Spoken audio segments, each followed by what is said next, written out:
Good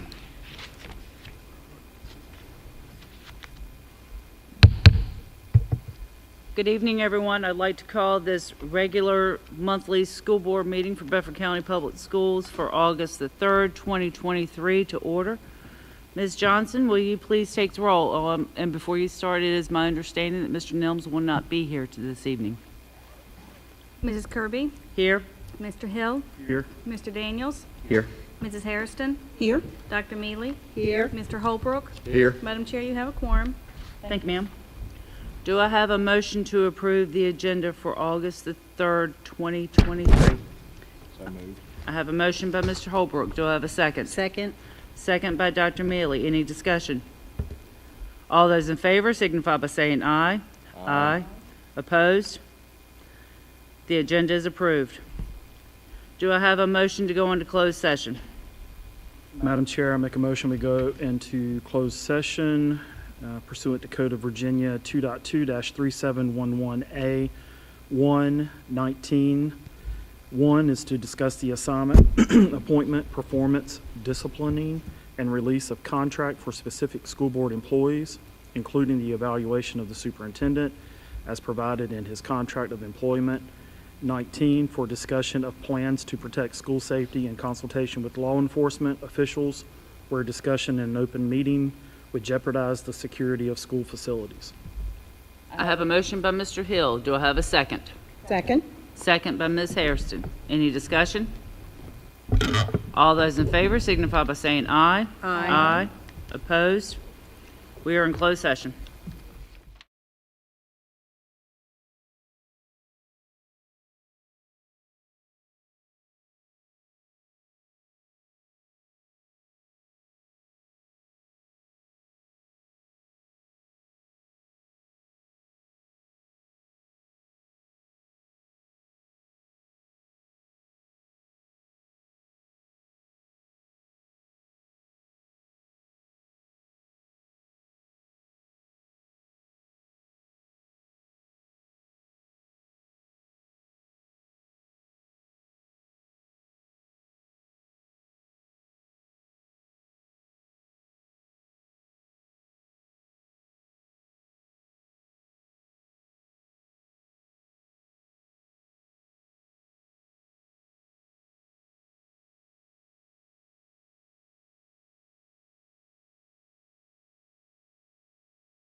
Okay, do I have a motion to come out of closed session?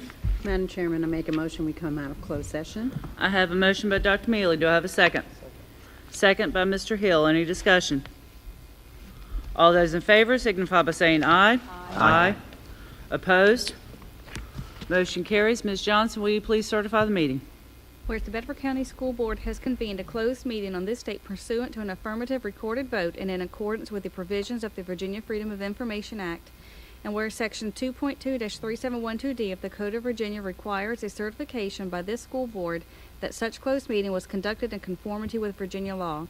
Now therefore be it resolved that the Bedford County School Board hereby certifies that, to the best of each member's knowledge, only public business matters lawfully exempted from open meeting requirements by Virginia law were discussed in the closed meeting to which this certification applies, and only such public business matters as were identified in the motion convening the closed meeting were heard, discussed, or considered. Yes. Yes. Yes. Yes. Yes. Johnson? Now, unfortunately, given the late hour and the break, we are going to go ahead and go to dinner break, and then we will pick up after the approval of the consent agenda at item 8 when we return.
Almost 2 pounds.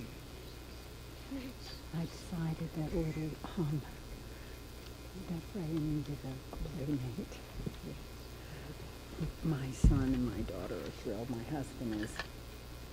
Are you feeling okay?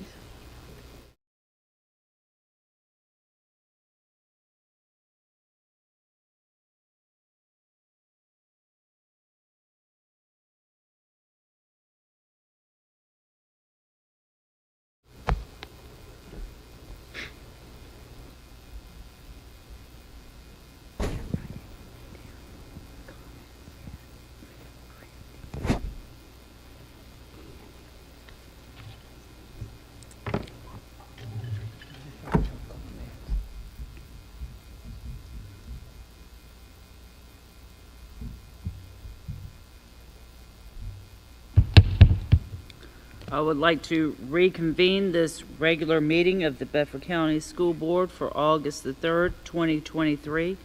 If you would, please join me in the Pledge of Allegiance.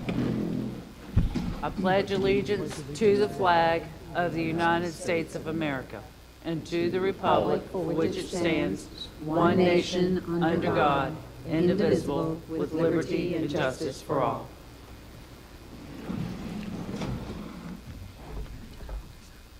Thank you very much. Okay, moving on to recognition of staff and students. Madam Chair, Vice Chair, and Dr. Bergen, will you please come forward to recognize our students and staff?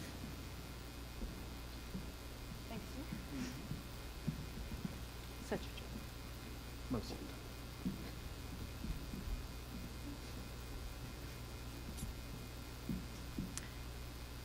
Our first student tonight is being recognized for his achievements at the Certiport U.S. National Championship.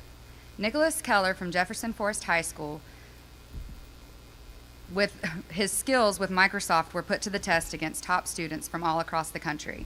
He showed his proficiency and top-notch skills to come out number one, the national champion. Since the national competition, Nicholas went on to compete this week in the Certiport Microsoft World Competition in Florida, where he competed against 177 children from 39 different countries in 7 different tests.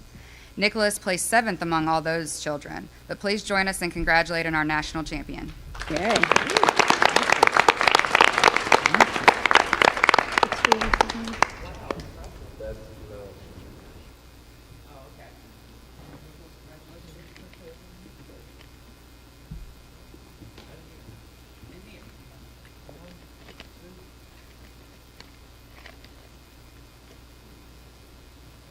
Congratulations. Nicholas, let us see your.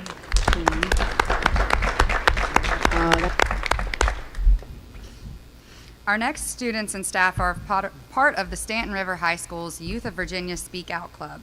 Yovaso recently celebrated at their summer retreat and received Club of the Year.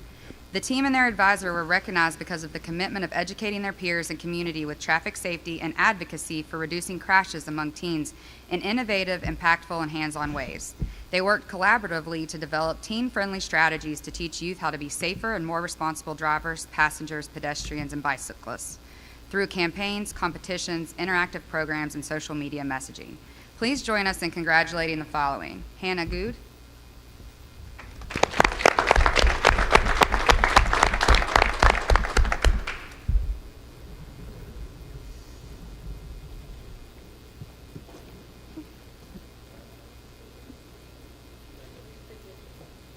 Alexis Coles,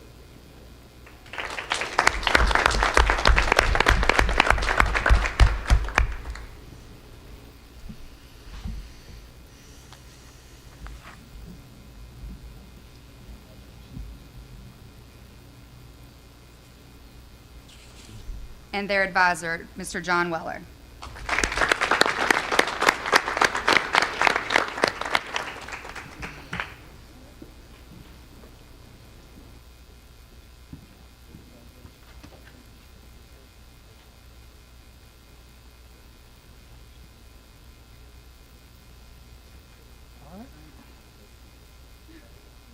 One, two, three. Congratulations.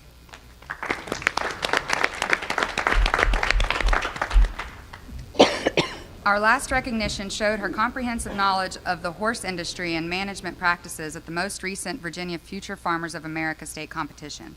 Julia Landis from Stanton River High School placed first overall individual in the junior horse hippology out of 68 individuals. In this career development event, Julia evaluated and ranked horses based on breed characteristics, conformation, and performance. All of the participants had to defend their decisions in front of a panel of judges. She received a state plaque and a state gold pin for her success. Please join me in congratulating Julia Landis.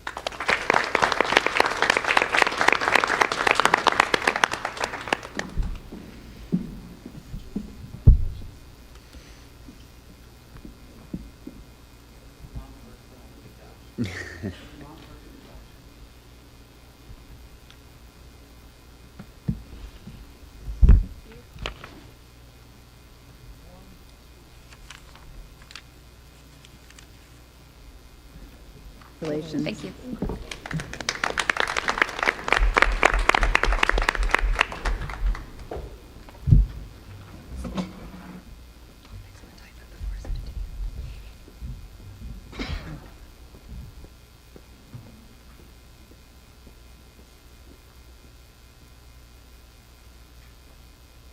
Now we're going to move on to the public comment portion of tonight's meeting. The public comment portion of tonight's agenda is limited to 40 minutes. Speakers are asked to state their name and voting district. The school board is here to listen to your comments but will not engage or respond to speakers during this 40-minute period. Please remember that this is a public meeting and that we expect all speakers to refrain from any foul, profane, abusive, or hateful language during their comments or any time while in attendance during this meeting. We also ask that speakers keep their remarks objective and about school in nature.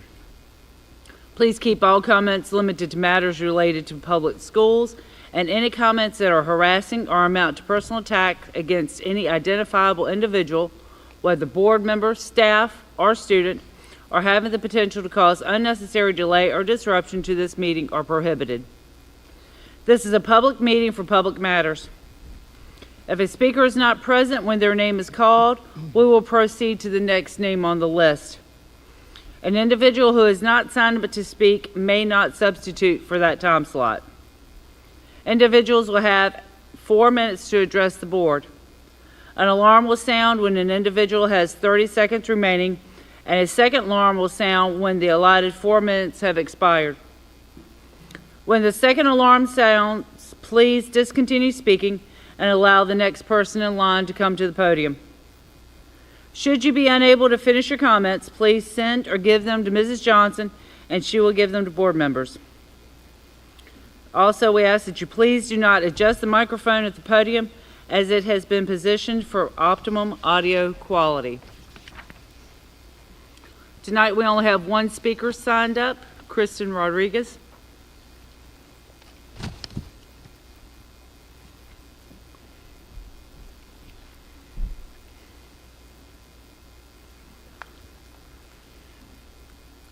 Good evening. My name is Kristen Rodriguez. I'm in District 7. Our Bedford County Moms for Liberty loves any opportunity to do things for our schools. So when Forest Middle School asked for tennis balls for the desk chairs, we asked our members and began collecting tennis balls. And last week, 2 of our moms were able to deliver 192 tennis balls to Forest Middle School. And this is the kind of thing we are really happy to do for our schools to support them. So please reach out to us anytime there's ever any kind of need like this, and we would be glad to help. Also, another thing we recently had an opportunity to do was something for our middle schoolers again. There's an organization called the 917 Society, whose mission is to provide a free copy of the Constitution for every 8th grader in the United States in honor of Constitution Day, September 17th. This organization, quote, realizes how vital it is to help our young people understand their rights and find their voice in the freedom the Constitution has given all Americans. When Moms for Liberty learned, when our local chapter learned about this organization, we contacted them and were able to get constitutions, little pocket constitutions, for the over 700 7th graders in Bedford County Public Schools, since in our county it's 7th grade, not 8th grade. we were able to get for all of our 7th graders. Thank you to Dr. Trosper for reviewing and approving the constitutions to be handed out, and to Crystal DeLong Moorfield for getting me the right numbers for those classes and taking them to those 3 middle schools in our area.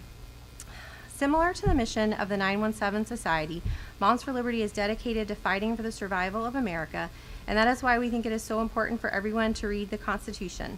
And there's actually a challenge going on right now that you can join on our Moms for Liberty organization website for everyone to read the Constitution by September 17th. Our Constitution is the very foundation that our country was built on and was unique to any other country. My son and I read through the Constitution when he was in 4th grade, and it was so interesting and eye-opening to read. It was also fascinating to learn about the men and women who influenced and wrote this document. They were from all different backgrounds and held many different opinions and beliefs, but they were unified in the one goal of preserving the freedom of our country for generations to come. We hope that our young 7th graders and any other citizens of Bedford County will take this opportunity to read this historic document and be reminded of and gain a new sense of value of the freedoms we possess here in this country. Thank you to our veterans who are preserving this freedom. Thank you. Thank you, Ms. Rodriguez. Okay, I have no one else signed up, but would anyone else like to speak this evening? Yes, ma'am.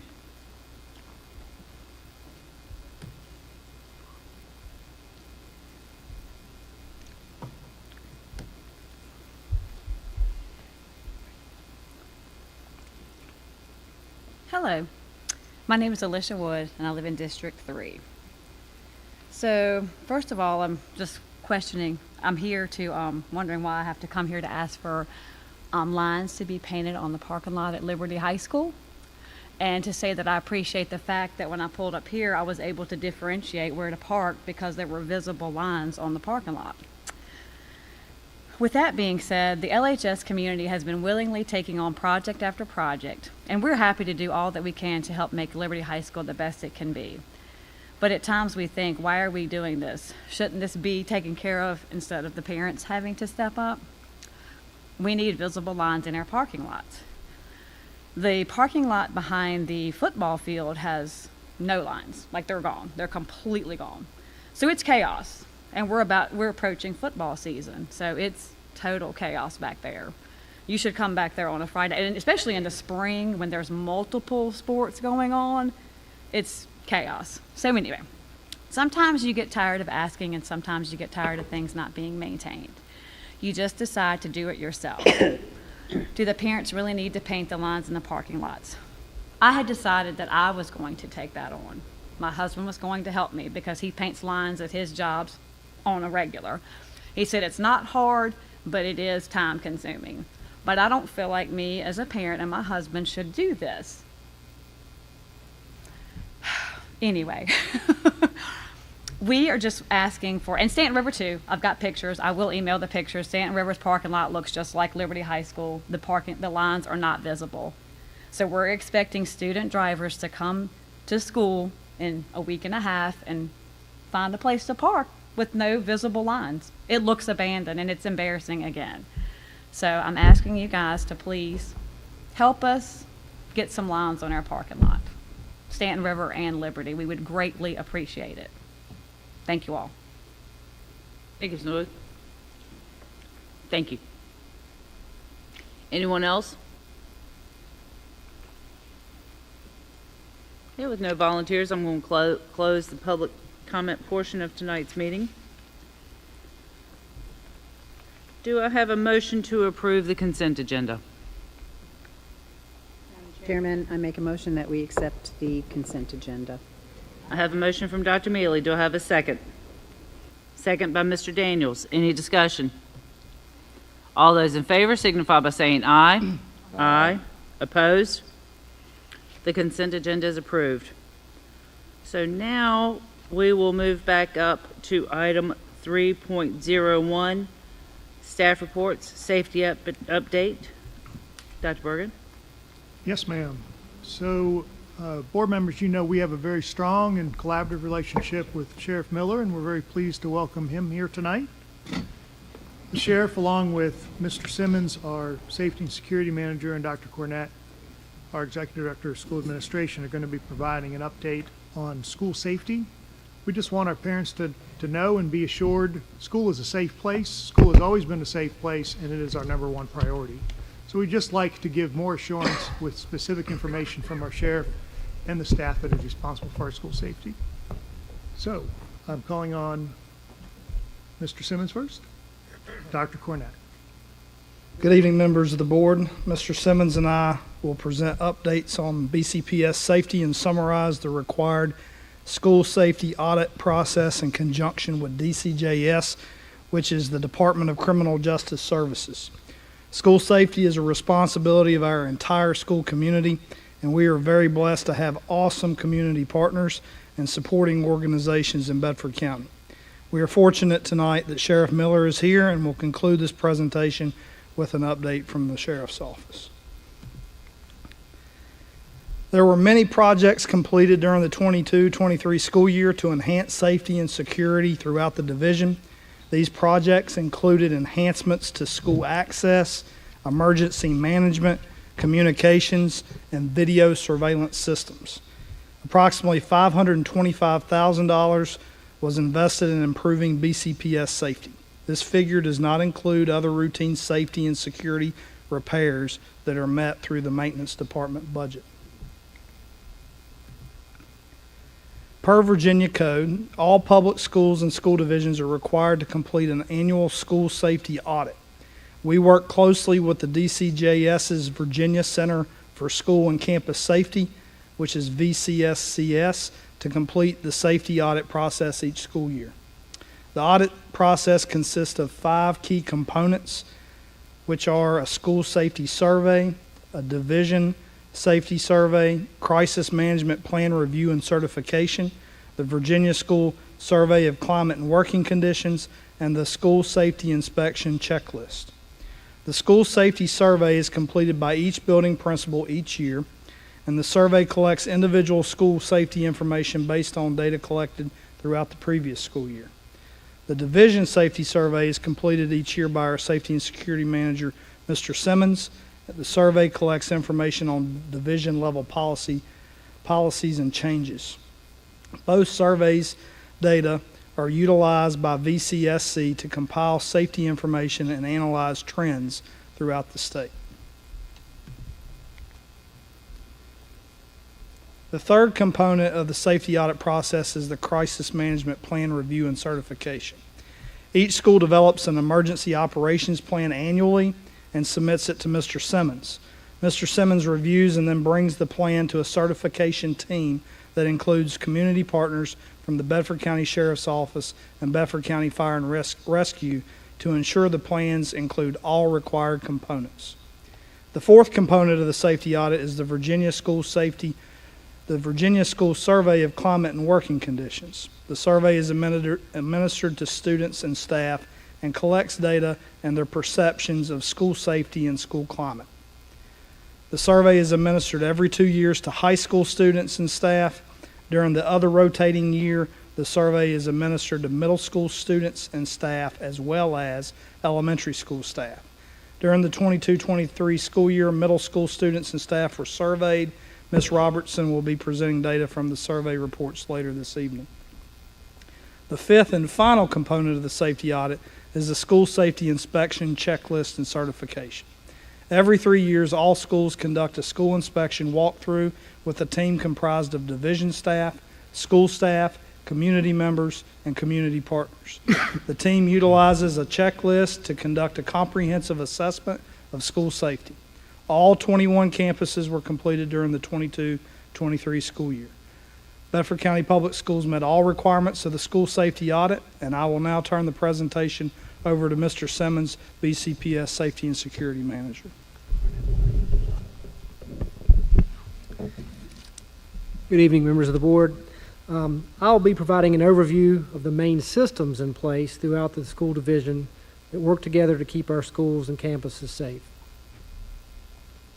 First, all schools have a designated threat assessment team. Threat assessment teams provide schools with an evidence-based approach for assessing and classifying threats, including ongoing monitoring and support.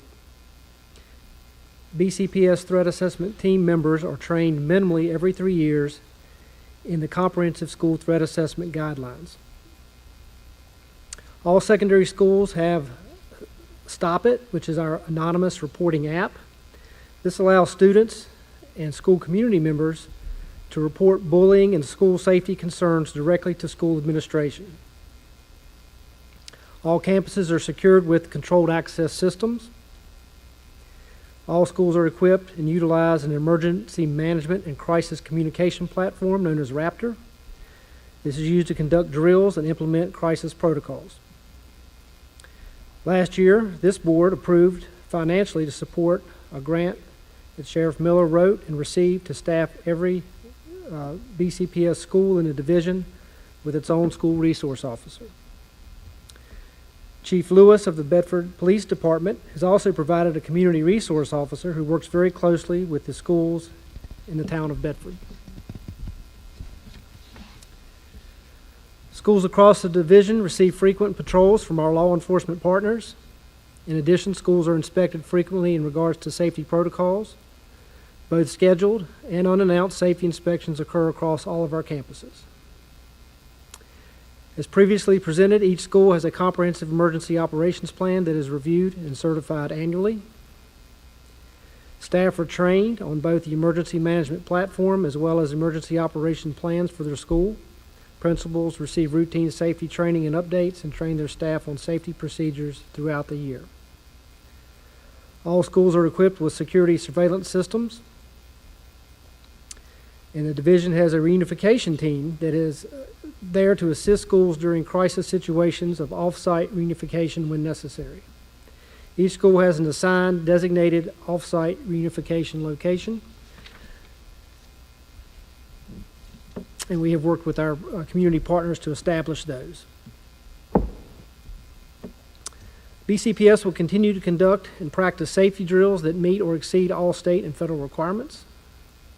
Parents can expect an email prior to the first day of school that will outline the different types of lockdown drills students will participate in, as well as communication information for lockdown drills during crisis situations. Now I'd like to turn it over to Sheriff Miller.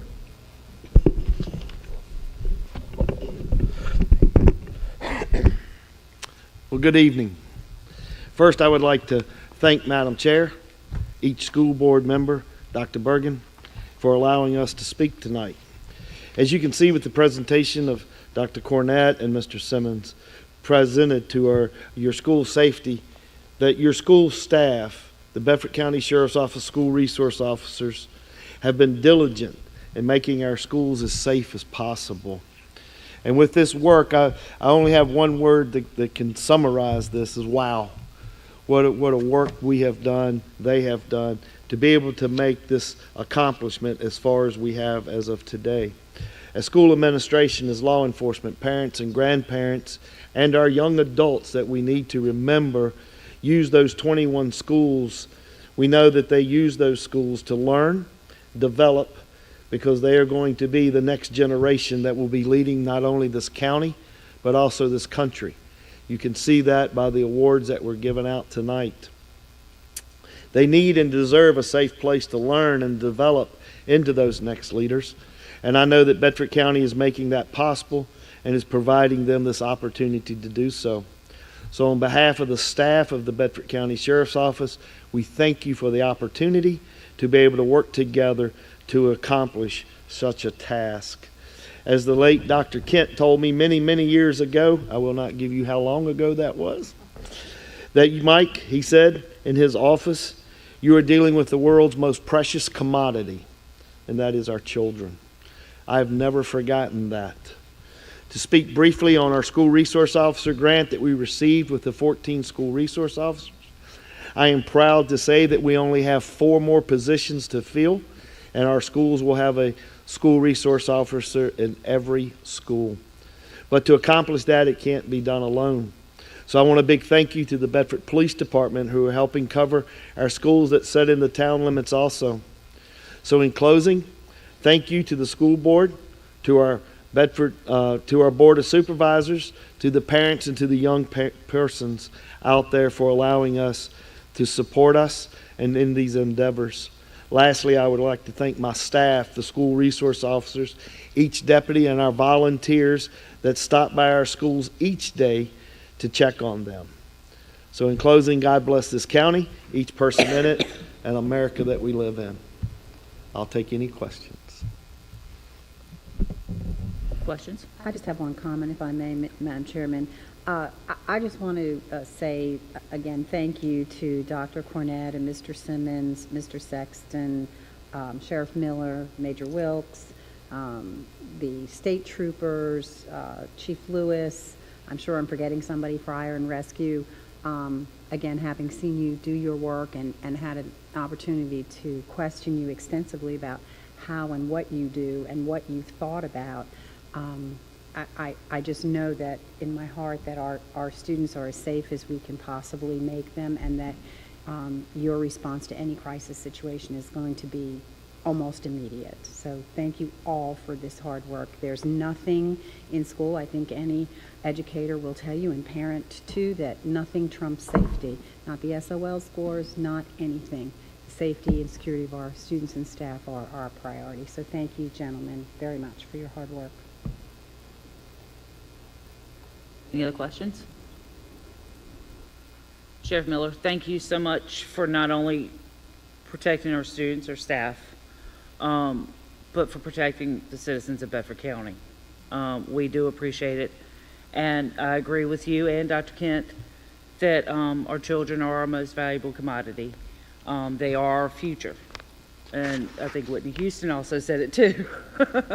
So thank you so much, and we need to do all we can. And thank everyone for your collaborative work and the great strides that you've made in the last year. Appreciate it. Thank you. Okay. Moving on to 3.02, Dr. Bergen. Yes, Madam Chair. So following that presentation on school safety, we have two important updates to share with the board and the community regarding our discipline data and our climate data from last school year. Dr. Hoisington and Dr. Cornett will be leading off providing an overview of the student discipline data from last school year, and that'll be followed by an overview from Dr. Cornett and Mrs. Robertson on the results of last year's climate and working conditions survey. On a related note, board members, I'm going to continue to serve as the discipline hearing officer for the school division rather than delegate those responsibilities, because I want to continue to keep a close tab on our student discipline. I'll repeat here what I say in every one of those student discipline hearings. There are consequences for our actions. Whenever a student violates the student code of conduct, there needs to be a consequence in the form of a referral with parent notification, and when warranted, suspension from school. You're going to see in tonight's presentation that we have indeed been holding students accountable for their actions, and we have been enforcing our student code of conduct. Leading off tonight will be Dr. Cornett. Good evening once again, board members. Tonight our team will present school discipline and school climate data. Goal 2 of the strategic plan is safe and supportive learning environments. Effectively managing student behavior and fostering a positive school climate are anchors in creating safe and supportive schools. Discipline data will be presented for the 22-23 school year compared to historical data. We wanted to illustrate not only the change in data from this year to last, but also a snapshot of how the data has changed over 5 full school years, which does not include 1920 and 2021. Due to VDOE changes in discipline reporting models and discipline codes between 21 and 22 school years, there were some challenges in historical data comparison. At this time, Dr. Hoisington will present and highlight the changes in those two VDOE models. Thank you, Dr. Cornett, and good evening. The Code of Virginia mandates that all school divisions in Virginia report discipline data annually to the Department of Education. For the past 2 school years, 21 and 22, 22 and 23, the reporting model was the Student Behavior and Administration Response, SBAR. Under SBAR, reporting is based on the incident. The incident umbrellas the student behavior, behavior interventions, instructional support, and the disciplinary sanction. Prior to 2122, the reporting model was Discipline, Crime, and Violence, DCV. The DCV model was based on the individual student. Disciplinary infractions were reported by the student, not by the incident, and only the primary offenses were reported. These two reporting models are very different in how data were collected and reported. Due to the differences in the data, this presentation will rely on the Bedford County Public Schools Internal School Administration reports for the discipline data, and then compare that to the SBAR data. As you can see, the total number of discipline incidents for each year in BCPS has risen with the exception of the 21-22 school year. It's important to note that the 21-22 school year was under COVID operational guidelines during the first semester as required by VDOE and VDH, and this resulted in a large volume of students across the county experiencing periods of isolation or quarantine and significantly increased daily absenteeism rates. The last true comparable school year is 18-19. Both 22-23 and 18-19 are highlighted in orange throughout the presentation. The last column shows that there were 5,565 discipline incidents during the 22-23 school year, which is a 5% increase from 2018-2019. Please note that for this slide and all the following slides, the number in parentheses in the 22-23 column indicates the percentage of change from the 18-19 school year. These charts show the number of students who were involved in an incident. The number of students involved in an incident did increase from 1,700 in 21-22 to 1,930, or 1,930 in 22-23. This represents approximately 21% of the student population of BCPS being involved in an incident. The number of students involved in 3 or more incidents from 22-23 was 757. This is 8% of total students in Bedford County Public Schools. The number of students with 10 or more incidents was 144. This is 1.5% of the total number of population of students in BCPS. This chart illustrates the total number of discipline incidents by school zone. The Forest Zone did have a 62% increase compared to the 18-19 school year, while the other two zones decreased. It is important to note that specific data can vary immensely from year to year for many different factors. This is an example, as in 2018-19, the Forest Zone had the lowest total for any year during that 5-year comparison period. Looking at the data going back 1 year from that 17-18, the comparison goes down substantially from 62% to 27% increase. This chart displays the total number of discipline incidents by school level. The middle school level did increase substantially, while both elementary and high school levels decreased. The top 5 types of incidents and code violations reported included refusal to comply with staff request or defiance, interfering with the learning in the classroom, use of profanity, shoving, pushing, striking, or biting another student with no injury, and engaging in reckless behavior that creates a risk of injury to self or others. The number of out-of-school suspensions have also risen each year since 16-17, with the exception of 21-22. There were a total of 1,153 suspensions throughout the division for 22-23 school year, resulting in a 29% increase compared to 18-19. These charts show both short-term and long-term suspensions increased substantially, aligned with the overall suspension data.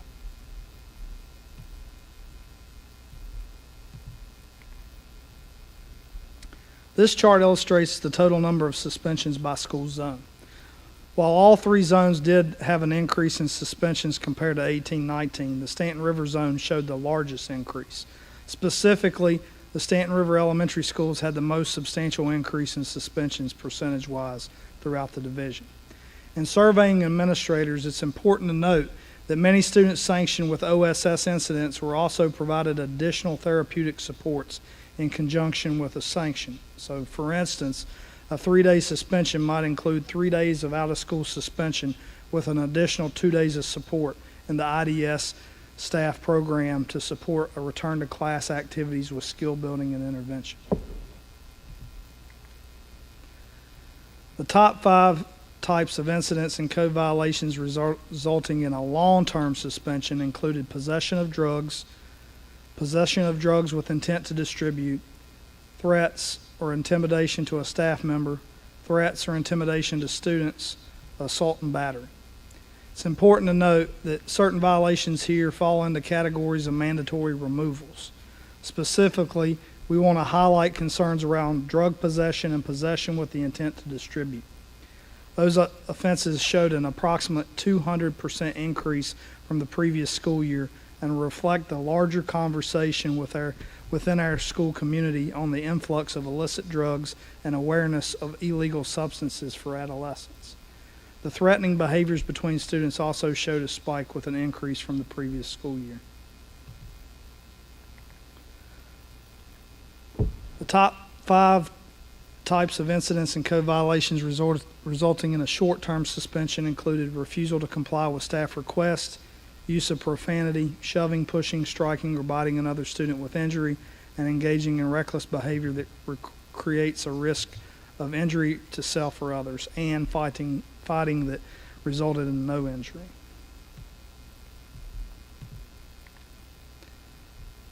This chart displays the number of suspensions by school level. All 3 levels had increases.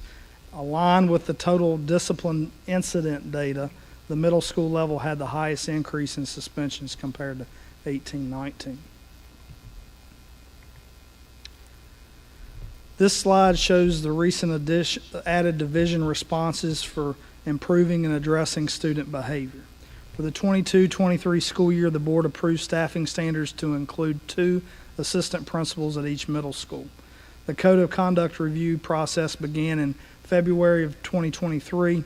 Principals, school staff, and division staff met to discuss any concerns and needed adjustments. The code was updated several ways. One, there were 5 additional sanction codes per state guidelines. The level of responses were modified for 13 different codes to increase the administrative level of consequences. Principals analyze and report quarterly discipline data to review for any needed adjustments throughout the school year in school practices and protocols. IDS staff support alternate learning environments services for students who have received a disciplinary sanction but require more intense behavioral support and intervention planning. The coping and support training CAST is provided as a therapeutic small group intervention option for students receiving drug interventions. In-depth small group learning experiences are provided for students sanctioned for nicotine, tobacco use, and possession. During the admin conference during the summer of 2023, the principals and assistant principals participated in professional development and discussion for discipline consistency, specifically for consistency in long-term suspension recommendations, as well as for discipline sanctions of codes that have multiple levels of types of sanctions and consequences. IDS staff programs have been refined to ensure that provision of services through ALE, which is also alternative suspensions, are distinct and separate from students receiving academic support.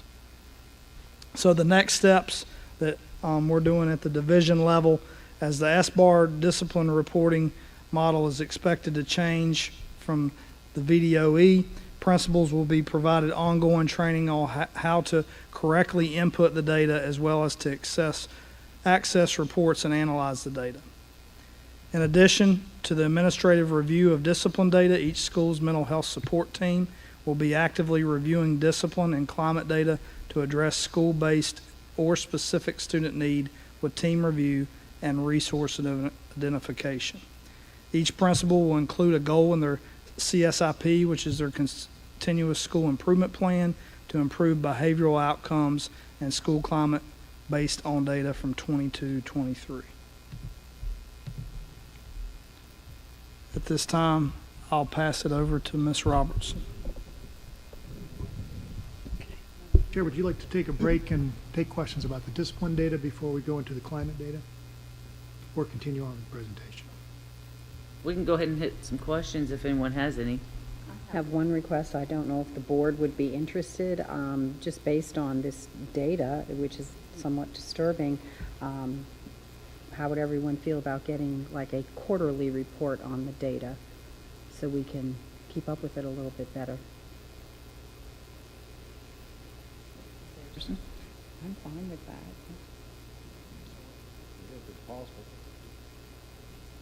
Yep. Could we do that? Okay, thank you. Yes, ma'am. I do have one question, Dr. Cornett, regarding just the data as it pertains to just the discipline incidents, the number of discipline incidents as it relates to drugs. I think it goes without saying that, you know, it's depressing. It's very sad to see these number of incidents increased as they have.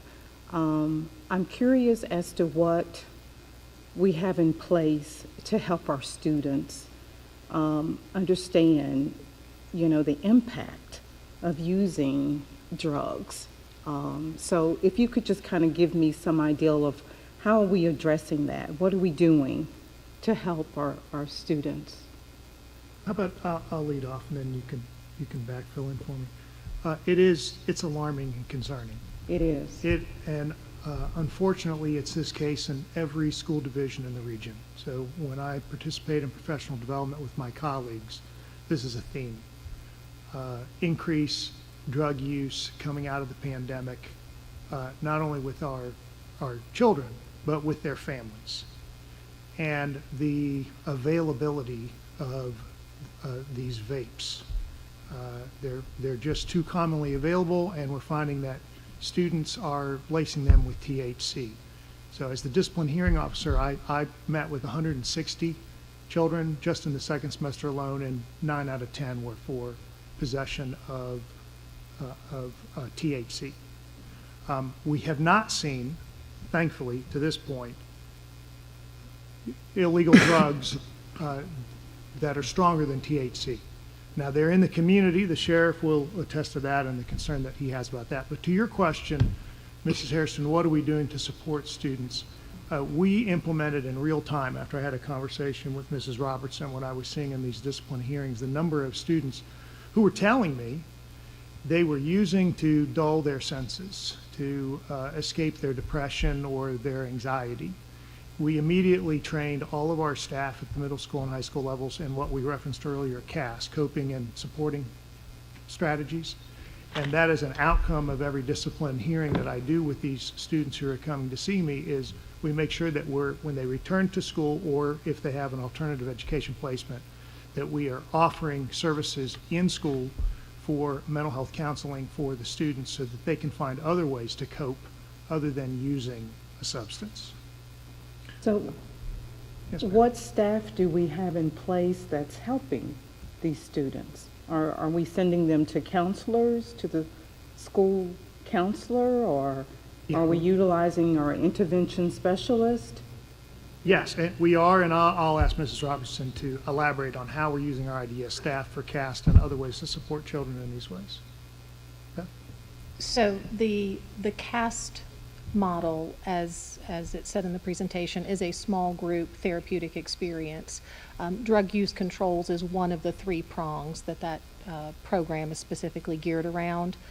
It can be offered as a twice-a-week program for 6 weeks, or once a week for 12 weeks. So we encourage campuses to do those shorter, more intensive sessions. Those are run by the three of our IDS staff at the high schools.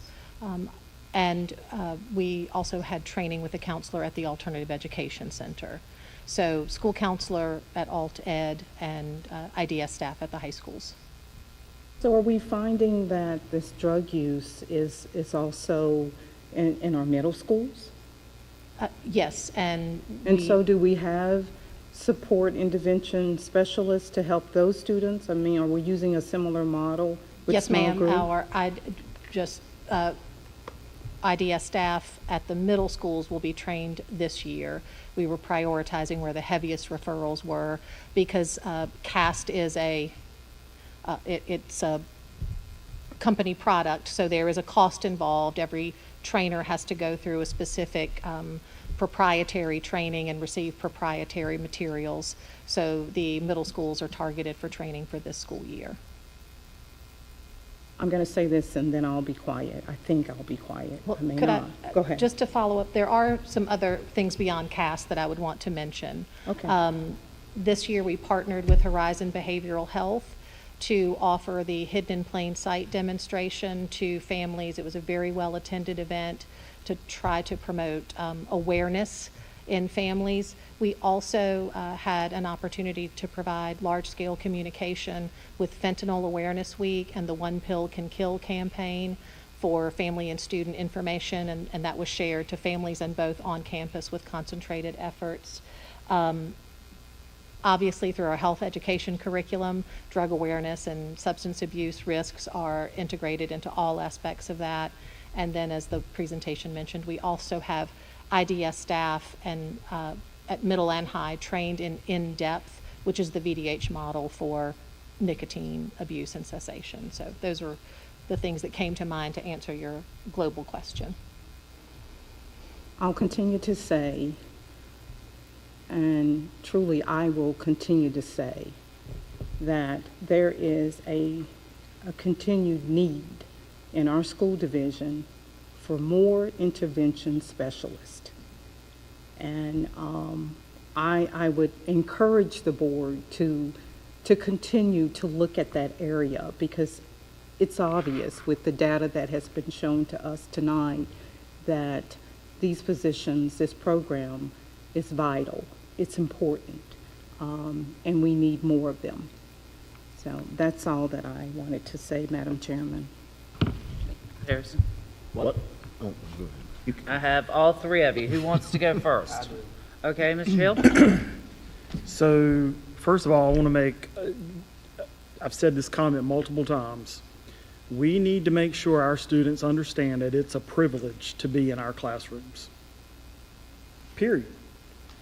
It's not a guarantee.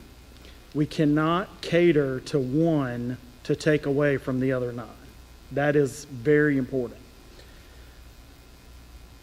As far as these suspensions, 3 or more incidents, how many of those were suspended? What percentage?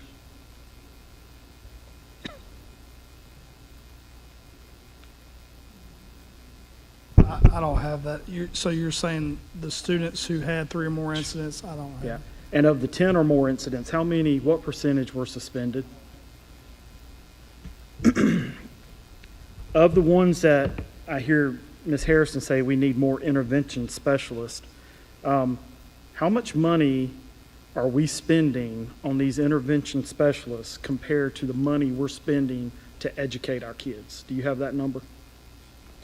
And of the ones that have been with the intervention specialist, what percentage of repeats do we see with these kids who are having issues or identifying as incidents? Is there a repeat value that you can share?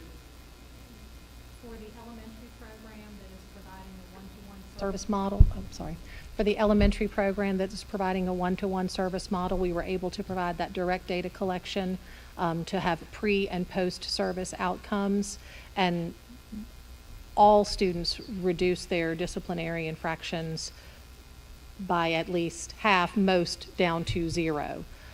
At the middle and No repeats is what I'm hearing. there were students who might have had another disciplinary referral, but not for the target behaviors.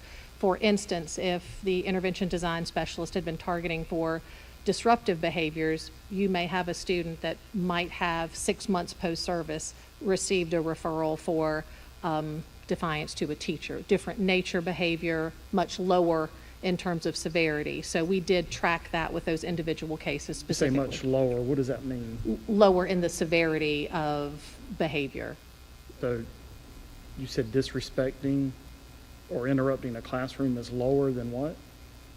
Then I said being defiant to a teacher might be coded lesser than disruption to a classroom, because defiance to a teacher could be an individual circumstance, not necessarily within the context of the classroom. So this year, we have made some refinements to the intervention design specialist program at the middle and secondary school so that every student that is being served has a plan. What we found last year is that many students were directed by administration and resources on campus to be in contact with the intervention design specialist, but they were not necessarily developing case plans. So they are not tracking the data for every student simply based on the volume of students that they were seeing. I think by first semester data, we had served over 360 students through IDS programs. So this year we are identifying that for students to be repeat consumers of IDS services, there needs to be a plan developed with administration, with the staff, with a targeted goal. So we'll be able to have that data of was the target goal established. We're putting behavior responsibilities on the IDS. Is that what you're saying as far as a plan? We're putting it on a intervention team. Specialist. The intervention design specialists are part of the team that would be involved in developing a behavioral intervention plan. What is the parent's responsibility? There is a component on every plan for parent participation and input. Does that include? Parent participation and input. Gathering information about the student's background, gathering information from the parent about circumstances in the child's life, gathering releases of information to communicate with any other providers, providing updates to progress. So what about parents who don't have a kid that's involved with IDS? Are we educating our parents of what percentage of time is being interrupted in the classroom by not individual names, but by children in their classrooms? And how are parents reacting to that? I'm not sure that I understand how you would want that to be communicated. Well, if we've got IDSs working with children who have behavior issues, they're certainly interrupting classroom time. And so what percentage of the time are we communicating with parents of children who know how to behave in the classroom to let them know, here's what's going on, these are the effects? How are we communicating with parents to let them know, here's what's going on in the classroom? Well, at the secondary level, the IDS services are primarily delivered through a self-contained program. The IDS staff has a program that students come to them or they are on call to students. In the elementary program, it is a one-to-one case model in the classroom, but the feedback that we've had from teachers is actually once the IDS staff becomes involved in the classroom, the level of behavior decreases significantly. So my staff would not have a way to communicate what was happening before because they're not involved. What we hear from the teachers is that now I am spending much more time teaching. Now we are moving forward and those behaviors are being managed. The average intervention time for a student at the elementary model is, 4 to 6 weeks of intensive services to stabilize. So we don't fade out and transition until the teacher feels capable of continuing in the classroom without that level of behavioral disruption. What happens if there's another incident? You mean after services? The elementary IDS staff regularly offer virtual office hours. They maintain case consultation. Every student terminates services with a treatment plan, so to speak, that's developed in consultation with the teacher and the staff and the administrator that serve that student. And if there are incidents, sometimes we go back and provide some observations to look at the fidelity of the plan that was left in place for the student or to offer those tweaks. And always available for consultation, so a provider follows up with their cases as needed. What part of those what percentage of those students that have received that treatment also have had suspensions out of our schools? All of them before service, some of them none after service. So it's a requirement to be suspended before IDS steps in? Not a requirement, but we often, because there are 6 providers for all 13 elementary schools, we certainly have a triage process. So so I'm not looking for the big words. My question is, what percentage of the students that have been in the IDS program have been suspended from our schools? I would say, and I don't have the exact data, but I did analyze pre and post service. I think almost every student we served, except for potentially a preschool student. 100%. Almost every student that we initiated services had prior removals from school. So that's before services. Yes, What sir. about after services? We developed that data for Title IV. I do not have that with me, but Interested in that data. I think that was presented previously. Am I correct on that? Okay. So do you have it? It's in the Title IV grant, yes. Okay.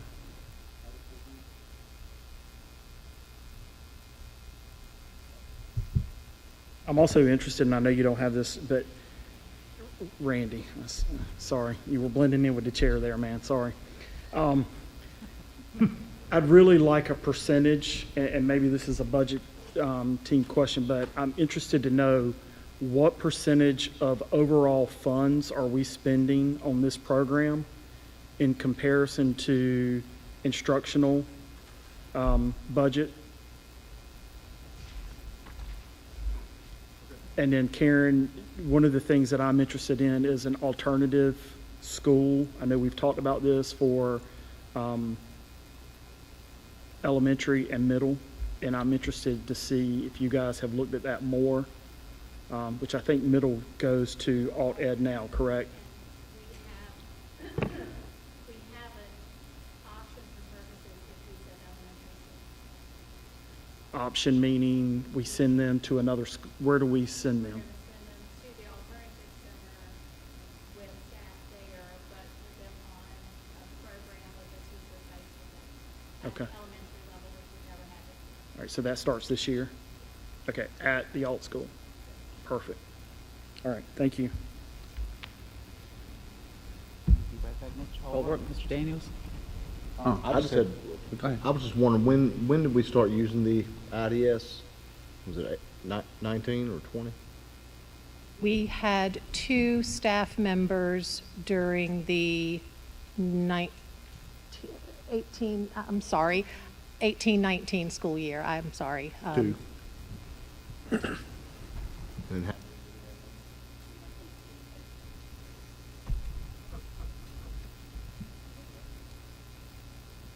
it. Daniels? Every time that there is an incident, the parents or guardian are notified. Are they also asked to come in for a meeting? Or what percentage of that actually happens there?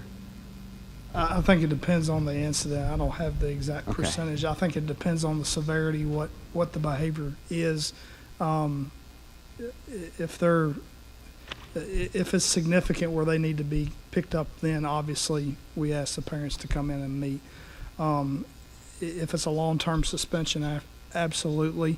But the administrators are calling the parents every incident. There were 21.4% of the students required, had one incident. It drops to 8.4% if they have 3, and then the next category we're given is 10 or more. That's a pretty big gap between 3 and 10. I would like some other data on that, 5, 7. That was a question that came up last year. and that's, Ms. Kirby had asked that she wanted 3 and 10. I went back and watched last year's board meeting just to see what the questions were as I started to pull the data, so that's how come I picked 3 Okay. and 10. Okay.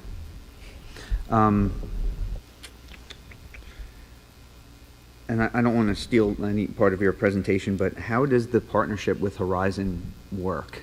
How are we contracted with them? Is there a cost associated, or their cost? Do they bill outside of the school? Are they billing Medicaid or anything like that? It's a great question. Our partnership with Horizon at the secondary level, so middle and high school provision of services, is based on family insurance.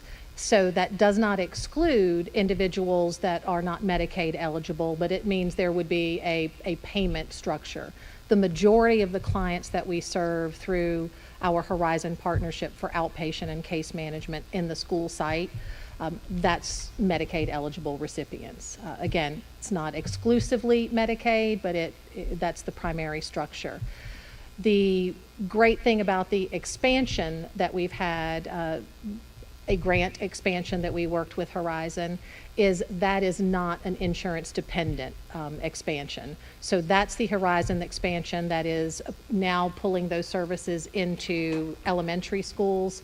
We have currently identified services for Bedford Primary, Bedford Elementary, and Montvale, and look to continue to expand. That expansion is really dependent on their capacity to hire staff. You know, we are open to receiving those, and each time they're able to onboard and train staff, we have more sites that are receiving services.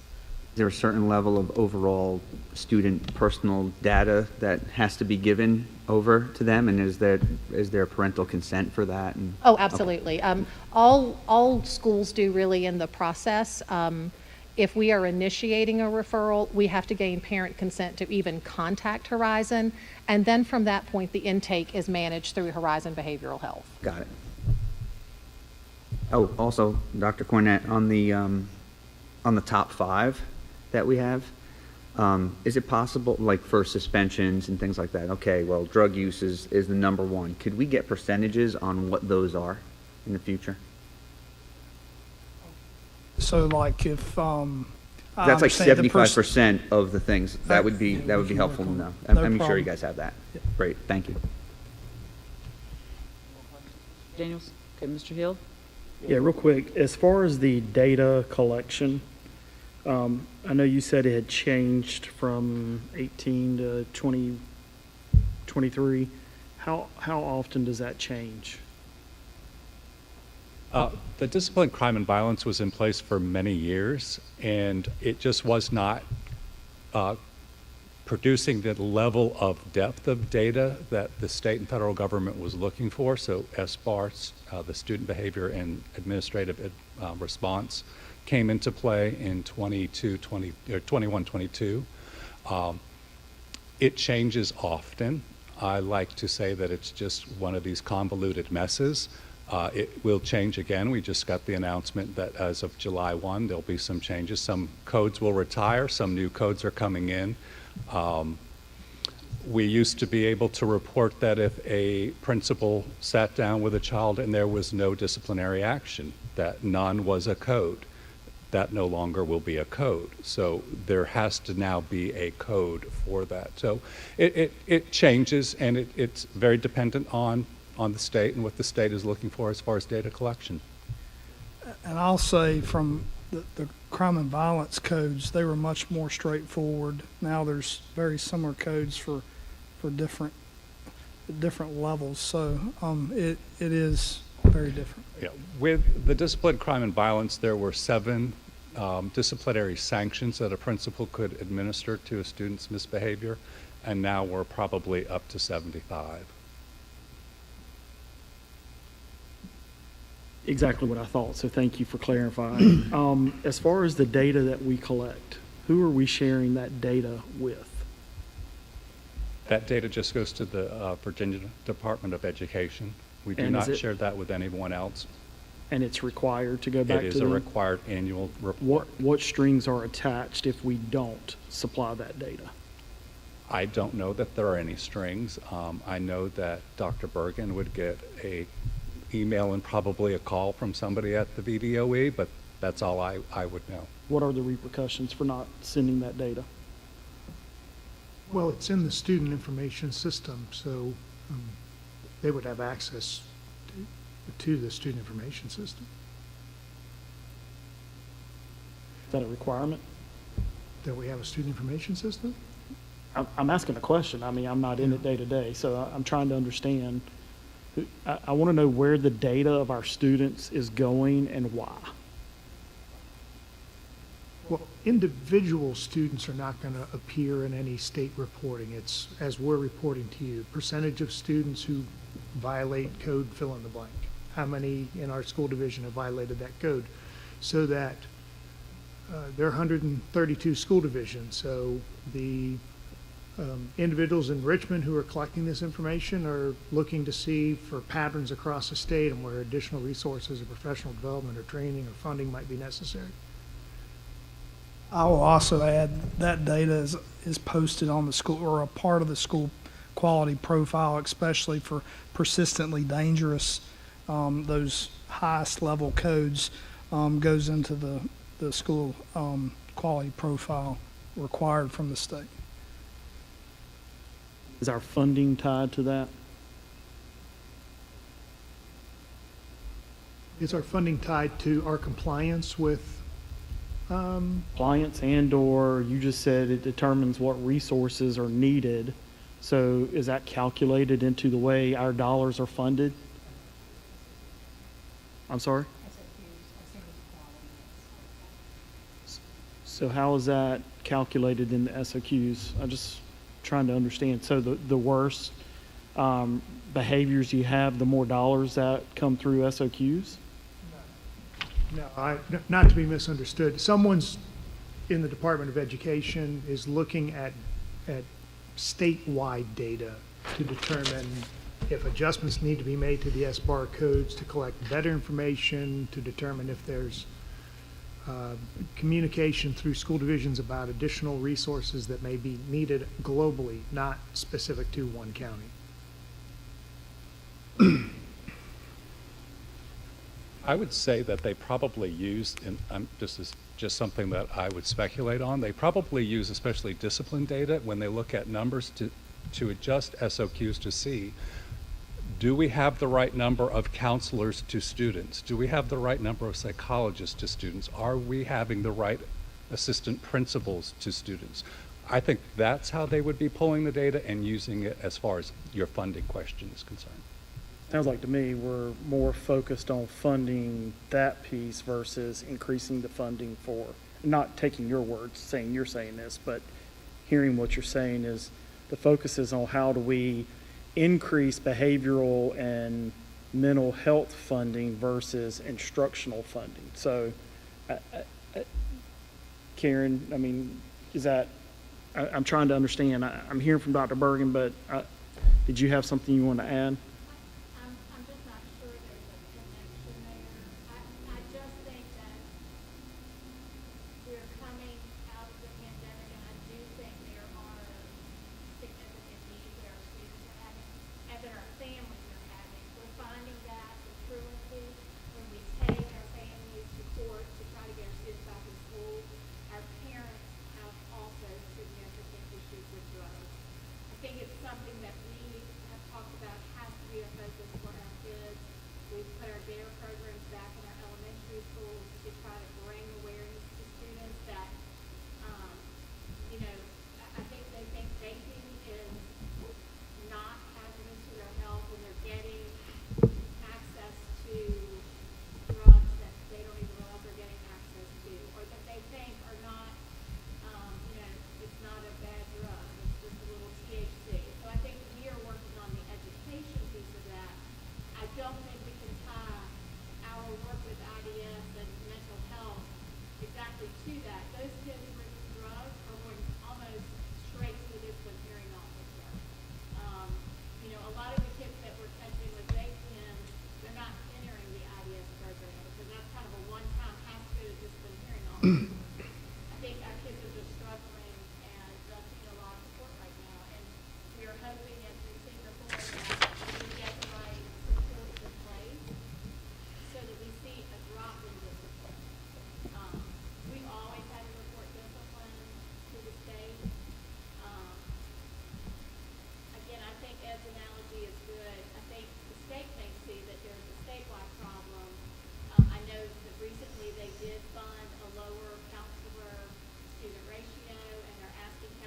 spend more time with children rather than clerical counseling duties. So I think there's just an awareness that we have a lot of families and students who need support.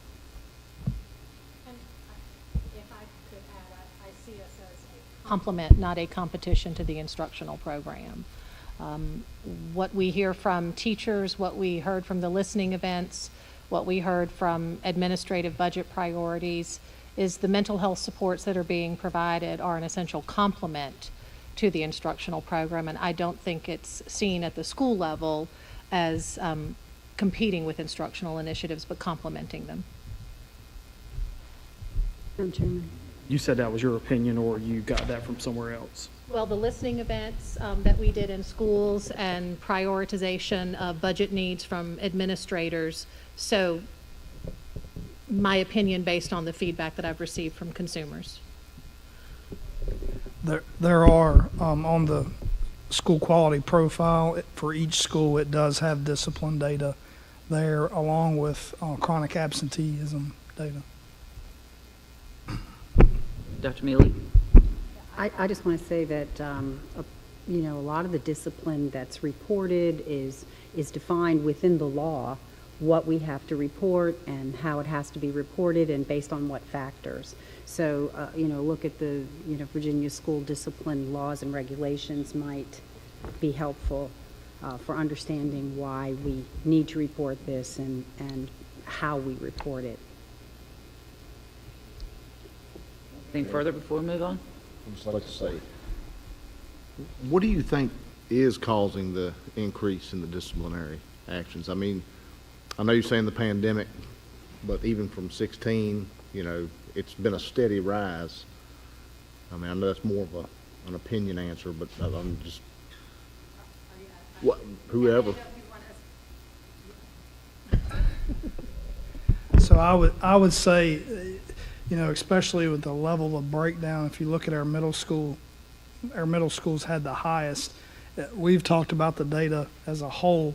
If you look at the academic piece too, our middle school students are the ones that the data shows are having the largest struggle reacclimating, both behaviorally and academically.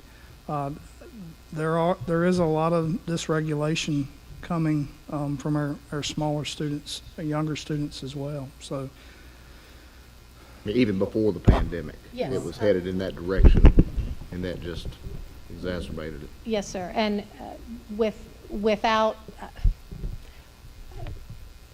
one of the things that we have really tried to work to help educate families, beginning with young children, but all the way up to adolescents, is recognizing that children and their exposure to social media is certainly exacerbating the natural mental health challenges that come with adolescent identity. Pre-pandemic, we were seeing substantial spikes in anxiety and depression in adolescents, as well as suicidal behaviors and suicidal ideation. So those are things and pieces of education that we have been trying to provide for parents with our screenagers, viewing events, and those things, to have parents understand that the impact of access to social media is really challenging during those critical formative years of a child's identity. That's one thing that I have seen as a significant shift during my career, is the amount of time students are engaged in either gaming behaviors that often are, well, I shouldn't say often, have shown to have links to being increasingly agitated and physically reactive when you're agitated. So exposure to gaming, exposure to social media are two things that research points to as being contributors that is unrelated to what's happened in the last few years with COVID pandemic. Thank you. Yes, sir. So you mentioned social media, gaming. Is there a policy that you would recommend that we could implement for during school hours? So, for example, no cell phones, period. Check them in at the door. Is that something that we think we would see a significant improvement immediately? and I'm not saying leave them at the front door, but if a teacher has a right to say cell phones go here during class and you only have them to change to put them up to next, is there a policy that you think we could write that would help you in that? Yes, sir. I will tell you the largest percentage of that defiance at the secondary level is going to be defiance of handing over your cell phone when requested to do so. So I've actually had administrators ask about model cell phone policies. The organization that sponsors Screenagers has some of those, and yes, I think it would have a significant impact on the overall wellness of our students. Now, let me say, just like for any behavior that we become very dependent on, when that's taken away from students, it's going to be upsetting.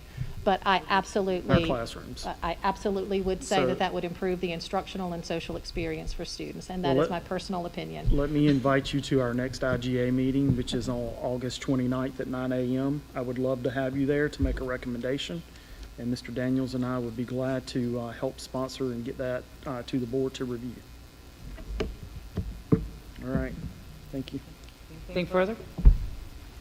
I would just add too, I think Ms. Robertson would agree, another factor that's always impacted our students, we have a large percentage of students who live in poverty, and that's a whole different understanding of family dynamics and what students are subjected to when they're living in poverty. And that's something that, again, probably needs to be explored. And when to I help people better understand Yes. the impacts of that and how that family structure is not the same as the family structure one would normally think of. I will say that we're seeing just as many families impacted by gaming addiction and other things. So family structures, we have adults that are having challenges engaging with children because of similar behaviors. And those are things that have always been impacted, but the tools that parents may be bringing, even in impoverished living situations, those skills that parents are bringing to the table seem to be diminishing in light of some of the other societal challenges. And before this IGA meeting, could somebody also just check with our attorney to see what our options are regarding that, make sure we're not running afoul of any student rights? Create the policy, we'll certainly have the attorney look at it. Yeah. Anything further, or can we move on? Sounds good. Okay. So we'll pick up. Each year, there's a climate and working conditions survey that's administered, and it alternates between high school and middle school in terms of student participation. And so we've prepared a summary of last year's data and some comparisons with the region and the state. Mrs. Robertson, if you continue on with the presentation as it's on the screen. Yes, thank you, Dr. Bergen. Dr. Bergen was mentioning the survey, and the purpose is to provide schools with information on climate, safety, and working conditions, with the primary goal being just what this board has been talking about. It's a safe and orderly school environment that is conducive to learning. The survey measures a variety of items, including student and teacher relationships, staff perception of school rules and discipline, student engagement in school, the extent of bullying and teasing at school, and overall school atmosphere. The survey is a component of the annual school safety audit, which school divisions are required to submit to the Virginia Center for School and Campus Safety through the Code of Virginia. This information can be used to improve school discipline and student support practices with that goal of maintaining that safe and orderly school environment. As Dr. Bergen mentioned, it's administered in alternating years. Middle school students are surveyed in the spring of odd-numbered years, and high school students are surveyed in the spring of even-numbered years. For 2023, that included students in grades 6 through 8. Parents are always notified of the administration of the climate survey and the opportunity to opt out. Schools must invite students grades 6 through 8 to participate in the survey and are expected to achieve a participation rate of at least 80%. Schools are also required to administer a companion survey to all adults, licensed staff, instructional and instructional support staff, as well as certified staff, pre-K through 8. The student and adult surveys are administered concurrently. I've represented the data for you in what may be seen as an overly simplistic pie chart, but that's because the data doesn't lend itself to an easy interpretation. One of the challenges of the survey, even though it's repeated year to year, is that the questions are not always identical. The questions are not always presented with a consistent response scale. Some responses are affirmatively scored, meaning you would desire a higher score. Some are reverse scored, meaning you would desire a lower score. However, the one thing that is concluded and consistent with each year's collection is how we compare to the region and the state.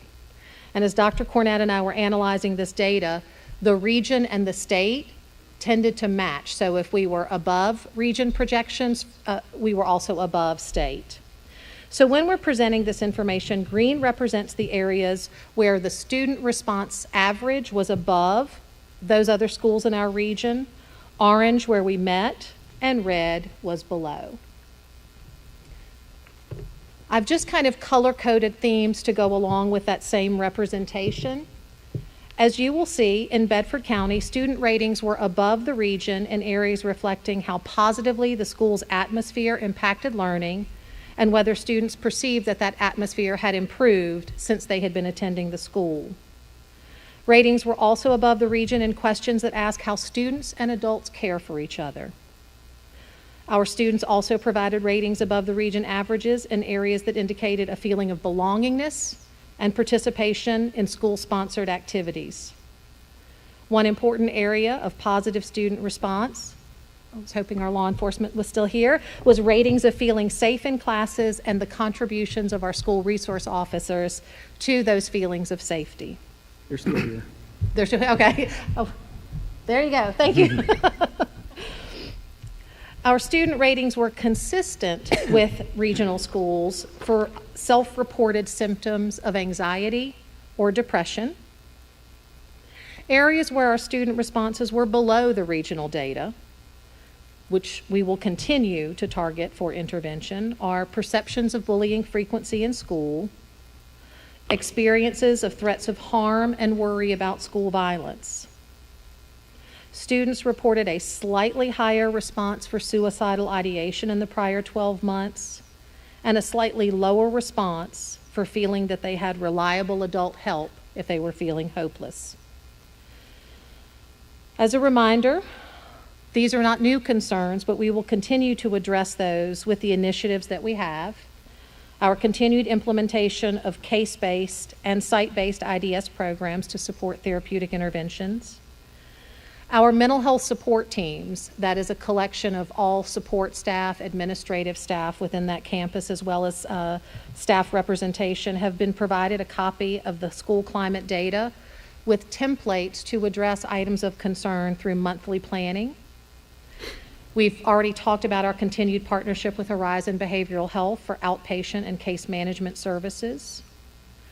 Working to align our school counseling curriculum for quarterly content on mental health literacy topics, and particularly we will open with a bullying prevention focus that really emphasizes bystander interventions. I think Mr. Holbrook, you said it well several months ago. People have to speak up. So that's going to be the focus of this year's mental health literacy as it relates to bullying prevention. Any school that has a candidate pool that they feel should be referred for therapeutic day treatment services can access those services. And this year, I will be working with Horizon to provide specific training for all school counselors in the ASSIST model, which is applied suicide intervention skills training. So any area that we were below the region, we wanted to make sure that we had a continued plan of response to that area of concern. This next chart includes the responses as reflected by classroom instructors. And classroom instructors includes teachers as well as instructional paraprofessionals. As a reminder, even though the student data was grades 6 through 8, this reflects grades K through 8.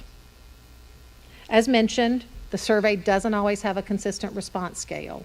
One year it may be 1 to 5, one year 1 to 6, one year 1 to 4, or reverse scored. But again, every collection includes that regional comparison. Highlighting those themes, our instructors provided ratings higher than the region averages when describing that Bedford County was a good place to work and learn, rated higher for the overall response to the pandemic.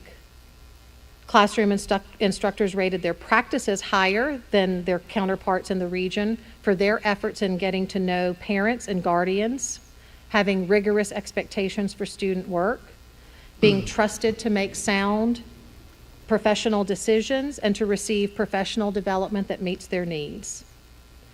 The instructors also described themselves as having slightly lower rates of feeling nervous or anxious in comparison to other teachers in the classroom instructors in the region.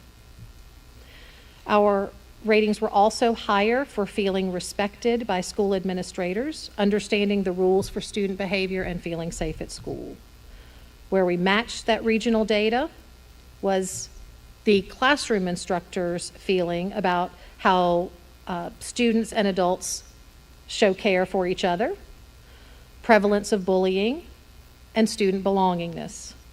We also matched the regional data for our teachers classroom instructors feeling one or more symptoms of burnout or experiencing situational depressed mood relating to work, and experiencing trust with other adults in the school.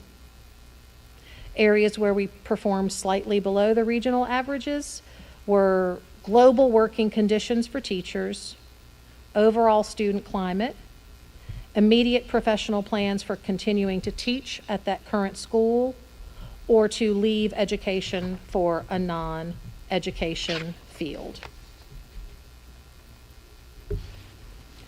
We wanted to include information about overall data trends. And part of what we were pleased to see with a 3-year data analysis trend, and as I've indicated, we are only able, the data sets made it difficult to make a numerical, so we simply reflected those areas where we were above, matched, or below the region.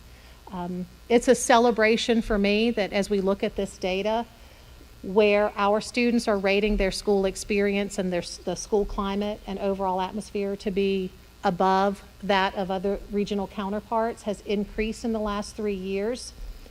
That's a celebration, I think, and a recognition of the incredibly hard work our school staff has provided to make school as normal a place as it could have been through these last several years.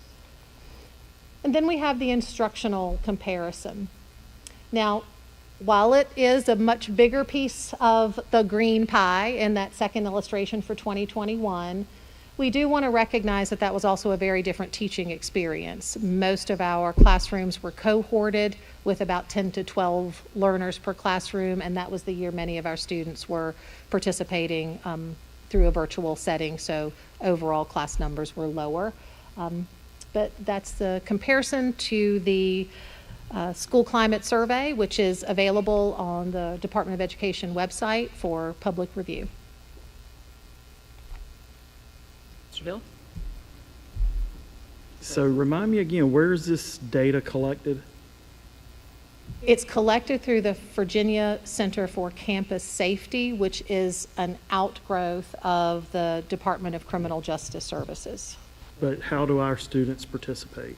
It is an online questionnaire, and they announce a window of when it is administered. Principals send out notification to families that students will be participating.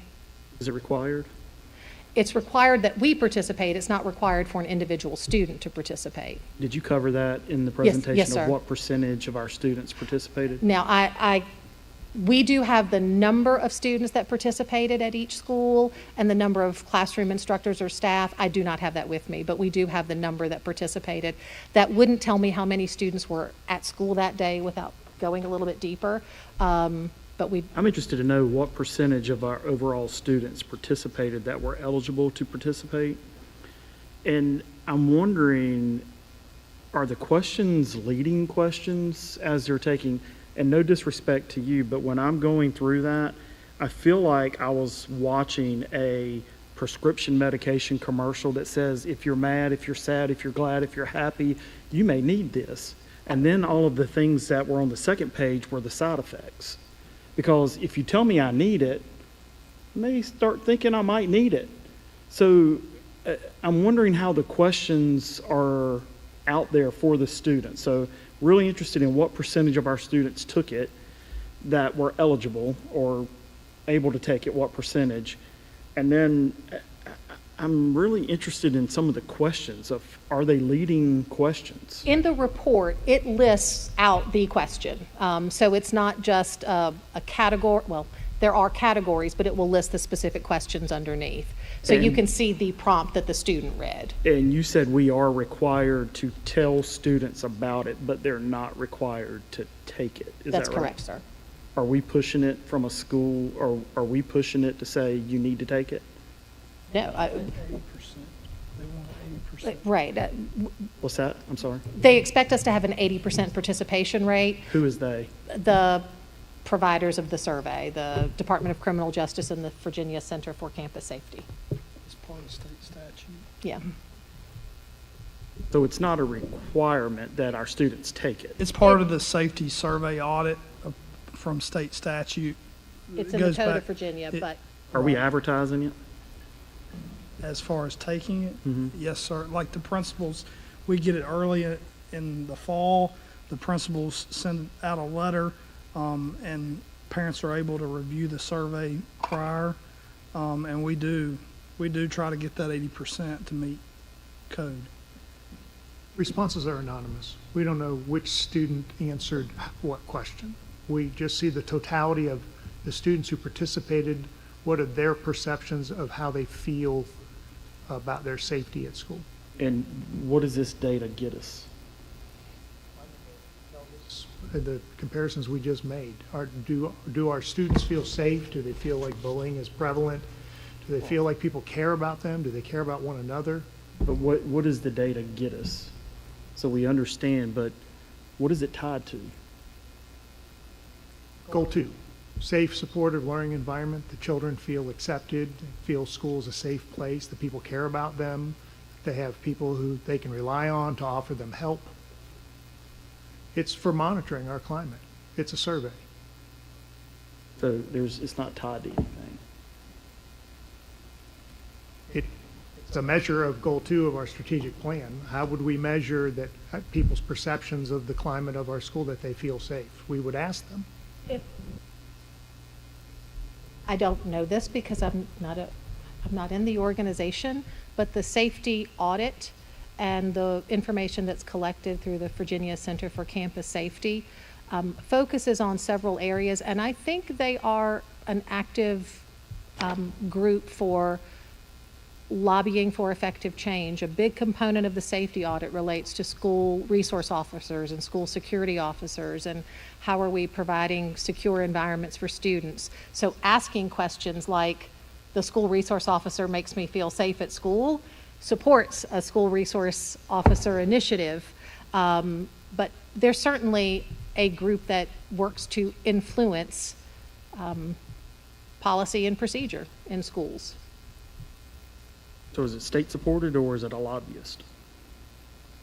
It's a state organization, and as part of their focus on school safety, they would promote policy for change.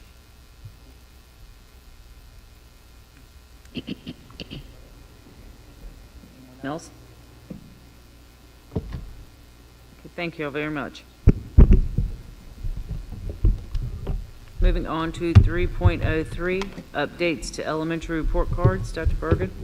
Yes, Madam Chair, it's been some time since the elementary report cards in Bedford County were updated. So Dr. Trosper and Dr. Hoisington are going to share with you the input that was collected and how we determined what changes might be needed and how we report to parents, really with the greatest emphasis on changing our reporting so that we're reporting to parents mastery of academic skills. So, Dr. Trosper, you're leading off? This year, elementary school families will see changes on their child's report cards. In response to recent Bedford County listening events, a committee of Bedford County teachers and division staff met to discuss concerns over report cards and grading practices. So tonight's presentation will share revisions to regulations from IKR and what families can expect to see on elementary report cards during the 23-24 school year. I want to start with a little background so you understand how we got here. In September and November of 22, Bedford County Division representatives met with staff from each school to listen to ideas or concerns related to Bedford County as an organization. In February through May of 2023, a division team was formed and met multiple times to discuss concerns from Bedford County listening event and to propose solutions. The committee consisted of an elementary principal, K-5 classroom, resource, and special education teachers from all three zones, and some division staff, including Dr. Hoisington. I just quickly want to say a thank you to the individuals whose names are on the screen. These individuals served on the report card committee. I'm not going to take time to read all their names, but each gathered input from their staff, from their schools, and they contributed to the many solutions that I'm going to discuss during the presentation. Then after the committee finalized the recommendations, I updated members of the executive team and elementary principals on our discussions. After gathering input, Dr. Hoisington and I worked with members of the instruction team to implement the recommended changes.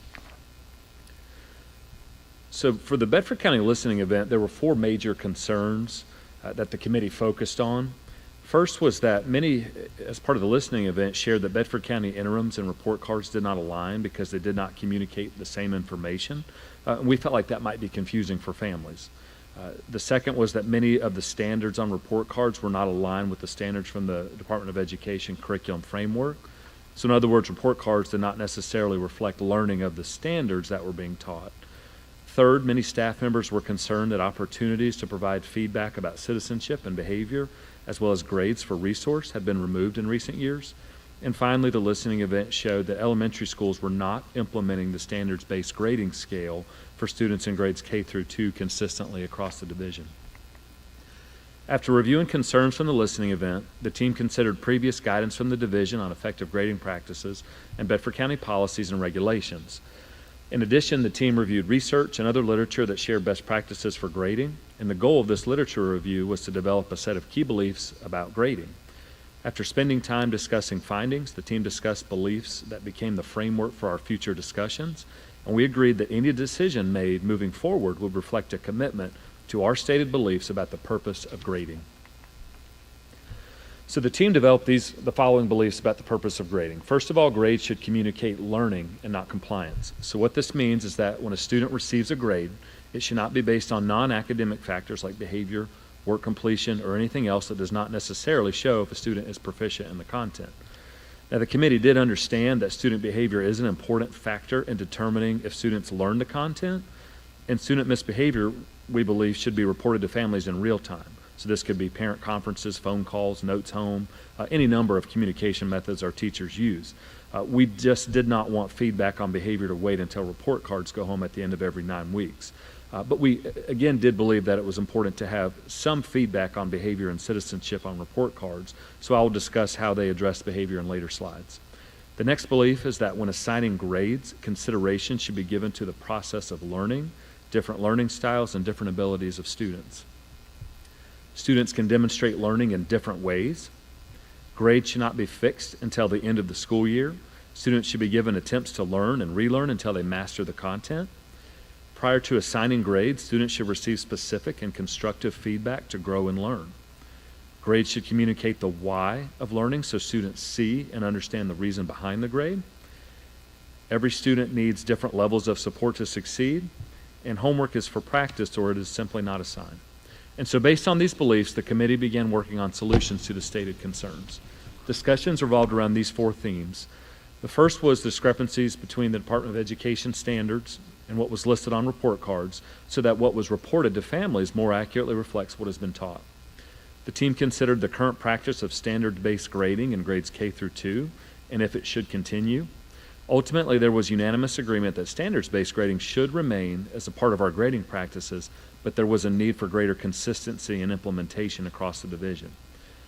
Grades for resource classes like PE, art, music, library, or other areas had been removed from the report card template during the pandemic, since many of those resource teachers were used as core content teachers. There was support for adding resource grades back to the report card, with the understanding that grading practices should reflect student proficiency in the content and not be used as grades for behavior and resource. And finally, the team discussed the importance of providing feedback to families on student behavior or citizenship. These ratings had also been removed from report cards recently, and the team agreed that citizenship and behavior should be included in future report cards. However, the committee members did believe that behavior should not be assigned grades, since the purpose of grading is to communicate learning of academic subjects.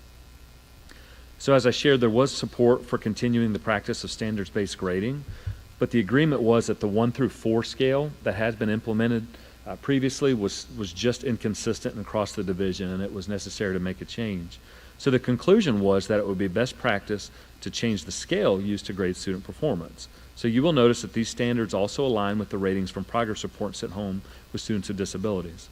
So from now on, the following standards will be used to rate student progress for students in grades K through 2. First, mastered skill. This means the student is able to consistently perform the task or demonstrate understanding independently and without support in multiple demonstrations. Sufficient progress means the student is able to perform the task or demonstrate understanding with some struggle or need for improvement. Insufficient progress means the student is able to perform the task or demonstrate understanding with significant support and room for improvement, or is unable to demonstrate understanding. Or families might see a letter N, which means the skill has not yet been introduced. So we hope these standards provide a clearer picture to families of how their child is progressing on grade level standards. In an effort to be consistent with the belief that grades are not fixed till the end of the school year, teachers will continue to reteach and remediate skills where students have demonstrated insufficient progress, in an effort to bring all students to at least sufficient progress on taught standards. The template itself will look different for all elementary grades, especially in grades 3 through 5. So on screen we have a sample of what a third grade report card will look like. First, just a note about K through 2 report cards. While they are being edited, there's very few changes to those report cards, other than the big change will be the ratings I just described. But on report cards for grades 3 through 5, previous versions were all the same. Now each grade, 3, 4, and 5, will have a different report card template. In previous versions, standards under each subject were generic. That means they were the same for each grade. But on the new report card, math standards are now more specific to the grade level. Science and social studies standards have been added. Previously, there was just a letter grade on the report card. Now we're going to have a letter grade and standards beneath to reinforce why the letter grade was given. And then in language arts, 2 standards were eliminated and 2 were edited for each grade. And then finally, there's going to be a comment section for each marking term that will be added. Previously, there was just one comment box that was overwritten each term. The new comment boxes will appear on page 2 of the new report cards for grades 3, 4, and 5, so families can monitor growth over the course of the school year. Again, as I said, the committee agreed that feedback on citizenship and behaviors was an important part of working with our families to ensure students develop and mature appropriately. Instead of giving behavior grades like satisfactory or unsatisfactory, the committee created a guidance document that will be given to all elementary teachers to help them give specific feedback about important social skills needed for students in elementary schools. This way, families will receive specific information about their child's behavior rather than a generic rating. So on the revised report cards, teachers will give positive feedback or share areas of potential growth about the following skills that are important for student success in elementary school: self-awareness, self-management, social interaction skills, relationship skills, and responsible decision-making. So for example, on the skill of self-awareness, a student may receive positive feedback from a teacher that says, shows confidence when approaching new tasks. But they might receive growth potential comment by stating, often starts tasks too quickly and without listening to instructions. If the student focused on growth and starting tasks too quickly, Then the new templates will allow families to focus on these behaviors and monitor growth throughout the school year. And to reinforce these changes, we added clarifying language in our grading regulations to reinforce the purpose of grading and really try to show what we're trying to accomplish with the report cards. So updated regulations will say homework should be assigned as practice after introduction and thorough explanation of the skills necessary to successfully complete the assignment. Excessive homework should be avoided. Teachers will determine the levels of proficiency of standards through ongoing observational and formative assessments. Evidence to support student progress towards mastery of the standards should be collected during the school year, and parents should have access so they understand why the ratings were assigned. At least once per week, teachers will communicate students' academic progress with parents by sending home graded work and should give feedback to the student about why the grade was assigned. And this is opposed to 3 times during the 9 weeks, which was in previous regulations. As part of our continuing efforts to reinforce behavioral expectations and hold students accountable, social growth and citizenship will also be addressed in specific teacher comments due to the impact behaviors have on student academics. So teacher comments will focus, as I shared, on self-awareness, self-management, social interaction skills, relationship skills, and responsible decision-making, and any other feedback that the teacher believes is appropriate. So what this means is that we are now going beyond the feedback that used to be on report cards. The end result will be a narrative specific to the child rather than a generic letter assigned to them each quarter. And grades for specific learning standards will be assigned. So the standard achieved by the student is no longer tied to a specific assignment. It represents the totality of evidence indicating whether a student has or has not mastered the specific skill identified on the report card. So the purpose is to give information to families and students about what skills are impacting student academic performance. So again, this reinforced the belief that a grade is not fixed until the end of the year, and it also reinforces the importance of growth in the process of learning. The final recommendation from the committee was to implement changes in phases. This year, revised standards will be on K-2 report cards. There will be different templates for K-5 report cards, and students will receive specific feedback on citizenship and behavior. Resource grades will not be included on this year's report cards, and this is due to an agreement among the committee that more discussions were needed with resource teachers to help them apply these standards for their specific subject areas. So our goal will be to have resource back on report cards by the fall of '24. When teachers return next week, principals will communicate these changes and will work with the instruction team to provide additional training as needed.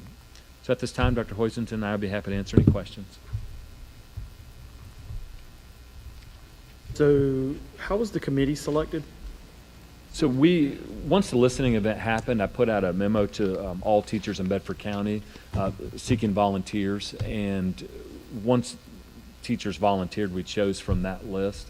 The other thing we did was we tried to be selective as far as getting representation from each zone from different grade levels. So we had kindergarten, 3rd grade, 5th grade.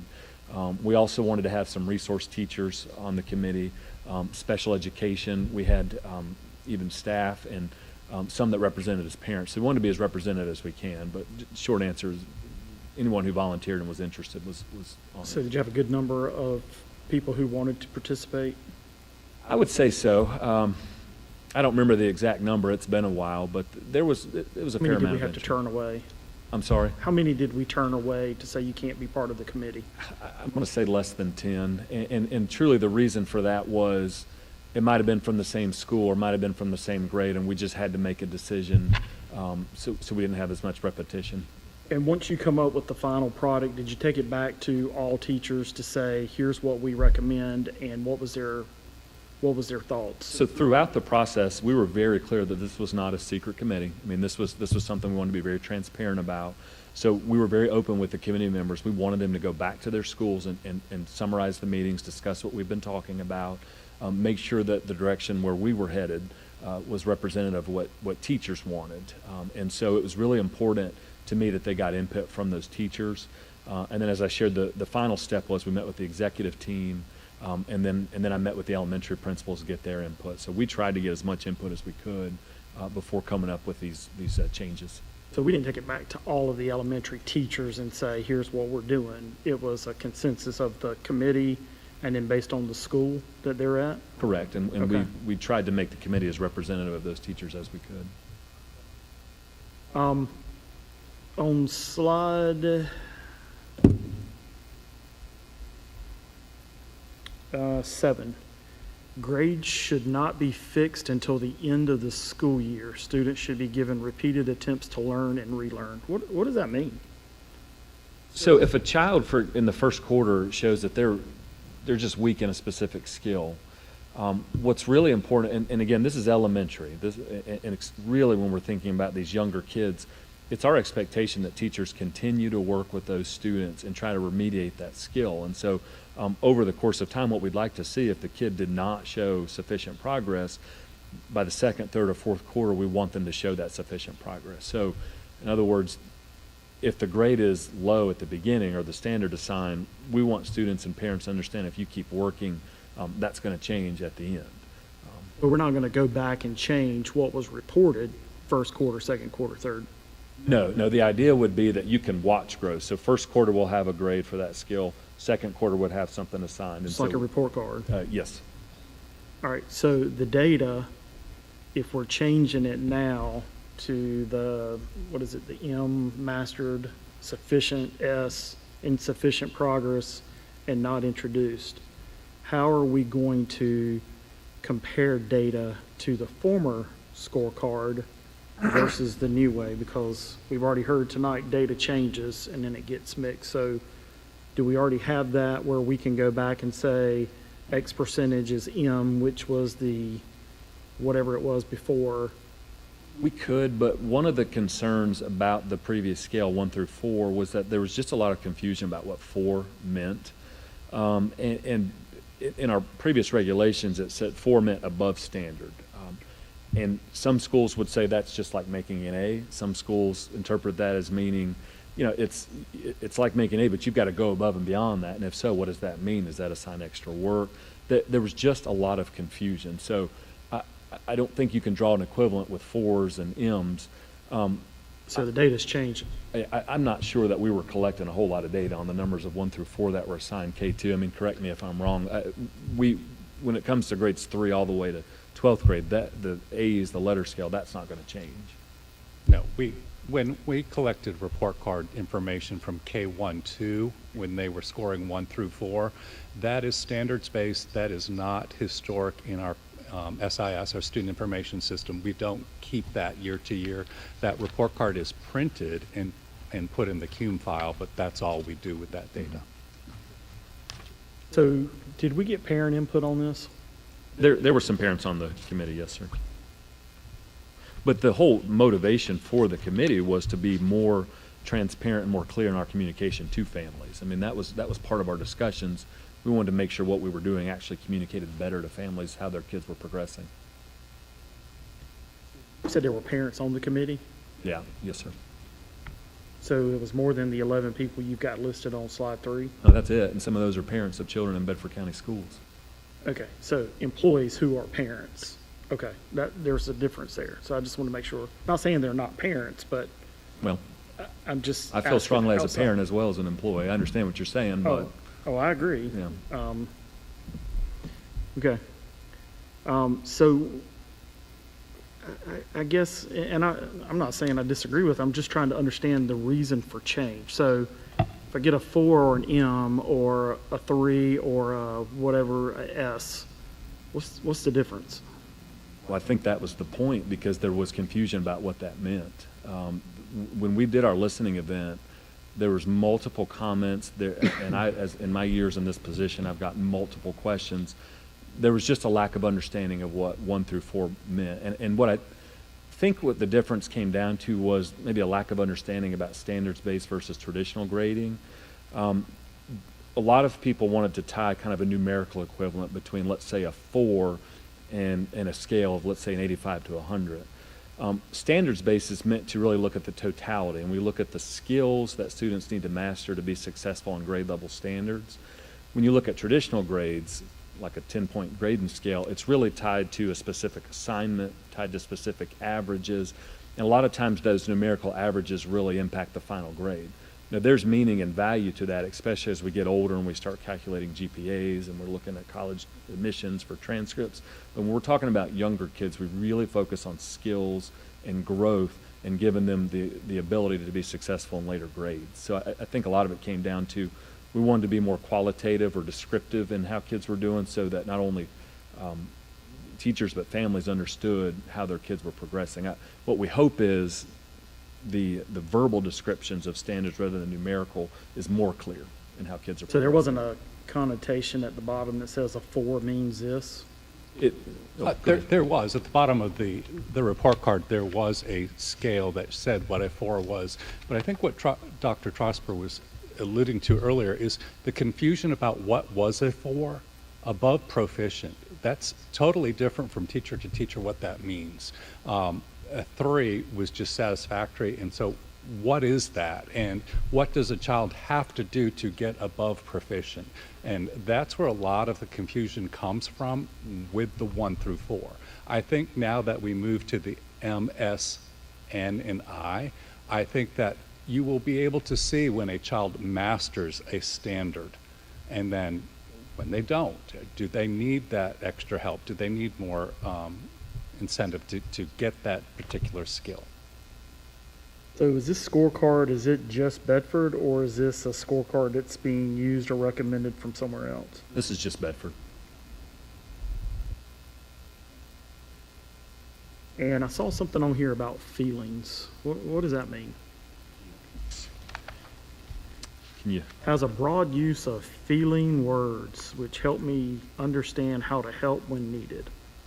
So you're looking at the behavior ratings chart.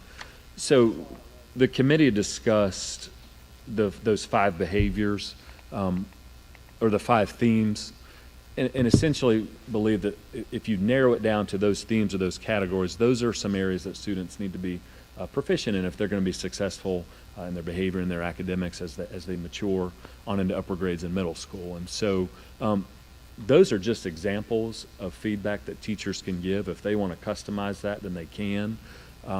But previously, for behavior, the grades were satisfactory, unsatisfactory, and it just really wasn't descriptive. So we were hoping to provide, really go beyond what we've done before and really provide feedback to families and students about behavior and how to improve.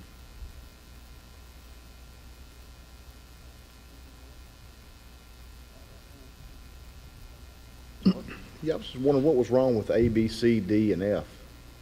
It really comes down to the difference between standards and the grading scale as I described. We have been doing the standards scale since 2013, so there's long-standing practice in Bedford County, and the committee felt very strongly that that was working because, again, it focuses on growth of the child and totality of developing those skills rather than this assignment is this point value, which leads to this grade. It's not about average as much as growth of the student. And one thing you'll see on the grade 3, 4, and 5 report card, there are A, B, C, Ds, and Fs. Yes. Next to the subject is a letter grade. Standards underneath that will be the M, S, I, and N. So this is in addition to the A, B, C. They're in addition to. K1, 2 will just be M, S, N, and I. Yeah, I was just wondering, it's always been, like you said, S's and U's and N's, and then it was KW's, and I mean, me, honestly, what I think of, and as a parent, and like you're saying, it was confusing to a lot of parents, it's because it was always A, B, C, D, F, you know, and then if you had an issue, the teacher, of course, wrote something there, hey, you did exceptional, whatever, you know, whatever the case may be. It just kind of blows my mind. I mean, like, what does this accomplish at all?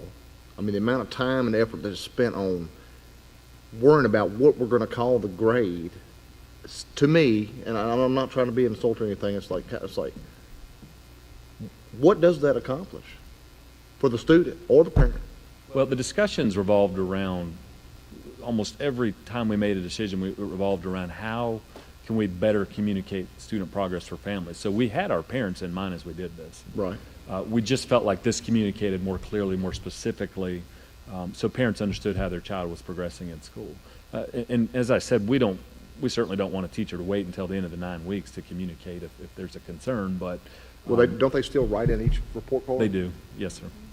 I mean, that's kind of communicating it there. Yeah, correct. And those comments are hopefully going to guide the teachers a little bit more, but they certainly can write their own comments on top of that as well. Harrison. Dr. Trosper, thank you for your report and your time and effort, along with the committee as well. I have a question just regarding the resource grades. So the resource teachers are giving grades or not? I may have missed that and got a little confused on it. During the pandemic, a lot of our resource teachers were used to teach core subject areas, and so it was decided to take off the report card. And honestly, we just had not revisited putting resource grades back on the report card. And so in our conversations, we said we would like to have resource back on. So teachers still have grade books in PowerSchool. They can still take grades, and parents can see that. It just hasn't been put on the report card template. And so that's going to continue, but what we want to do is eventually have the resource grade on the report card in addition to the core content areas and comments. I really like the ideal for our kindergarten, first and second graders, the fact that they certainly have, teachers have that flexibility, or they to include a grade, okay?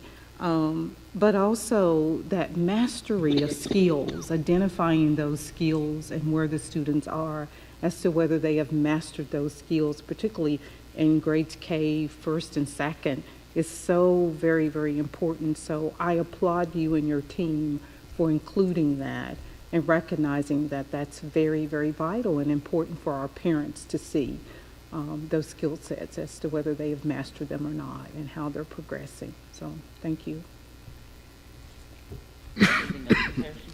That's all. Mm-hmm.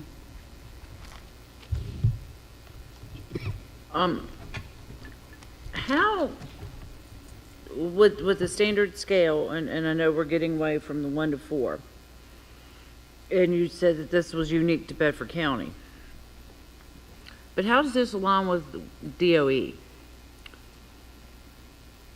Because I know before, again, I've been here a while, when there's a difference between our grades coming in, or our elementary school grades coming in, and all the kids are passing and doing really well.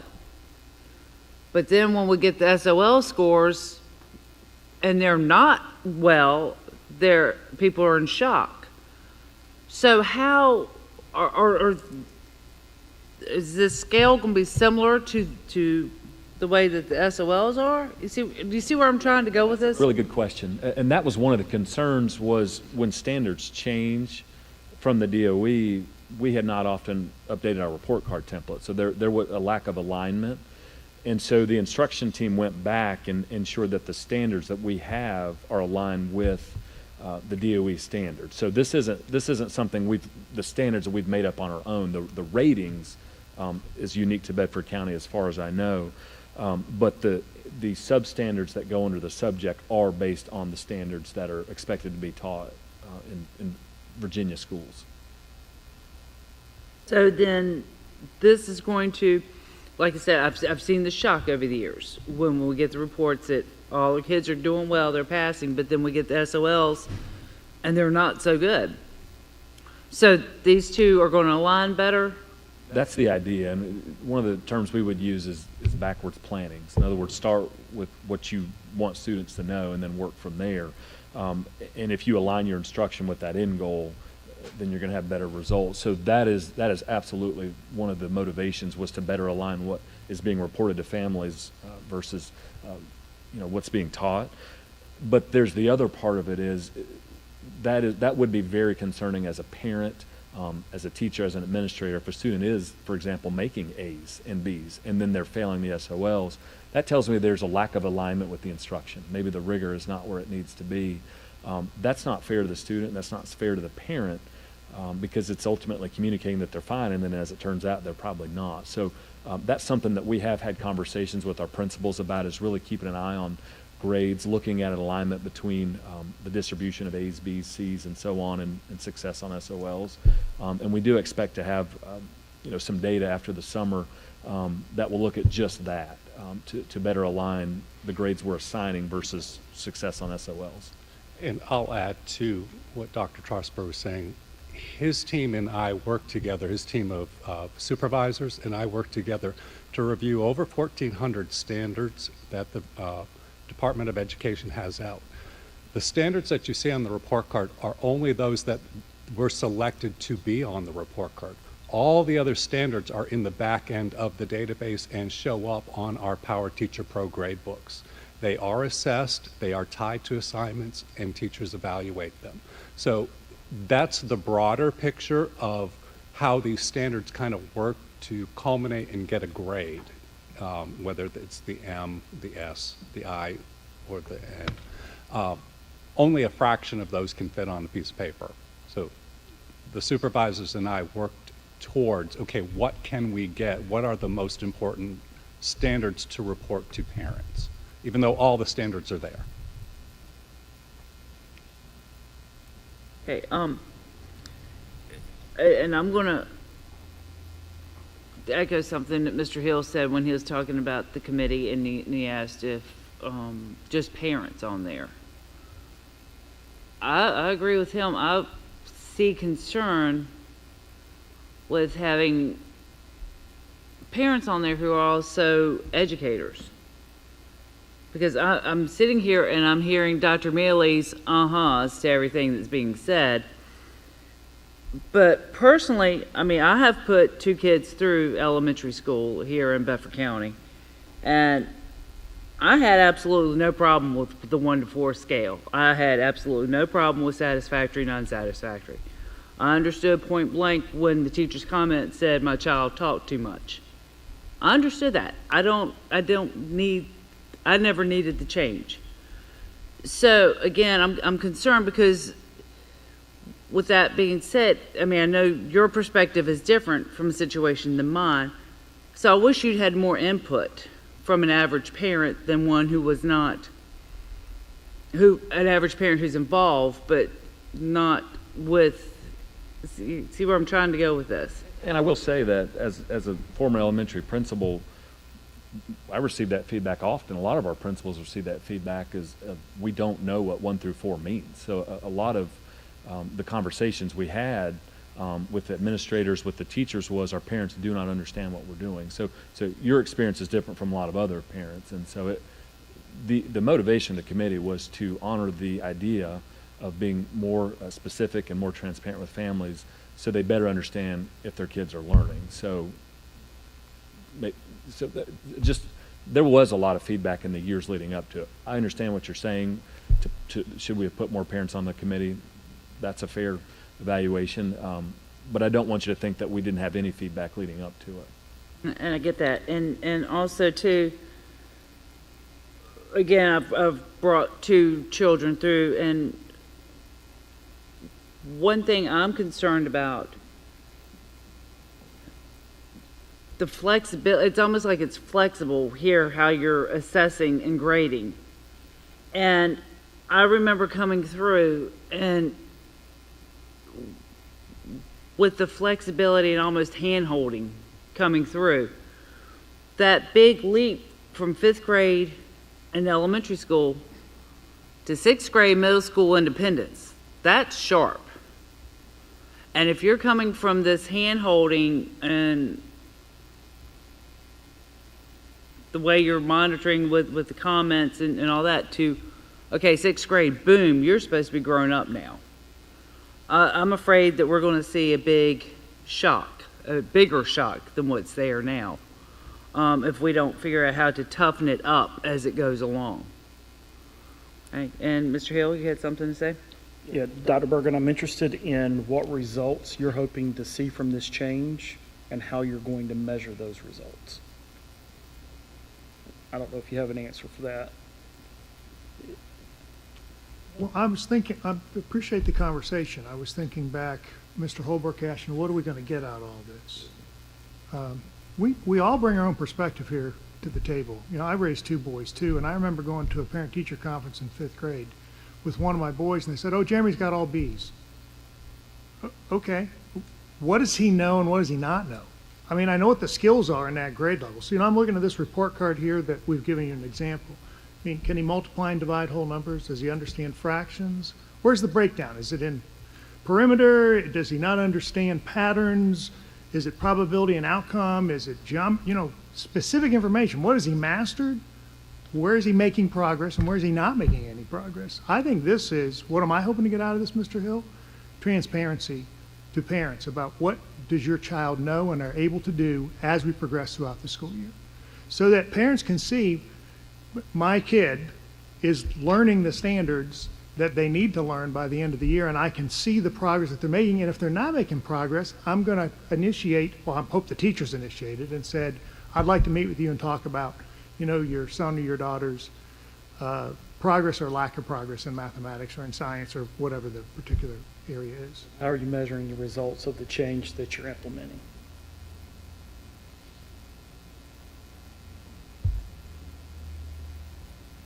If I'm hearing concerns from teachers or parents, some, right off the bat, I think we're all going to acknowledge, some people aren't going to like it because it's change.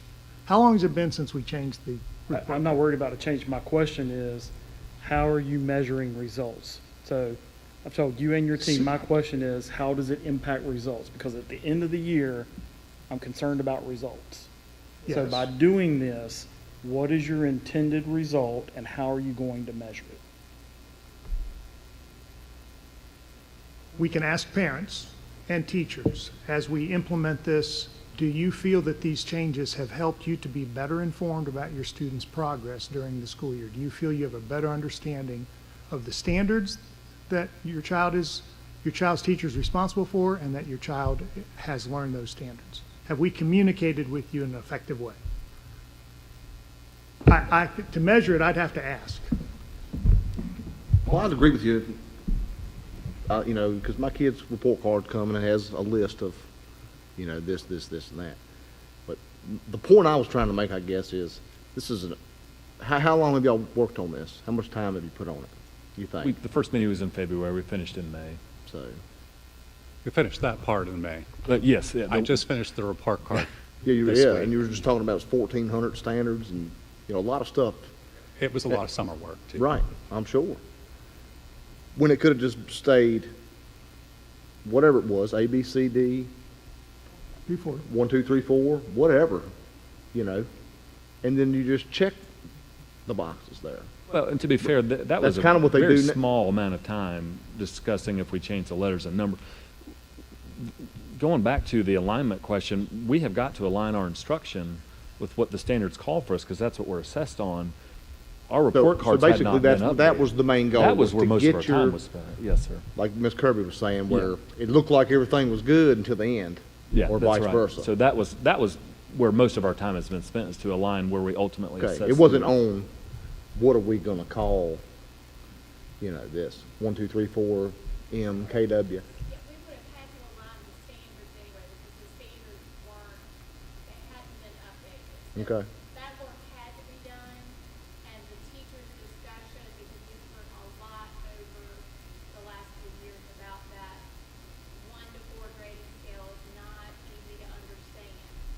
So that was just additional work we did While you were doing that anyway. Okay. So the I'll results, I'll add, because it was asked by Dr. Bergen, how long have we had this report card? The grade 3, 4, and 5, I started in 1986 as an elementary teacher at Forest Elementary School. I had a tri-fold report card that I wrote on.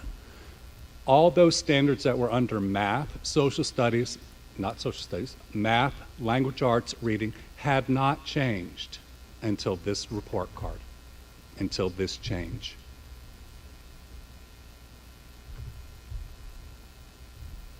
I just misunderstood. Is what it was. I was thinking And all this time was spent on what to call it. And keep But, in mind, yeah. subjects are still getting a grade in grades 3, 4, and 5. Yes. They're Right. still getting the A, A B, letter C, grade. D, Yes. F. It's Okay. just the standards under those for 3 through 5 have changed. So, can I, just, and I want to go before we get too far, okay? Because I'm going to piggyback off of something you asked. So, Marcus was asking about how you're measuring the progress. Results, I get that. But coming up, so the letter grades will still be based on the same way they've always gone through. So when the kindergartners turn into second graders and we're comparing that data to the new kindergartners, we're still comparing apples and apples, not apples to oranges. Okay. So I think I'm going to answer my own question. The hopes of changing this is the results on the end of the year testing? Sure, absolutely. Once you have, if you have alignment and you have teachers and parents understanding specific skills their students need support with, we hope to get our reading levels up. Our K through 2, they don't do SOL. So we're hoping to see that we've got better readers, better writers, better kids with math, so that we see results later down the road. That's what I needed to hear. So what is our expectation of changing this? And to improve K1 and 2 to feed into third grade. That makes sense. All right. Objective results. So here's my second question. Do we expect retention rates to change?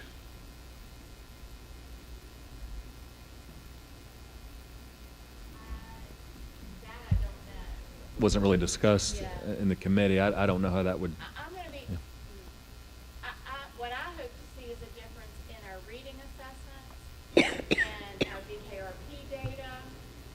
There is a lot of research out that says retention does not improve student performance. And so every retention that we discuss, that's a meeting with parents, that's a meeting with teachers to see, is there a different intervention we need? Is holding a child back and making them repeat the same thing going to help, or do they need intensive mediation? So I think that's a bigger question, maybe not so tied to this particular report card. But if we're using the terms mastering, sufficient, insufficient, isn't that going to tell me if a child is ready to proceed to the next level? Because I remember a couple months ago, Dr. Trosper told me studies recommend that we don't hold students back. My concern as a board member and as a parent is that if my child has not mastered certain skills, why are we, Bedford County, sending that child to the next grade when they haven't mastered the previous one? So that's my reason for asking, how does it change retention?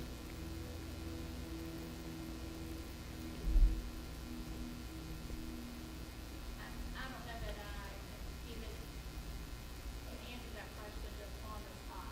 Okay. I think it's a different philosophy about retention that And I think the message from my team and my time as administrator is when a student's struggling to meet expectations, I expect the teacher to do everything they can to provide remediation, reteaching to help that kid get to where they are demonstrating sufficient progress. Instead of saying, you're not there, I'm sorry, let's try again next year. Let's use all the resources at our disposal to help that kid. I would rather that mentality. But at the end of the year, if they haven't mastered it, that's my question. Are we just pushing them to the next grade to say, yeah, we're not holding you back, you'll get it next? I mean, there's a lot of factors that go into it, and it's spelled out in our regulations. It's not just the academic part. There's a lot of factors that we look at, and certainly we don't want them to go unprepared, but the expectation is that we prepare them. And that's where we look at our PALS data, SOL data, whatever that is, that shows us if students are being successful. Well, I think with this new scale, if it's supposed to provide better clarity, I think that would give you a better indication. If it's, to Mr. Hill's point, if it's insufficient progress every quarter, that's going to be tough. And if you're not grasping the what would be the easier things, it's a building block. Every skill is a building block. So how are you expected to get to that next level? If you're struggling and you don't do it early on, I feel that, and it's just my opinion, well, actually I have some experience, I've seen it with my kids, is if they're pushed, a lot of times they resist. And you do not want kids, especially early on, to dread going to school. I was in a situation where one of my kids was at the end of the year, said, well, we want to advance him. And I said, did he earn it? Well, we just feel, if he didn't earn it, then I feel like I did not want him to have a resentment of learning and feel like it was a chore and a task early on, and we made the decision to hold him back, and it ultimately was the right decision. I think if it's explained to parents in that way, like it's long-term for your child. We really believe that this is the long-term best thing for them. If you do it early on, there may be a chance where they catch up. But, you know, I think we don't want to get to, as Mrs. Kirby said, you get to 6th grade and all of a sudden it's literally like a punch in the face.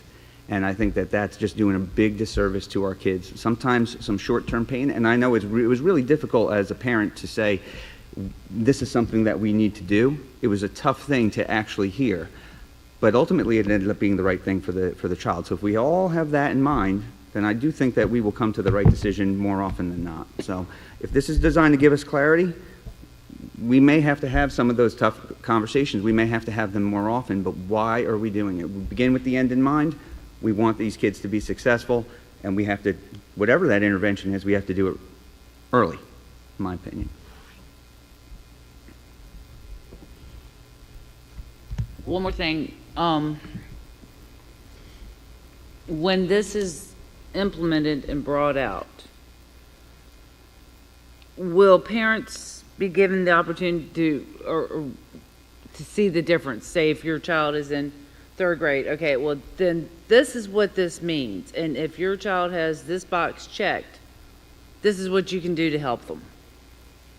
Will they be given like a crash course in this, or will it come home in the manila envelope and they pull it out and wonder what's going on? And we're trusting our schools to communicate that and what that means to with our families. And if they feel like they need further support, we want them to reach out and let us know, and we can kind of help with that communication process. One thing I will say on the template, there is going to be a key that talks about what is the MS, what does that mean? So there's going to have some type of a key, just like with 1 through 4, but we are trusting our schools to communicate with families, and there's also a place on the report card where teachers can request parent-teacher conferences, parents can request those conferences, and that has never changed. It won't change, that we want to be open and talking to our families about how to help their child improve. Yeah, Rita, I remember when we were coming through in Power School, and there were actually some little classes on how to run Power School in the schools. So I was just wondering if it'd be something similar to that for the change. Anything else? Okay. Thank you. Okay, moving on to 3.04, Joint Facility Committee update. Dr. Bergen? Yes, Madam Chair, as you personally are aware, and Mrs. Hairston, there was a joint facility committee meeting between representatives of the school board, namely Mrs. Kirby and Mrs. Hairston, and members of the Board of Supervisors and staff. This meeting occurred 2 weeks ago on Wednesday, July 19, and the purpose of the meeting was to discuss the planned renovations that we've had months of discussion about on the canopies and the auditoriums for Stanton River High School and Liberty High School. So Mr. Hagler is going to provide a brief summary of what the discussion was and what some of the outcomes of that meeting were, and then I would encourage Mrs. Kirby and Mrs. Hairston to also participate and inform the rest of the board members about that discussion and what our desired next steps are in terms of canopies and auditoriums. Mr. Hagler. Yes, thank you. At the meeting, we did invite members of the Board of Supervisors and staff from the county that were there. Dominion 7 was there also, one of the representatives, to go back and look at the studies. Now, we didn't bring out the big, thick studies. Those were distributed to the parties that were present, but they came back with like really a summary recap of the studies. One of them was done in 21, one was done, I believe, in 22, so we needed to do some updates on even cost estimates on that.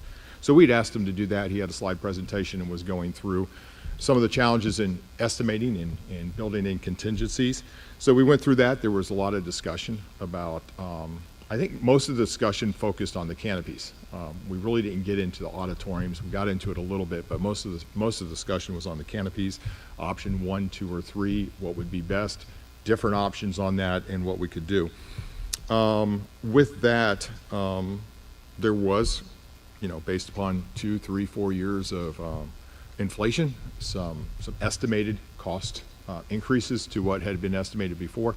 I didn't bring those tonight because the committee had asked Dominion 7 to re-engage with some contractors locally and get their feel on option 1 and 2, and to provide me some rough estimates back.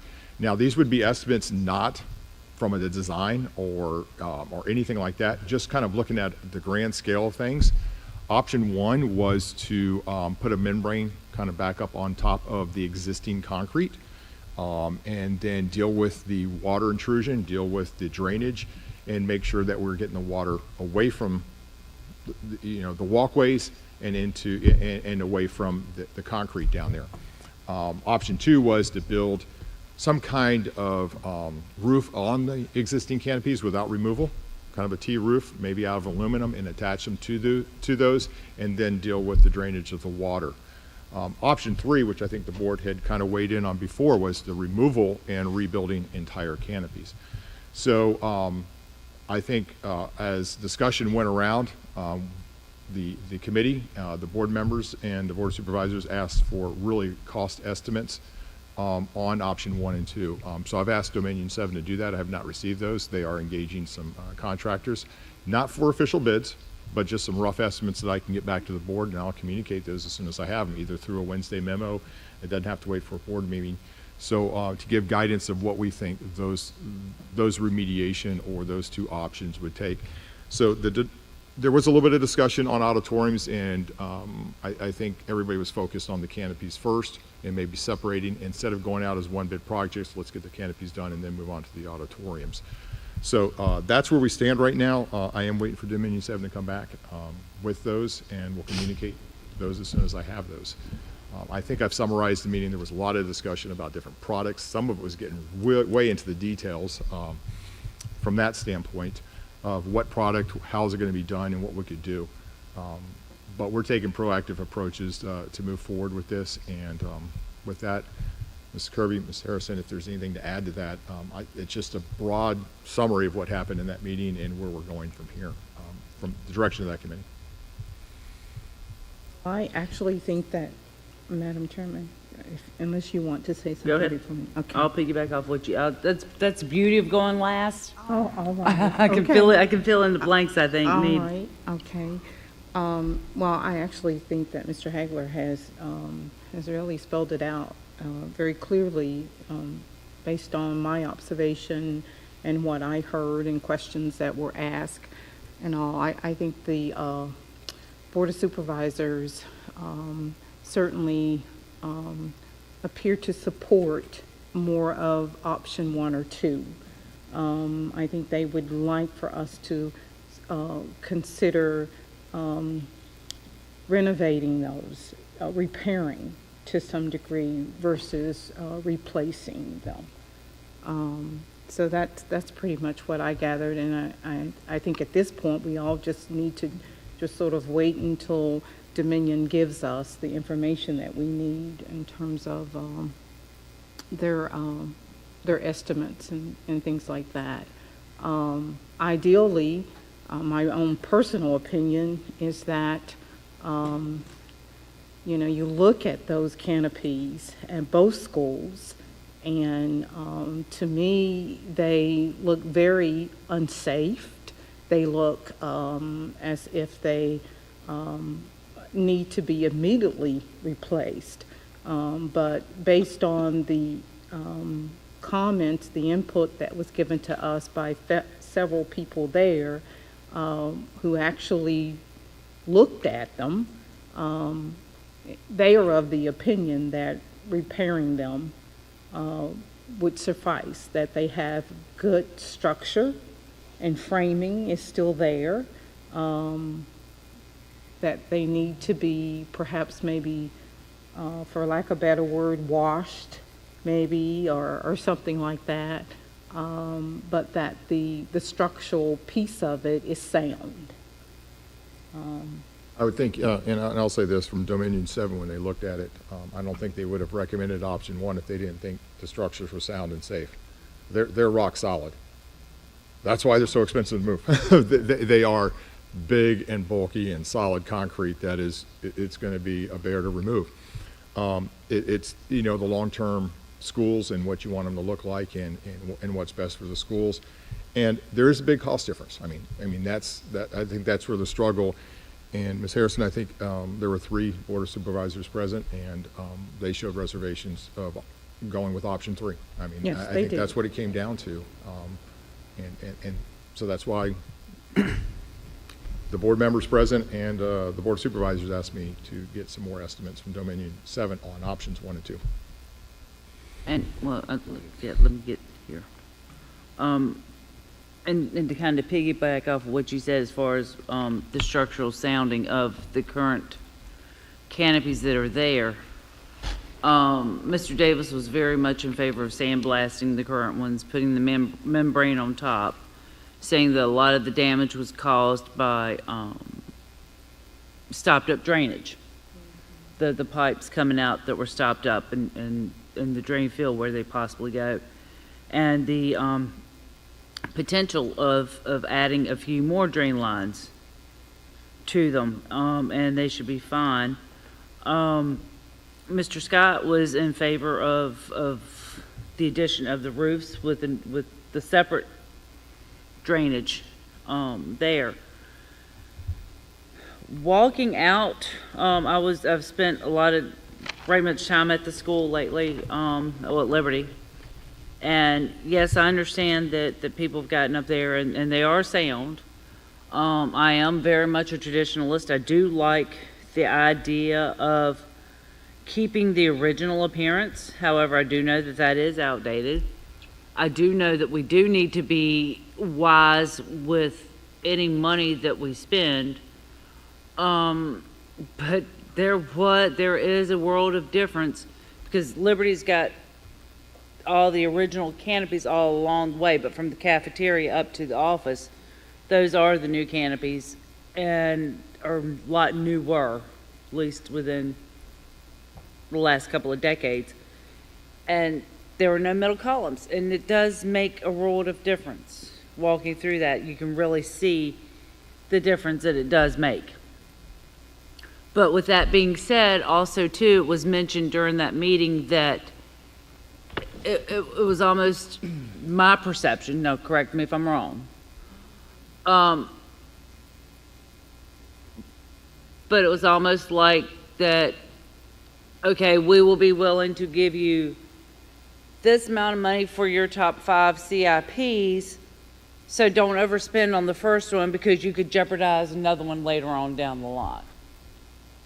And when I heard something along the lines of you don't want to spend all of your money on canopies and not be able to build the gym at Bedford Primary. I'll notice I was quoted in the paper by saying it, and I'll stand by what I said. I'm not a gambler.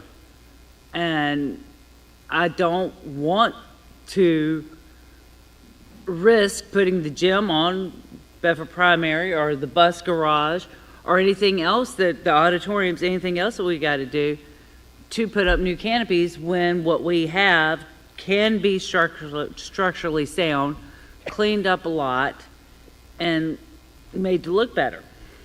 So, and I know I have 2 here chomping at the bit to speak, so thank you for letting me speak. Mr. Hill, you were the first.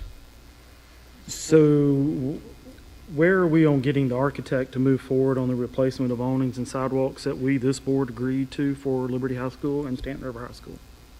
We have not put that out for bid. We have no money appropriated towards this project by the Board of Supervisors. So our To enter into a CIP contract, that we to d- agreed, What's that? so the CIP that this board agreed to move forward on, we don't have money? There's money that the Board of Supervisors said they would support with their tax rate, that they could do some of these projects. But they actually have to take action to appropriate funding for these projects. I can't spend money that has not been appropriated by the local board. So we can't hire an architect to come? We could, but if they don't appropriate the money, we would be spending money on architectural and design without having funding for the project. So that would be spending money. Funding, when we don't even have an architect design to tell us. We have to, for the architectural design, let me explain. To go out for the canopies only, if we're going to just go out and get them cleaned and put a membrane on there. It's not what the board agreed to. I don't know if we need as much architectural and design as redoing the whole thing. So you need to know what scope and what you're asking for when you go to do it. And so having the scope and design as far as what you're doing, then you engage in that. Procurement law in Virginia says that if you're over $200,000, even for an architect, it has to go out for RFP or for bid. So if we were going to do all these projects combined as one, auditorium and canopies, that would have pushed the architectural and design way above that. You have to go out for an RFP for for both campuses separately. If you're just going to do the canopies, we could probably just do 3 quotes and move forward. So it's kind of like procurement law. What am I doing? Am I doing all the canopies and the auditorium? Am I doing the canopies, and what is the scope? So it's hard.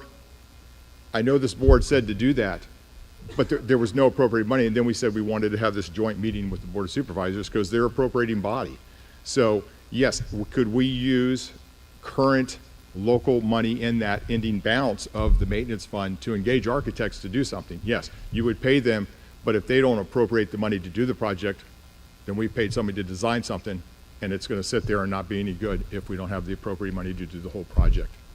So I can move forward with this and go forward. I just need direction. Are we just going to go to the canopies? I can probably get a couple quotes, or even our architectural and engineers that we have on retainer to do the canopies for whichever design, whichever option.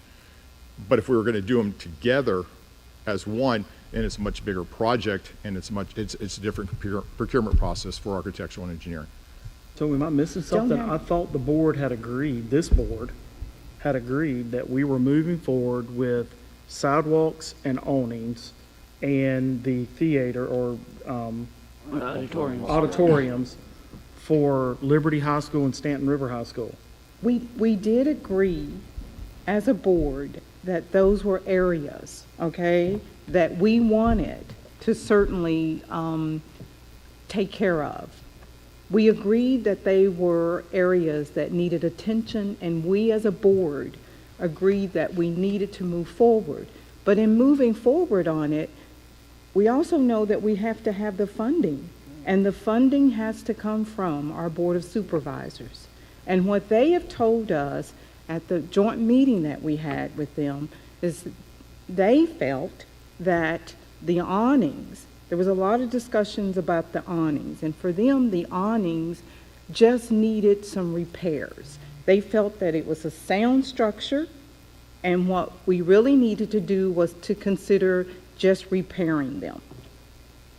Now, there was very little, like Mr. Hagler said, very little discussion regarding the auditoriums, but yet I personally felt, and Susan may feel differently about it, I felt hopeful. I left there feeling hopeful that perhaps maybe we would be able to get the funding for the auditoriums as well.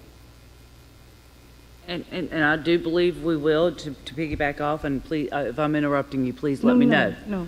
And I see your point as well, Mr. Hill. However, we are always talking about saving money, pinching pennies, don't throw good money after bad, whatever, until we know which project we are. I know what we want to go with, and I know what our voters want us to go with, and I know what every parent that stood here and talked to us want to go with, and every email.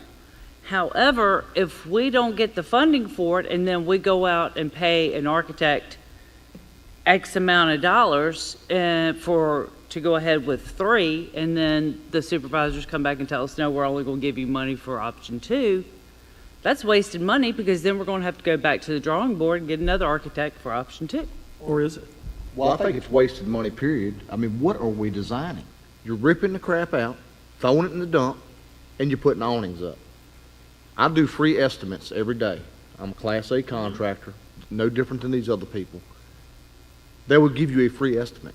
I could have a contractor there meet me there tomorrow, give an estimate on tearing the stuff out, and then have an aluminum awning contractor there to tell us what it's going to cost to put them back.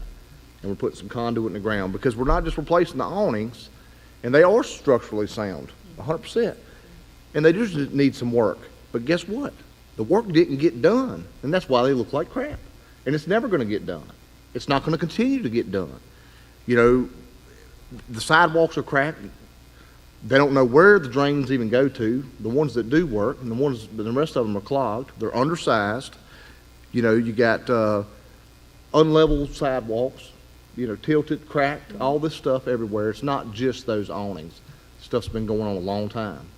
And we're going to get new awnings because the board of supervisors don't tell us what to do with the money. And, you know, I hope they're watching. You know, they're going to give us some money, and maybe they won't, but we're going to have new awnings regardless, because that's what we said, and that's what needs to happen. That's the smart, long-term thing to do, because we go over here and put Band-Aids on this stuff. Who's going to maintain it? Who's pressure washing all this stuff and painting it every single year or every 2, 3, 4 years, whatever it is, you know, during the summer? I mean, the maintenance crew's overloaded now.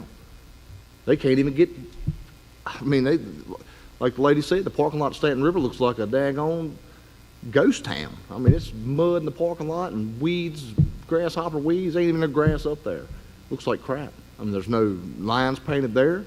And the other parking lot, you know, I mean, they're stretched thin now. So we did agree to move forward with it, and I think we need to get some free estimates here. Not just, we don't need an architect on everything. No, we don't. I'm telling you, we don't. You know, I've built $250,000 boat docks that were drawn on a Wendy's bag.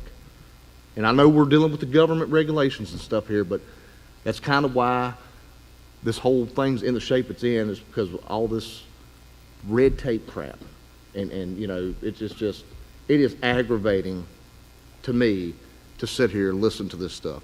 And I know everybody's doing the best they can do with what they got to do with, but we need to make common sense common here, and let's move forward with what we said we're going to do. So the price of these projects, Then I would, We're basing all of our decisions off of, we don't even have a price yet. You know what I mean? That's what I'm looking at. It's like, and several of the Board of Supervisors said that there are local individuals who could do this at a very reasonable rate for us. They did say that. I do think that we could come way And I think under. that probably does need to be investigated and pursued. However, I still go back to the question, where's the funding? They're going to give us some money. We don't know that. Well, they raised taxes and almost blamed it on us. So true. that's on them if they don't. I agree, but So, they you know, haven't said we got it. They yet. Well, haven't. they don't have the final say on money. The people do. Well, And but that's and- not going to happen in the next couple of weeks. That would be in the next election. And I agree with Ms. Harrison. We don't have a guarantee of funding. I mean, they're talking about a $14 million shortfall for the landfill and the transfer station. And I think, what do you get for every cent? It's like $1 million, a little bit more than $1 million. So What's trash or the schools? I mean, which do you think is more important? I'm with you. know? I'm know just what I saying mean? we just don't have funding. I I think we get it. all are on the same page, hence is why previously we all agreed that we need to replace or fix the awnings and the auditoriums need to be a priority. But I don't think that we fully understood just where the funds were coming from, you all. I mean, we don't have the money. Well, we don't even know that, though, is what I'm saying, because I think those were ballpark estimates that were thrown out there, Okay. you know, that to cover themselves.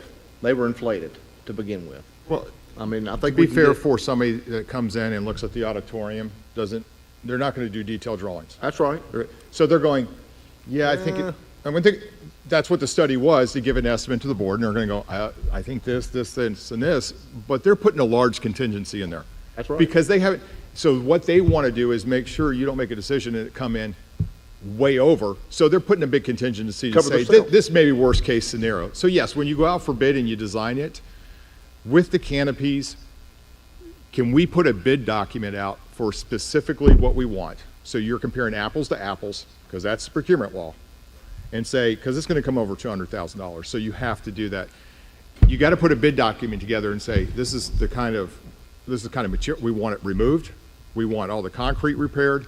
If you're going to say removal, we want this type of material, we want this type of drain, and you have to have all the specifics down so you compare an apples to apples. If you put out a bid document and say, just give me your estimate for whatever you think should go there, it's not a true bid document. You're not bidding the right things. Like when we do HVAC, this is the equipment, this is what we want. So when you say, do we need an architect or an engineer, Maybe or maybe not. Sometimes when we do roofs, we don't do that. We know the membrane, we know that, we can put that out for bid. So we don't always engage architectural and engineers when we go out for bid. But when you're going out with this, we got to go out with what we're going to put back.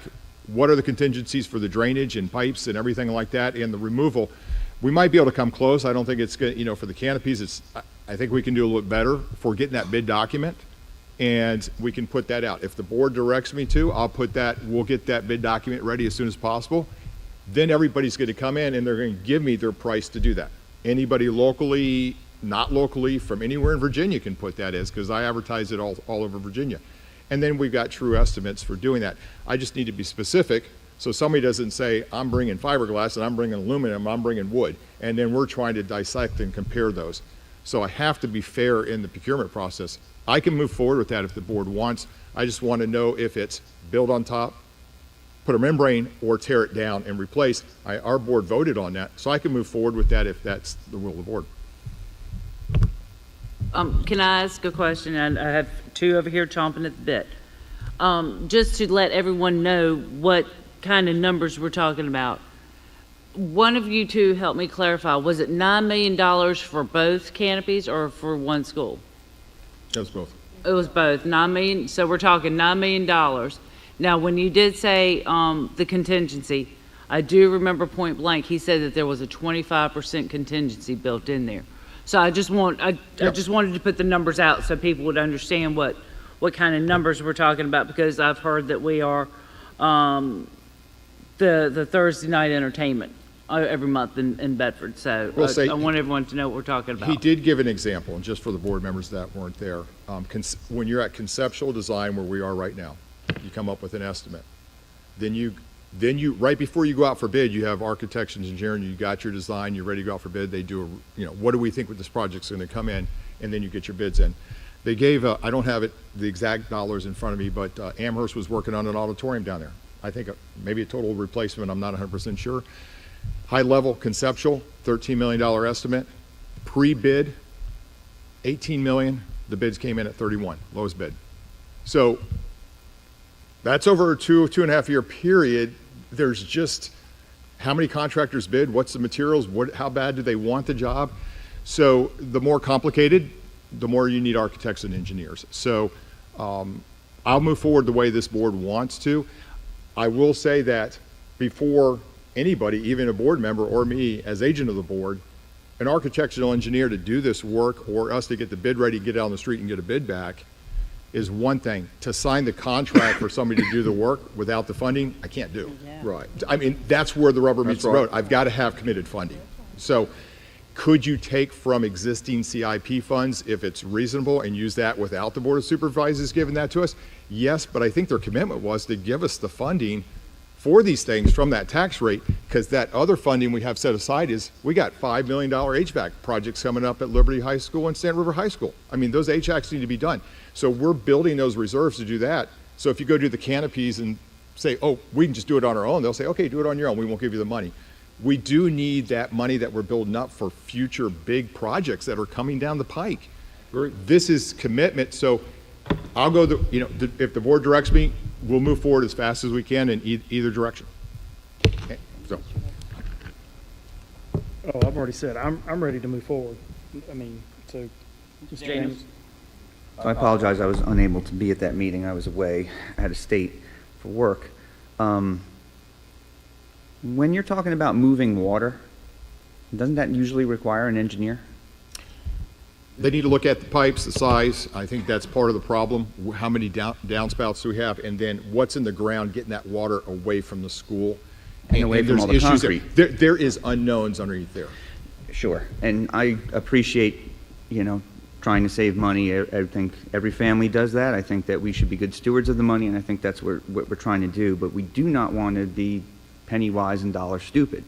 We've got to be very smart when we're talking this. So all of this stuff, everything has got to be on the table. So if they want us to look at different options, which I think everyone needs to know what we're talking about. When they talked about that, so that means we're keeping the center column in these awnings, correct? Do we have 42 inches of clearance from the end of that center of the column to the end of the concrete for the sidewalk? I don't think we do. Do we have 42 inches going the other way? I don't think we do. 42 inches is ADA for wheelchairs.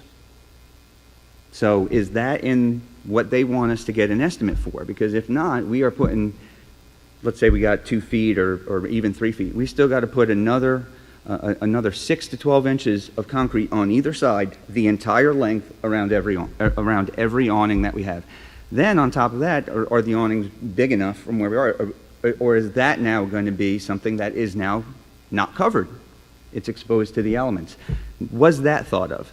Anytime when there's a change in elevation, if it's not 1 on 12, 1 inch over every foot, that's hard for a wheelchair to get up, and that's what compliance is. And if we're going to spend millions of dollars to do this, it's probably important that we do it right. Otherwise, we probably open ourselves up to lawsuits. So I really think that all of that information needs to be gathered and given, because the Board of Supervisors, all of us need all of the information. They're like, well, this is cheaper, let's do it. Well, it's going to be really hard to remobilize to fix anything that wasn't done properly if we didn't think all the way through. And again, this all could be moot, but I think it's important to say, because we want to do the project right and we want to do it one time. And that's my opinion. I don't know what that answer is. And I appreciate people that have more knowledge than me saying, well, I think this would handle the water. I think this would do this. I hope they're right. Mrs. Kirby says she's not a gambler. I don't want to be a gambler on that either. I want to make sure we do it right. Again, I don't know what that answer is. I think that these two boards are smart enough to try to work together, but we need the right information to come there. Because they're thinking this is cheaper to do. It may not be.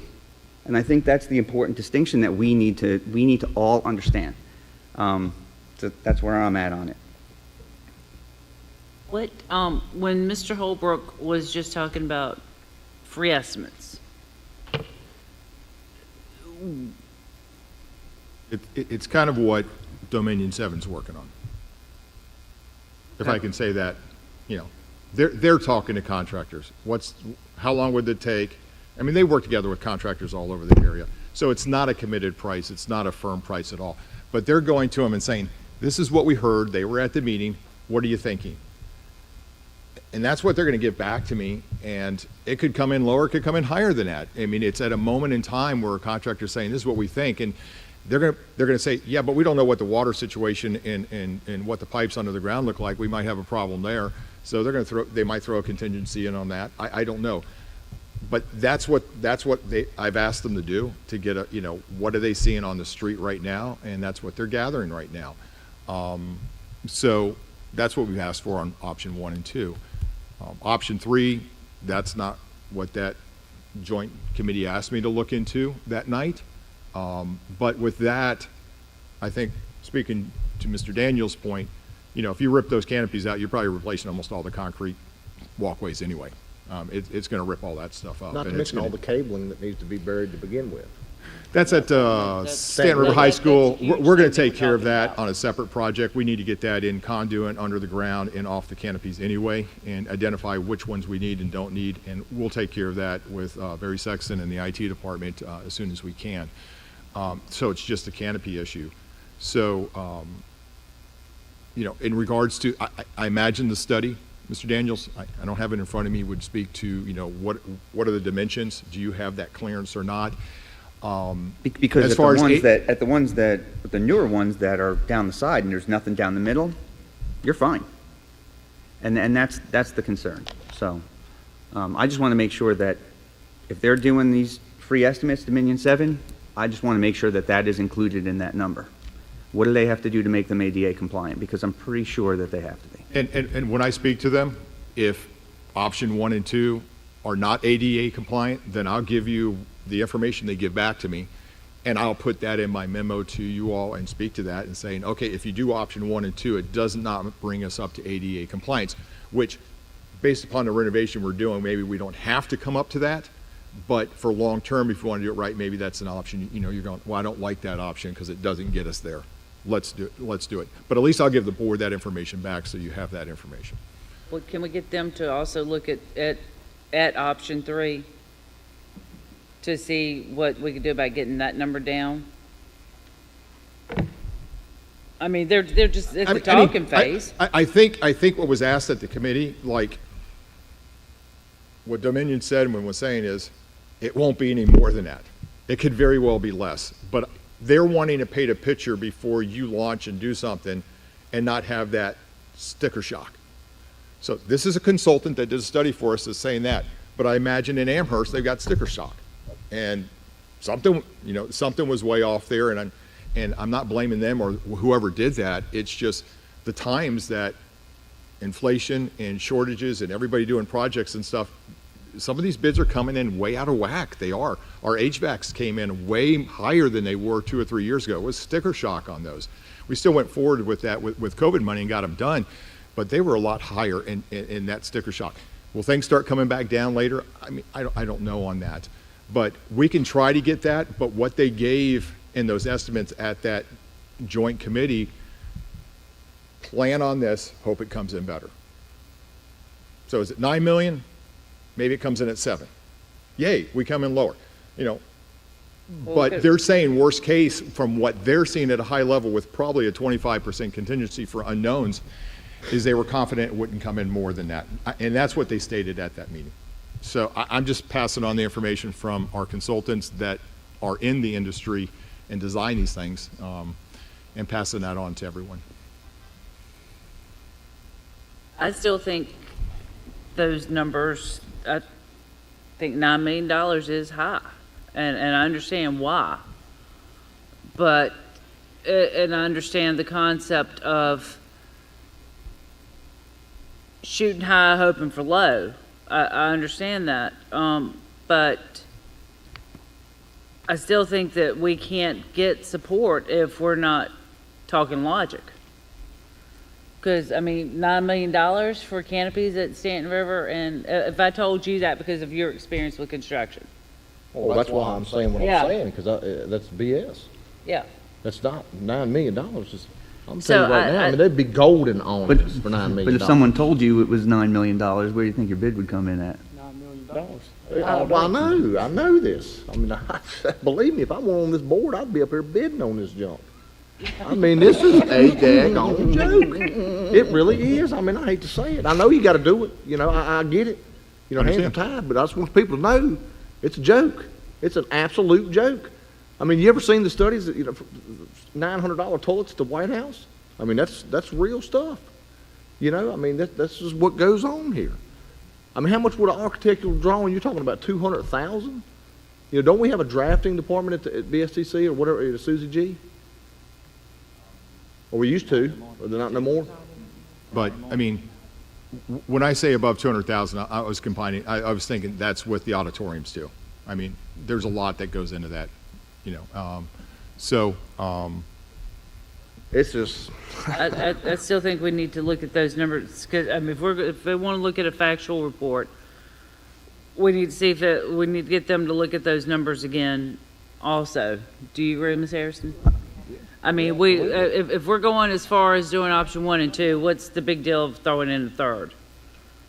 And it's just, once I have the information, I'll just pass it I on got to it the board. right here. I got it all right here. But for me, what I'm looking for direction for the board is, when do I bring you the bid document that's going to go on the street?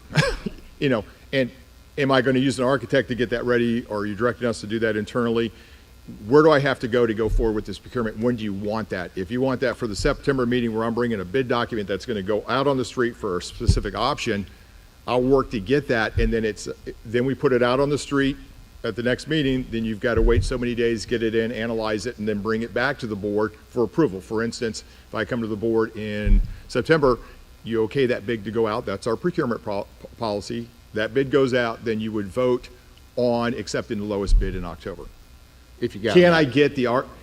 I think for the canopies, we can spin that up a little bit quicker. I can't guarantee that, but we can get that done a little bit quicker than just if it was a whole project with the auditoriums. Auditoriums are just a bigger project and more complex, I'll be honest. So if we're looking at the canopies, what's that? We have to accept the lowest bid, or can we just put it out to bids to review the bids? I think it's my next item, or a little bit further down after we do opening schools, there is another option which I'll be discussing tonight for the board. It's a different procurement process, and it's an option for the board, but it's guidelines, and I'll explain that a little bit later. If you go out, design, bid, build, you accept the lowest bid. Okay. You fully design the project, you put it out for bid, you accept the lowest bid, or you throw them all out and rebid, or you just don't move forward with the project. You don't have to. But you can't go away from the lowest bid unless you can find something with a contractor that you can actually exclude them, and that's pretty hard to do. So that's procurement law in Virginia. So, But there is another option I'll be talking about later. okay. They bid the same set of plans, the same line items, the same line up. Gotta be line apples to 11, apples, electrical is electrical. Yep. Okay. We want this type of light, we want this type of material, we want this removed, we want this concrete, this is how much we want, this is how wide, this is the project. Sometimes you do a pre-bid meeting where they come in, they go, hey, you didn't mention this. Oh, okay, then when you revise your bid, so everybody's bidding on the same thing, and you can say we accept lowest bid. That's just the process. I came from the private industry. I don't disagree with you. But- That's procurement law in Virginia. It is. So- But if we take bids, I mean, can we turn, because again, we don't know what we're going to get funding for. Yes, ma'am. You don't have to take them. You can just throw them all out and just say, we're not moving forward with the project. Okay. Yeah. Yeah, that's always the board's prerogative. It comes back to the board for approval at any time. Get the bids. And it's happened before. Boards have rejected bids, and we've, It's not a gun to our head if we decide, hey, these are all the options that we have, these are all the bids, we spent the money to do it, we did it right, we got the information, Board of Supervisors sees that, we say that, it's too expensive. Okay, then we don't spend millions, we don't spend a couple hundred or whatever. It's we're not still going to a lot spend of money. millions on getting this out for bid. We're I not. understand, but if we had to go out and do it, But once getting the right bids come information. in, that's where the big money is, and you really need the funding source identified and appropriated to sign the money for the bigger money. That's all. But architects and engineers are not going to be millions on this, or hundreds of thousands on the canopies. So how much would it cost, I mean, what is the cost for putting it out to bid? I don't know right now. I have to talk. We have several engineers, and architects and engineers on retainer. I can probably go to them and get a couple quotes and have them start working on it. I just don't know if their staffs are ready to jump on this immediately, because they're working on projects 3 months out. We got to get in their slot to get working on this. So I'll have to see how complicated it is, and I'll talk to my staff internally and see how complicated it is, whether we can get the big document on our. My biggest concern is the water, and having an engineer look at that and make sure we're dealing with the water properly, because that's what's caused the problem here. It's not getting the water away from the canopies and away from the buildings. That's been the biggest problem. If the water was being taken care of, we probably wouldn't be talking about this right now. The pipes have been undersized, it's leaking down, and things are clogged, and it's just, the water's not getting away from the canopies, and that's what's really just messing everything up. We got to deal with that. And I want to deal with that properly. So. Well, don't take a rocket science. No. I mean, I'm not, the guy that puts my gutters up probably didn't even make it through high school. And I mean, we're going to make a list. I'm going to make a list, the committee or whatever, we're going to make a list and do, like you said, go out for the procurement bid, and put it up where we make a list of, and everybody's going off of the same list, and they give us an estimate. And I need direction from the board. We need to hear your other option later tonight, right? Yes, and then I Okay. need direction from the board, Okay. what bid document I'm getting ready, option 1, 2, or 3. Yep. And I'll proceed forward with what our board, the board of supervisors, we need their funding, we need their support, but I'll start working on one of those because, you guys direct me and I listen to you, and I'll move forward with that, as fast as possible. And we'll get going on that. But I'll feed you the additional information that Mr. Daniels asked and what Dominion 7's working on and get that to you in the interim. Okay. But if the board tells me, I'll start working on getting this thing out for bid and we'll go from there. I think it would, and I'm just sitting here thinking about what we sat through. And if we do get the updated numbers for options 1 and 2, but then actually get a bid for 3 and take it and see what the difference is going to be, then we could be moving quicker toward finalization. Hopefully. I mean, that's Faster than what we're doing right now. I get it. Trust me, I'm aggravated too, but I'm just trying to do it right. So, any more questions? Okay, let's move on to 3.05, readiness for opening schools. Dr. Bergen. Yes, ma'am, as we do every year, we want to brief the board and the community about our preparedness to welcome kids back for a new school year. So we have a high-level update for you on where we stand with our student enrollment, where we are with our staffing at this point, and what operations, facility maintenance occurred over the summer to get ready for this new school year. And then there's some updates, some minor changes in school nutrition transportation that we want to share with you. So this is a team approach. Good evening, board members. Mr. Hagler and I are presenting tonight the Ready for School report, starting with student enrollment. BCPS has 8,872 students in K-12 as of July 31st. The projection was for 8,826, so we've exceeded projection. There are 296 students enrolled in pre-K, and it's in all programs. So our total enrollment is 9,168. Moving on to staffing, this year as of today, we've hired 68 new teachers, in which only 24 of those are 0-year teachers. As of August 3rd, we still need 9 teachers, 9 paraprofessionals, 4 custodians, and 1 nutrition position. I'm happy to report that we are 99% filled. We had 90.2% of our teaching staff return to their positions, having less than 10%, actually 9.8%, of teachers being new to Bedford County. Last year when I came before you, we had 90 new teachers and 52 were 0-year. We have significantly improved on lowering our turnover, and we're able to secure many experienced teachers in open positions for 23-24. New hire orientation was today at Liberty Middle School. We welcomed 124 new employees to Bedford County Public Schools.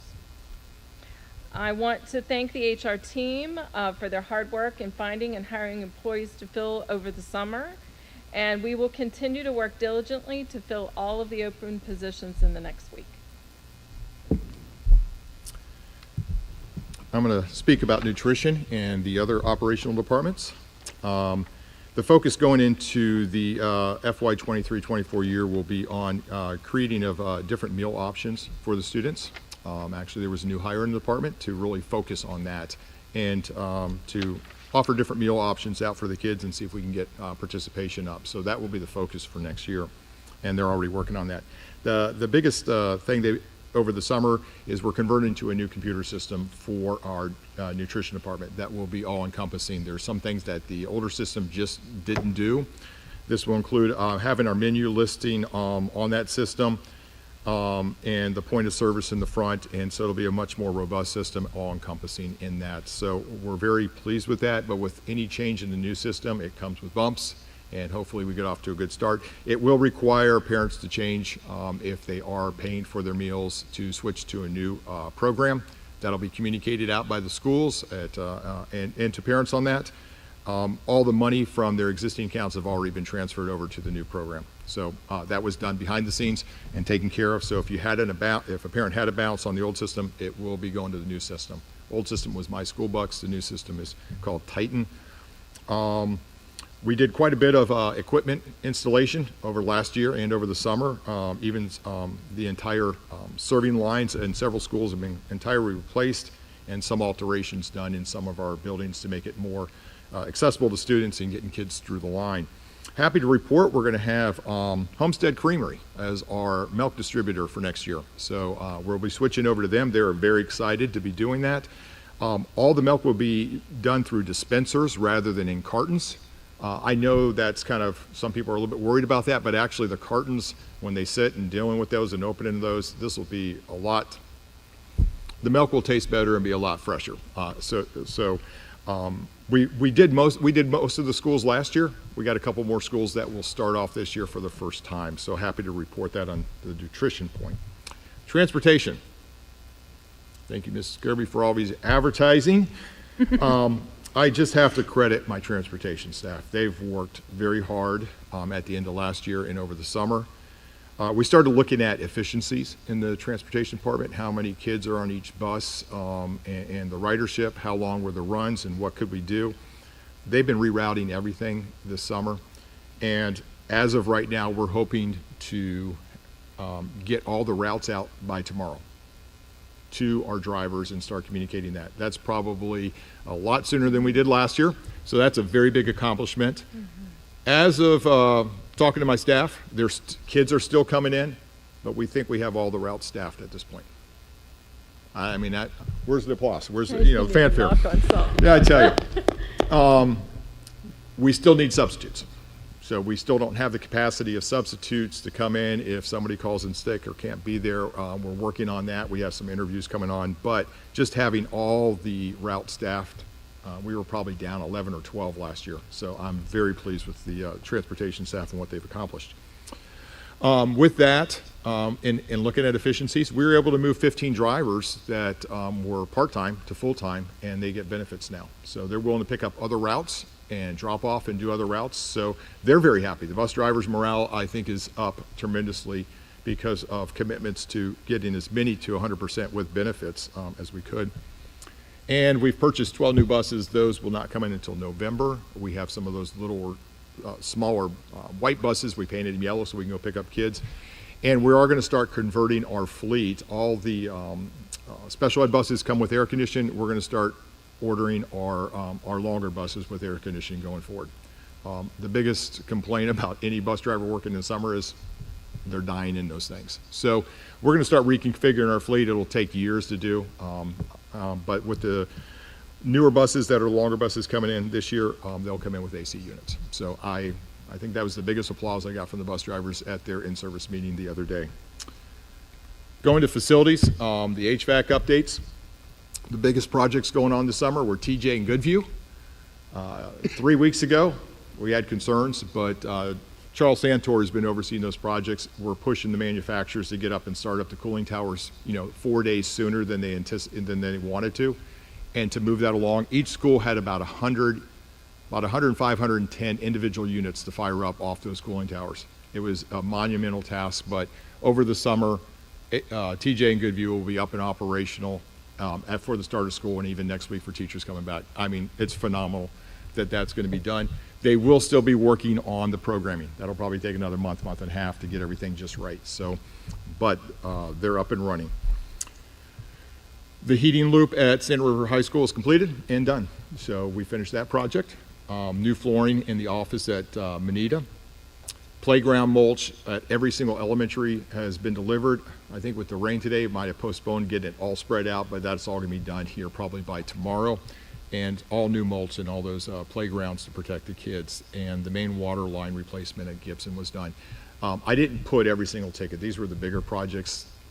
Probably 600 or 700 work orders were accomplished this summer for multiple things. And with the big rainfall, we had a couple failures with water getting away from the buildings, and we had some sinkholes we had to take care of. So proud of the facility and the maintenance staff. As Mr. Holbrook said, we're very thin, and they are running around and making sure that our buildings are ready. Also want to give a shout out to our custodians working diligently, especially at TJ and Goodview, after all the HVAC projects to get those schools ready for open house and to have a warm reception for our kids and for our parents. And with that, we'll be ready to open school. Any questions? Daniel? Dr. Calvert, what did we end enrollment last year with?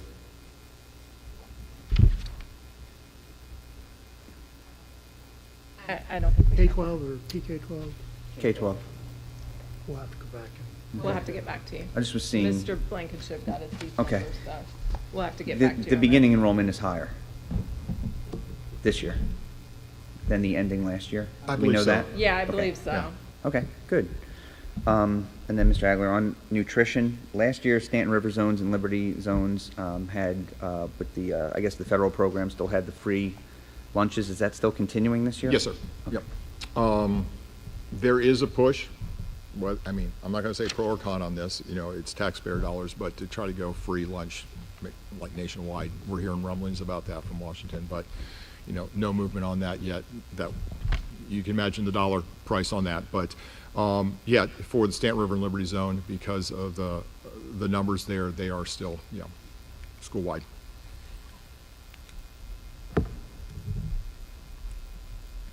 More questions? I'm going to ask, because we're at a point between going from A to B. That we take a 5-minute break. I think that would be advantageous for everyone up here. And we'll reconvene in 5 minutes, 10:18.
sorry, I'm trying. I'm trying, y'all. I really am.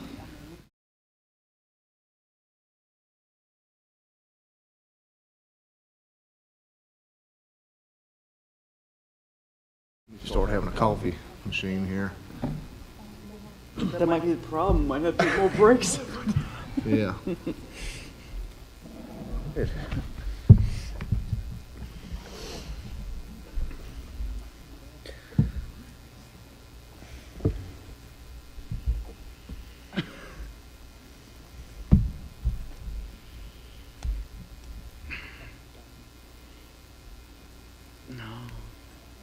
You ready to jump back in, Madam Chair? Yes, Okay. please. Next three items are all information items. Board is not being asked to take any action on these items. We're just informing you.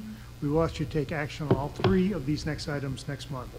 I thought we had more on this one. I'm Mr. sorry. Hagler referenced this in the previous discussion about facilities. There is another way to go about doing some construction called a PPEA.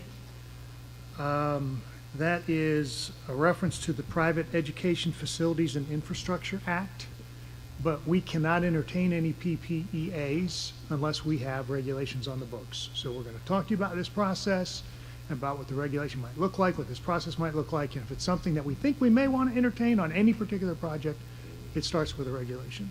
Mr. Hagler? Yes, thank you. So PPEA, an act passed in 2002. It's had several revisions and updates by the state. The document in front of you are the guideline templates from the state. I took those, looked at one or two other districts around us or in the state that had these and kind of adopted a document for us. So I didn't deviate too far from what the state said the guidelines are. The guidelines are there to make sure that if you go this direction, you still are competitive. You're still looking at it and asking for as much competitive pricing as possible while doing it a different method than the design, bid, build. What's the benefit of this? I think the verdict's out. I think some people like the old method. Some have used this method. We used this method for Jefferson Forest renovation back in the early 2000s, mid-2000s. I think the project was completed in 2007, about the time I arrived. This method was also used for the Stanton River gym addition that was done shortly thereafter. So what this entails, just to kind of give you a big overview of this, is typically a construction firm will partner with an architectural and engineering firm and look at what a board, any board, might be considering doing. So, for instance, if someone are listening tonight, they're going, they're interested in that. They'll do they won't do 100% of the design work, but they'll get very close to what they think they could do it. They'll come in and they could do a proposal. So there's two different ways you could do it this way. We could go out, once we have the guidelines, and do a solicited PPA. That means people respond, like we do with the other one, to what you think you can do for us and make your proposal. The other option for a board, if it were to happen, is there could be a group that comes in and gives you an unsolicited. That means they would show up and give me a document and say, here is something we want to do for you. I'd present that to the board, and then their guidelines would take over. Do you go forward? If you go forward, you have to advertise. Other people can put in their proposals, then you've got to compare them. You can charge them for that analysis, and that's all in the guidelines. So what's the benefit maybe of one of these? It probably speeds up the timeline because you don't have to have the 100% of the design in. Typically with this, they'll come in with a guaranteed maximum price. That means it will not exceed. So Mr. Holbrook, no change orders with something like this. They cannot exceed. It's on them. They've done the design work. They've done enough ahead of time that it will not come in front of that. You're going, well, what happens? Then you can enter into an agreement to say, okay, well, if you come in under, we'll share. If you come in $1 million under, we keep 600, you keep 4. You can negotiate that up front. So there's an incentive to come in under, and they can keep some of the savings, and you keep some of the savings to incentivize not to hit that maximum. With the JF and with the Stanton River Gym, we came in under budget. With the JF project, we came enough under budget that we kind of moved some of that money over to do the Stanton River Gym, had to borrow some more money. Stanton River came in under, and we were able to actually go and renovate the administration building. So I think it worked well. Would we have gotten better bids with design bid build? Don't know, but that's the method we used then. We haven't used it since. We weren't really doing much during the recession. The guidelines are no longer posted on our website. I was looking to make sure, so they had come down at some time in the last 15 years, and they had been revised. So these are new guidelines for the board to consider. We have to have these posted in order to receive an unsolicited or to solicit. So it's just a different procurement option that you can enter. Once you get the proposals, there's no obligation on the board. You could say, no, don't want them. Yes, we'll go forward. It's totally dependent upon the board. So these guidelines do not obligate the board in any way. It just says that if you go this method, whether you solicit or unsolicited, then we got to apply these guidelines in evaluating them to make sure they're competitive bids and it's fair. That's all. So whether we use it for this one or not, I think it's a good idea to have these on our website, on our procurement page, that this method can be used in the future at any time, and I'll maintain and update them as the state has changes, just so it's an option for the board. Right now, it's not even an option because I don't have these guidelines posted. So I present this to the board for consideration, and as Dr. Bergen said, we'll bring it back next month. If you vote these in, I'll put them up on our procurement page, and we're free to move forward with this option. I'll be happy to answer any questions that you might have on this. It gets complex, but we'll get through it. So. Any questions? Madam Chair, I may need to wait to make sure there's no questions, but I would like to make a motion that we suspend the rules around waiting and vote to add these guidelines tonight. Okay, I have a motion by Mr. Hill to suspend the month waiting motion or month waiting rule. Do I have a second? Second. Second by Mr. Holbrook. Any discussion? We discussed many times, I think Mr. Daniels was the last one, said we should not walk out of our process. But this is the process. It's introduced and then we vote on it a month later.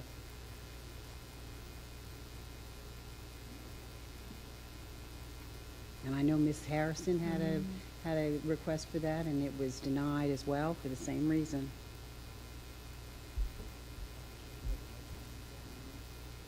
Any further discussion? Okay. I understand what you're saying, but in the ability to try to move quick to get to a result that I think we all want to get to, I think it's something that we may need to consider.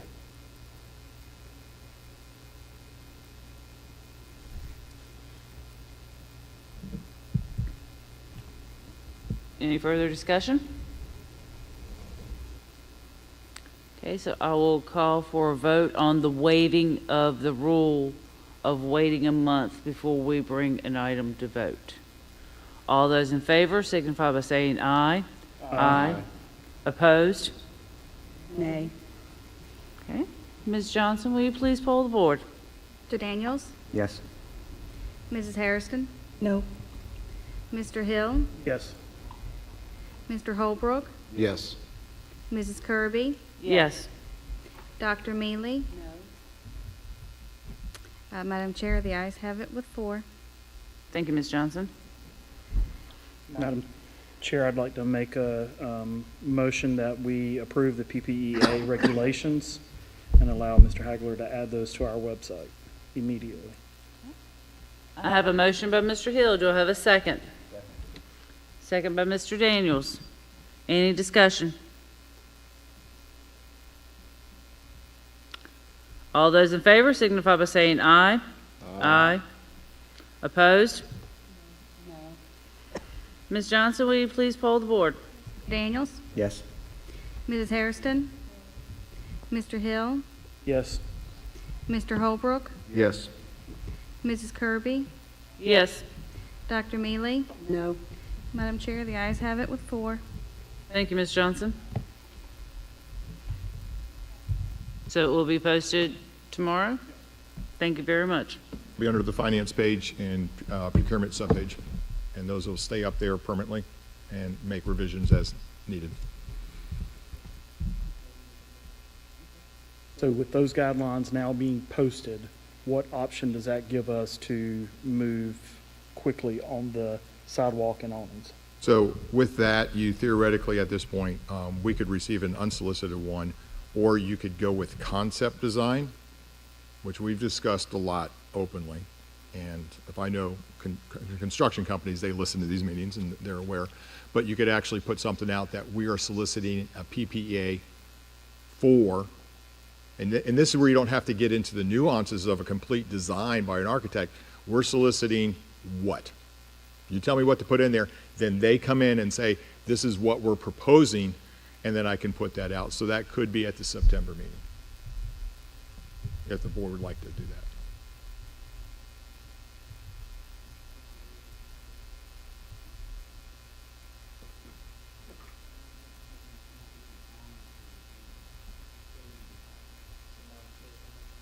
Change the,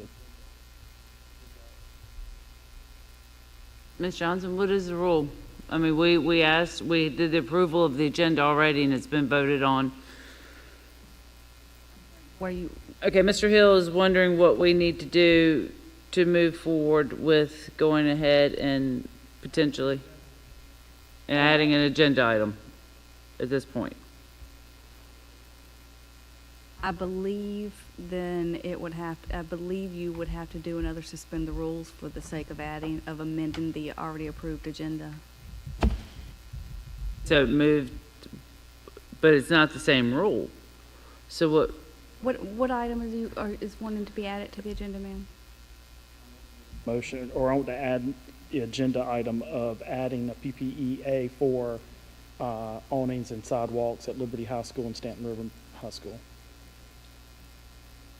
I don't know if you need, if the board directs me, I need to prepare the document. You just need a consensus. And I will bring it to the board, so you'll have to, once So again, we it's usually get- two we- read. we I can will give you bring- consensus to I would move bring that, forward? you have to look at the document. I would bring that in September. If I can get it done, I'll do everything I can. You'll look at what I want to put out on the street for a solicited PPA, and then you have to vote for me to put that out. We just Or need can to you- run- can you just do it? If you have consensus for me to start working on this, I'll work at all speed Yeah. and get it ready. Please. Already done it. It's already, yeah, I think we're good. And I'll try to bring a document to the September meeting if at all possible. If it gets done before the September meeting, then you can work with the chair to possibly call a special meeting. I would recommend that, but if you get it done, if not, completely understand. Once you solicit, you have to put it out there for, I have to read the rules and stuff. I put a lot of this together very quickly, 45 days, then you have to evaluate and stuff. So it's going to be a several-month process in moving through this PPA evaluation process. So we'll try to bring a document that you can put out and say we're soliciting by the September meeting, or sooner.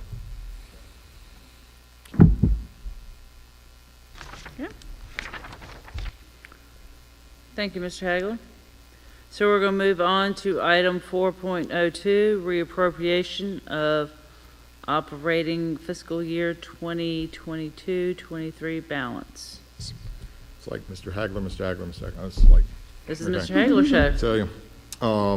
As I mentioned in our end of year, our estimated ending year balance, Ashley Anderson over at the county communicated this is, after they've finalized all their books and bank reconciliations, this is my ending balance. I'd estimated it was like right around $32,000. It's actually $28,817.11. Not a lot to do a lot with in CIP, but my recommendation to the board is that we reappropriate that to the maintenance reserve fund.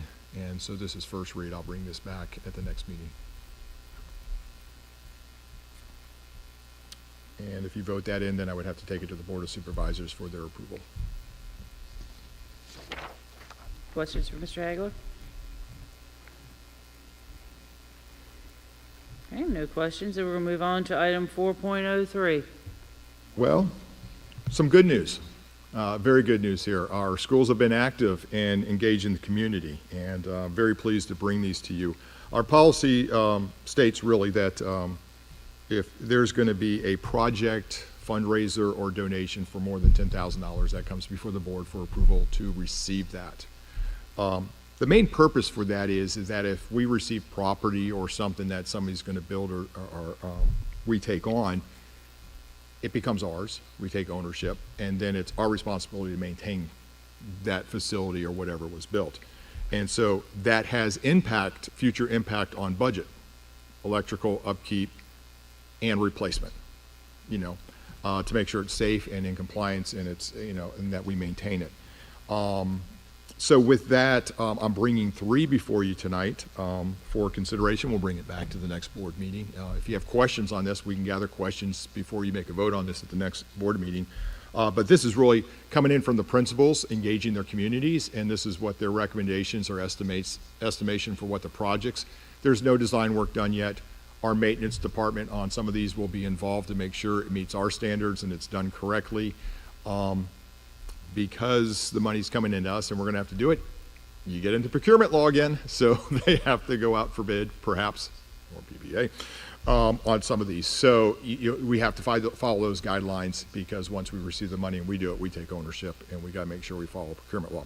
So early stages on all this, but I try to get the principals to get me this as soon as possible before they do fundraiser. You don't wanna raise a whole bunch of funds and we're gonna we don't wanna take that on. We wanna make sure we have the okay from the board before we move forward. Be happy to answer any questions about all 3 of these if I can tonight. Any questions for Mr. Hagler? Yes, Mr. Daniels. Any of these items, because I don't have the CIP list in front of me, any of those were on our list for anything? I know that upgrading of sports was certainly on our list. But on the other one, number 5 on the list of the CIP projects was athletic improvements. Each school had a different list, and I think turf fields were on maybe Stanton River and Liberty.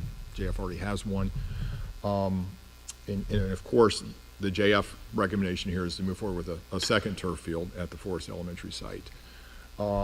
With the existing turf field, and I kind of explained this before, when a prior board accepted that donation, which was quite sizable, it was a concern about CIP then, because we had really no money going in for maintenance projects. And it was like, what happens in 8 to 10 years when we got to replace this, and we got a lot of other stuff to do. So the board accepted it with the condition that JF set aside some of their gate money or other earnings that they're doing in their school activity funds to help with the replacement of that field. So it didn't put the entire onus on the board to replace that field when it needed to be done, that JF was going to do that. So they've been doing that in their school activities funds and setting money aside. There's been inflation, so whether there's going to be enough there when it comes time, they've fulfilled their agreement on that, and I'm watching over that. So if you take on another turf field, that would be a consideration. You could say, we'll accept this with conditions or accept it just as is. That's the board's decision on that.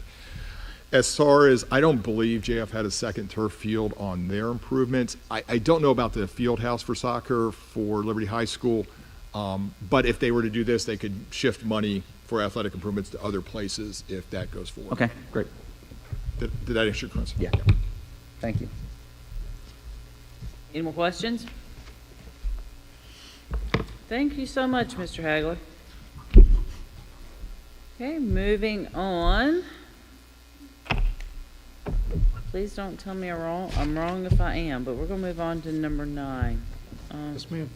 Do I have a motion to approve the policy updates presented at the July 13, 2023 board meeting? So moved. Have a motion by Mr. Hill. Do I have a second? Second by Mr. Daniels. Any discussion? Yes, ma'am. I do have a question. And I guess I'll address it to Dr. Bergen or members of the committee. Under community use of school facilities, first let me just say that I love the ideal of taking this away from our building principals. I've always felt that that was a huge responsibility that rests on their shoulders, and so one less thing that we can take away from them, I think, is just really valuable and important. My question is centered around the role that the school board will play in making this decision. Like, what will be the steps in the process here? When we have someone in the community that wants to use the facility, how is the board? Will we vote on this?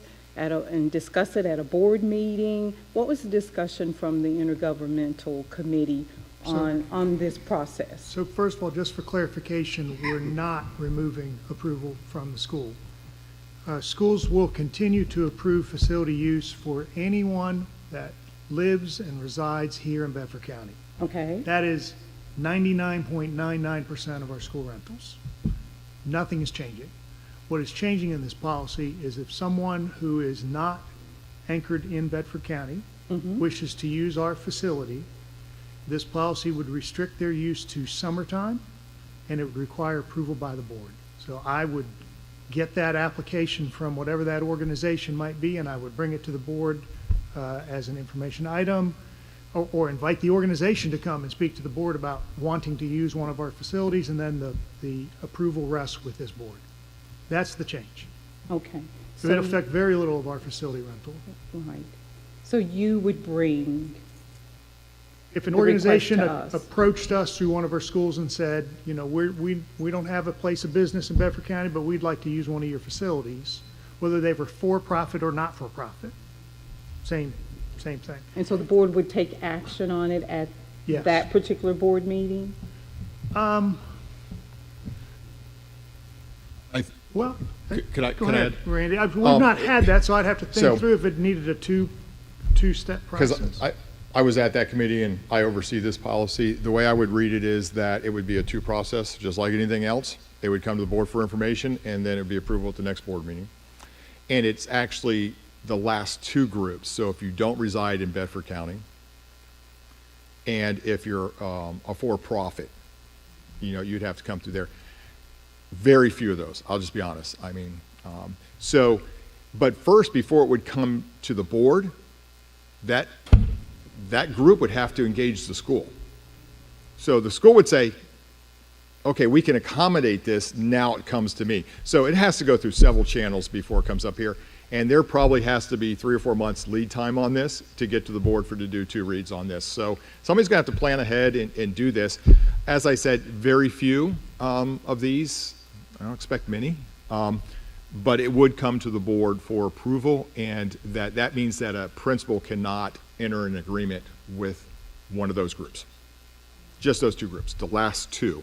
Everything above that, principal discretion on that one. Okay. Makes sense. All right, thank you. Any further questions?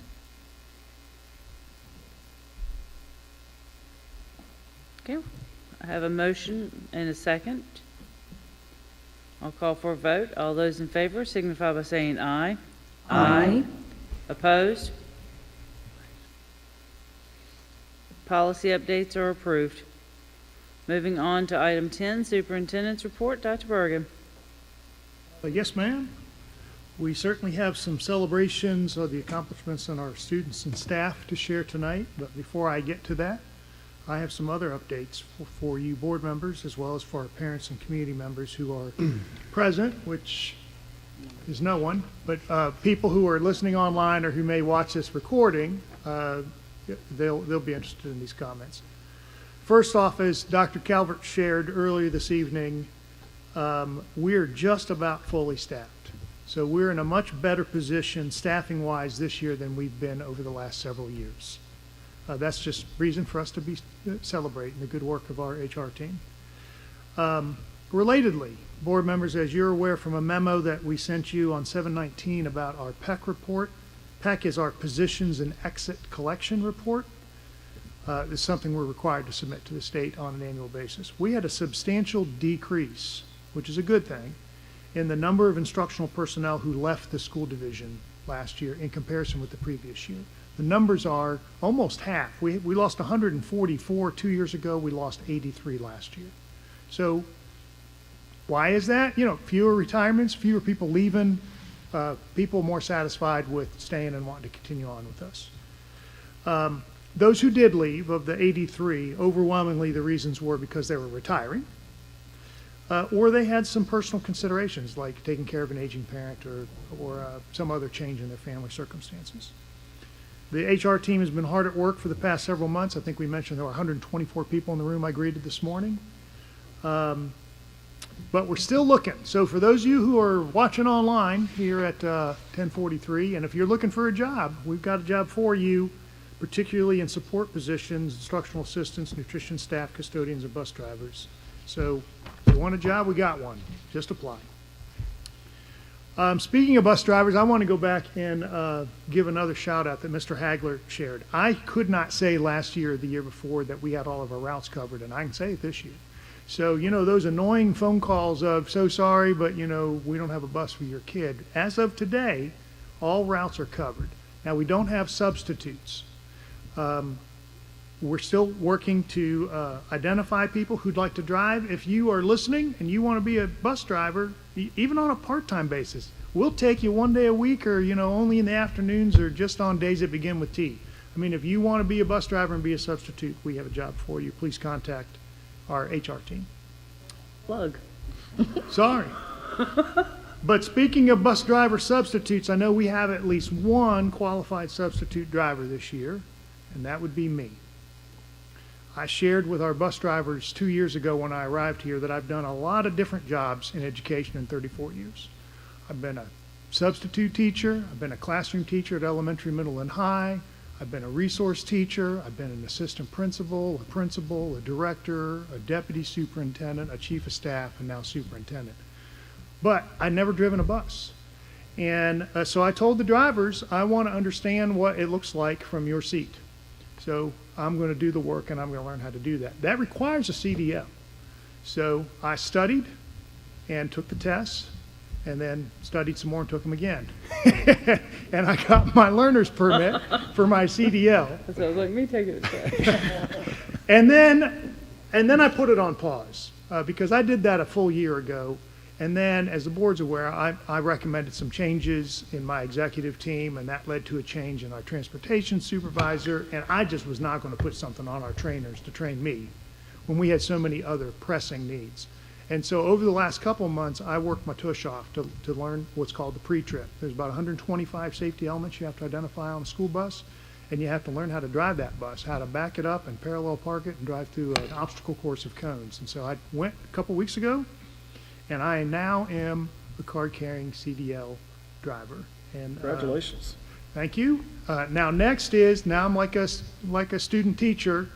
Monica Yoakum is going to pair me up with some of our most experienced bus drivers, and I'm going to get out on the roads with our bus drivers, and I'm going to see what our roads look like from their point of view, see what some of our challenges are with topography and length of runs and student behaviors on buses, and what I can do to personally be knowledgeable to support them.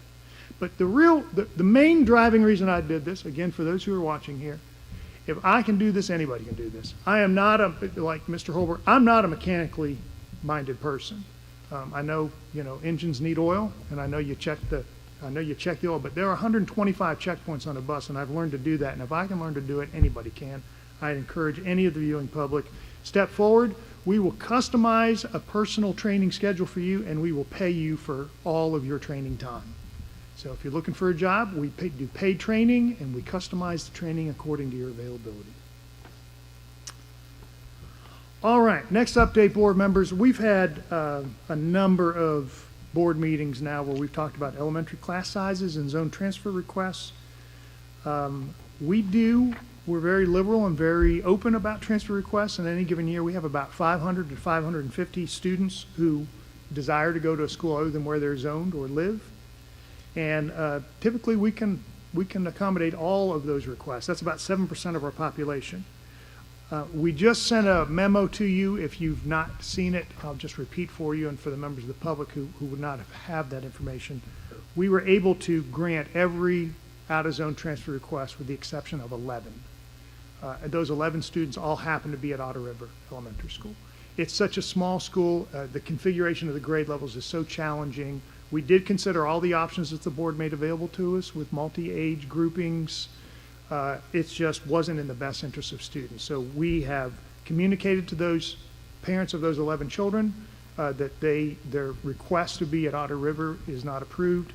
And as they desire, we're sharing information with them about what are some other options. Of course, their first option is go to school where you bought your house or where you rent. But we are working with those 11 families, but I'm real proud of the team for having worked out how to accommodate all those other requests. Speaking of elementary class sizes, we have about 200 classrooms in Bedford County, and 194 to be exact. We have a grand total of 2 of those 194 that have more than 26 students.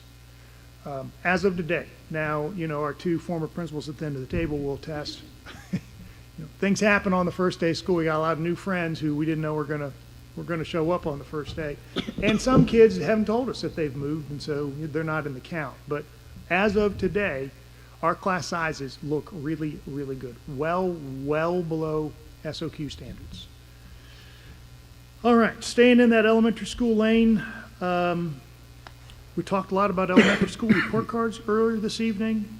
I just want to double down and reemphasize for our parents, we need your help in speaking with your children about what your expectations are for your children when they come to school.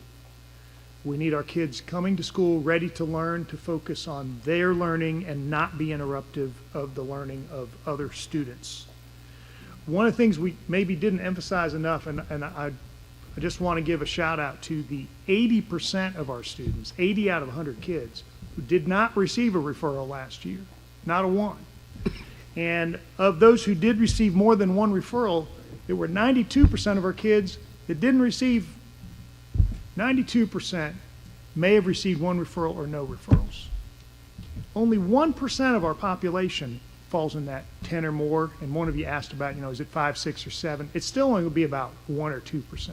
So just to our kids and to our families, I'm very appreciative that the vast majority of our kids come to school ready to learn. They have good learning behaviors. And those that don't, we support them, we work with them, and when warranted, we do suspend them. And Mr. Hill, I had elementary school children in hearings last year, and I did place kids in the Alternative Learning Center of elementary school age last year, and I'm prepared to do so again when warranted. All right, a couple other important changes, board members, I want to make sure you're aware of. If you haven't seen in the news, there was a major JLARC study that came out 2 weeks ago.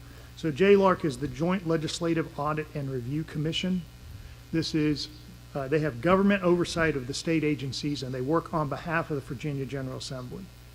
And they basically came out and said that the way we fund our public schools is broken. It's outdated, it doesn't match what happens in the states surrounding us, and on average, we spend $1,400 less per student in Virginia than the surrounding states because of the way our SOQ funding is calculated. One of their major recommendations, when Mr. Hill and I were in Richmond, we talked with our delegates about this. You might remember, Marcus, about the support cap. There's this artificial cap put on the amount of funding that we receive or any school district receives for support positions. It was implemented during the Great Recession because they needed to find ways to save money, so they just put an artificial cap on. One of the recommendations of the JLARC is to lift that cap. If they lift that cap, there's going to be a steady, large increase in state funding that's recurring dollars. That could happen. I mean, the governor and the 2 money committees, they've been talking for months. I was in the news in advance again this morning that the governor is pressing that he wants something done.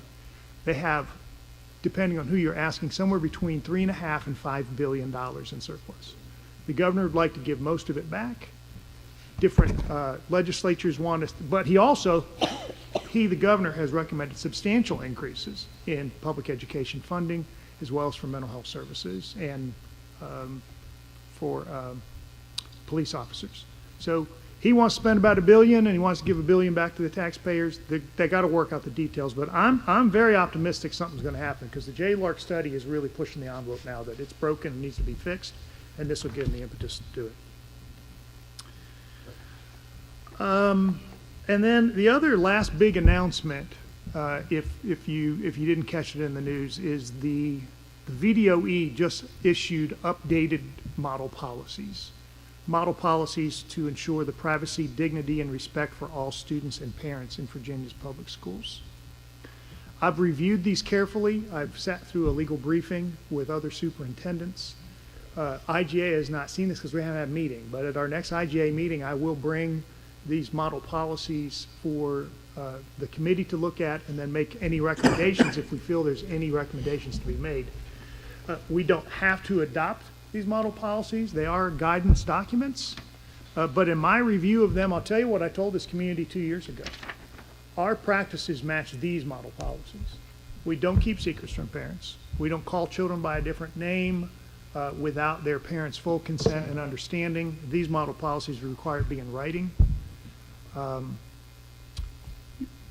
These are private, confidential conversations. In my 30 years of experience, 20 as administrator, there are very, very few children that seek special accommodations, and when they have, they want to fly under the radar. They want to have private conversations and private accommodations, and that's what these model policies would call for. So we'll talk more about it at IGA, and if there's anything to be done in terms of policy, we'll bring that back to the full board for your consideration at the next board meeting. All right, now let's get on to those accomplishments. We got it's summertime, so we don't have quite as many accomplishments to celebrate, but we're not going to shortchange these kids, starting with Jefferson Forest High School. Thank you, Barry. All right, so each year, the National Guard awards what's called the National Guard Cups through the Virginia High School League. And there's a National Guard Cup for academic activities as well as for athletics. And so one in each of those, academics and athletics, for each of the 6 enrollment classifications through VHSL.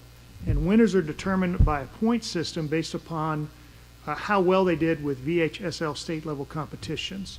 So Jefferson Forest, for the 2nd year in a row, won the cup for their academic activities for Class 4 high schools. That's because of their outstanding strong finishes in state competition for their magazine, their yearbook, their theater, and their film productions. And it's not just the 2nd year in a row, it's the 3rd time that Jefferson Forest has won the cup. So congratulations to JF and to all those students and all their sponsors. Next up, Liberty High School. Their Key Club was recognized at the Key Club International Convention as the overall winner at the bronze level for their single service project last year, which was apple gleaning for the Society of St. Andrew. Congratulations on their success, and more importantly, we thank you for your service in helping to address food insecurities in our community. Last week on the 25th of July, we celebrated our first graduation of the new school year. You heard that right. We were celebrating graduates for the school year that has just started. That's because we had a handful of students who wanted to accelerate over the summer and finish up their senior year rather than come back for one more year of high school. So to paraphrase Dr. Seuss, oh, the places you'll go, you're on your way up, you're seeing great sights, you're joining the high flyers who soar to new heights. Congratulations to these early graduates. There were some from all 3 of our high schools, and we wish them well. Next up, over the month of July, we had a large number of students. You can kind of see them pictured there if you zoom in on that picture, but we had a large number of students ranging in ages from 9 to 14 participate in the Town of Bedford Police Department's Summer Cop Camp. Their activities included obstacle courses, rock climbing, evidence collection, and speed tracking. The week-long summer camp allowed our students to interact with our public safety officers in a fun and positive way. Many thanks to our partners at the Bedford Town Police, along with all the other public safety and community organization sponsors who made the opportunity available for our kids. And wrapping up, here are the 3 things you need to know for the month of August. First of all, we held our school board meeting this week so that we would not be conflicting with open houses, which are occurring next week, so students and parents can tour their buildings and meet their new teachers. Parents, if you're unsure of the date and time of your child's open house, you can find that information along with the school supply list on your school's website and social media posts. We are ready and excited for the return of students in just under 2 weeks on Monday, August 14th. In preparation for the new year, I did go out and meet those 124 new employees this year, talk about our strategic plan and my expectations for them every day to make our environment a safe environment for our students where children know that they're loved and they can learn something every day. And lastly, parents, once the school year is underway, you can receive updates from your child's school using our Bedford County Public Schools mobile app. If you do not have it on your phone, it's available on both the Apple App Store as well as in Google Play Store. And Madam Chair, that concludes my superintendent comments. Thank you very much, Dr. Bergen. You're welcome. Okay, we will move on to item 11.01, committee reports. Ms. Harrison, we'll start with you. Committee reports, there are no updates. Mr. Hagler shared with everyone regarding the our facility committee meeting that we had. So I have none, and the Laurel School won't be meeting until sometime in September, I believe. Thank you very much. Dr. Mealy? I have nothing to report. Okay, Mr. Holbrook? Same. Mr. Hill? Yeah, IGA, there was no July meeting. Our next meeting is August 29th at 9 a.m. STEM Academy, we met on July 18th and approved the 2023-24 budget. As far as the number of students, senior class has 30 students, 11 of those are Bedford. The junior class has 31 students, 10 of those are Bedford. So overall, Bedford represents 35% of the STEM Academy. As far as the Central Virginia Gov School, we met on Wednesday, August 2nd. I was elected vice chair for the year. Enrollment stats for Central Virginia Gov School is 149 students, 45 of those are Bedford, so 31%. One of the things that I wanted to highlight that we were notified of yesterday were the scholarships of the students who recently graduated from the Central Virginia Gov School. So I wanted to go through those real quick. Foundation scholarships, which was a one-time $1,000 award. And I apologize to Anna before I even attempt her last name, but it's Anna Grohs, Grohs at Liberty High School. She is attending Virginia Tech. Brooke Lee from Jefferson Forest received the same award for $1,000. She will be attending Duke University. Sarah Lynn Laux, Jefferson Forest. She will be attending the University of North Carolina at Chapel Hill. And then Jacob Tiller, Jefferson Forest. He also received the $1,000 award. He'll be attending Brown University. Then there was a Brandy Nichols Scholarship, which is a one-time $1,000 award that went to Sierra Naufel, Jefferson Forest High School. She is attending Sweetbriar College. And then the one mentioned, the last one to mention is the Ann C. Wells Memorial Scholarship, which is a $15,000 award renewable for 3 years. And Charlotte Maxwell of Liberty High School, who will be attending the University of Virginia, received that. So I just wanted to call those out. So kudos to them. That's my committee reports. Thank you very much, Mr. Hill. Mr. Daniels? Good. Wow. Ms. Hairston, before we move on, is there a facilities committee meeting scheduled anytime? No, there isn't. Okay, do y'all just meet on as need basis? That's probably something we will get with Mr. Hagler on and discuss on. Okay, would you let us know ahead of time so we can try to be there? Yeah, we'll be scheduling something just with our committee to look at the CIP projects other than the canopies I and understand. auditoriums. I understand. So we'll be scheduling something probably in the next 3 weeks once school starts and start looking at those items so I can get my maintenance crew geared up and starting to get those lined up for during the year or for next summer. Perfect, thank you very much. Okay, I always usually start where I left off. So, Mr. Daniels, you want to lead us off with comments? Sure. Try to be quick. Promise not to ask any more questions of staff as we peppered the heck out of them tonight. Pack the Bus event, Saturday, August 4th at Bedford Walmart. Love you guys all to come out, make donations, whatever we can do, help get supplies for our students. Our students that are prepared for the year are given the best chance of success. So if we can help the parents out with some of those expenses and those supplies, I think that we should. So this is the start of a new year, and with that, it's a fresh start for everyone, our students, our staff, our teachers. My advice is as follows. Do not leave anything to chance. Always put your best foot forward and get after it. Students, ask plenty of questions of your teachers. Ask for help if you don't understand. Have discipline. For some, school and testing is hard. Others, not so much. But in life, we do need to learn discipline. Mike Tyson said in a recent interview, discipline is doing what you hate to do, but nonetheless doing it like you love it. And that led me to another quote from Neil deGrasse Tyson, who's not related to Mike. And it struck me about school and just life in general. He was talking about math. And it really resonated with me. I saved it, and I've saved it for a couple months. Was finding the right time to kind of use this. So indulge me as I read this. People think that when they take math in school, there's the common response like, I will never need to use this for the rest of my life, as they learn trig identities or the Pythagorean theorem. But that misses something important.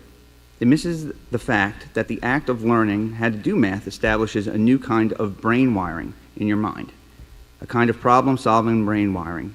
So it's not about what you learned, it's about what methods, tools, and tactics you had to develop in order to solve the problem that you may never see again in the rest of your life. But you will see other problems where these methods and tools will become immensely valuable to you. This board has had an overarching theme over the past year, and it definitely was prevalent tonight. It's been focusing on our students and their achievement and results, making sure that we are consistently driving for the best results that we can for our students. This board has 3 standing committees, and I want to make a proposal that we look to add a 4th committee that is focused on curriculum and results. We can call it something like the Academic Success Committee.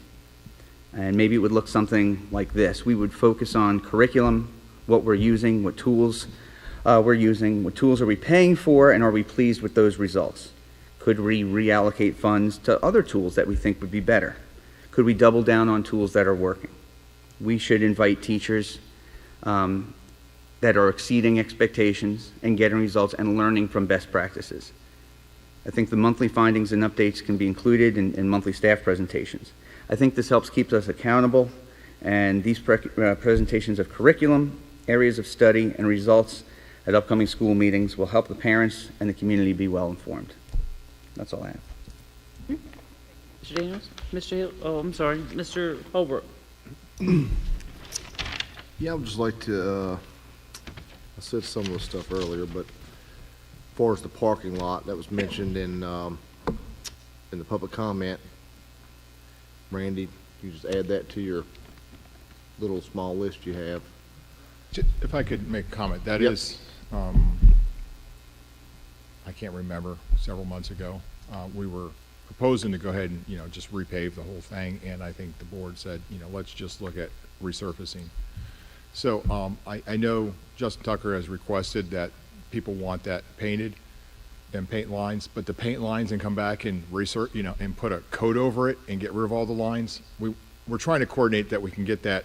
Get it sealed. Get it sealed and then do the then paint lines. the lines. So for the community, we're not, we just had a lot of projects going on. We didn't get to it. It'll be done with the facility committee. We'll get to it as soon as possible, and then we'll put the lines on. They don't have to do it. We'll take care of that. We just have to get that geared up.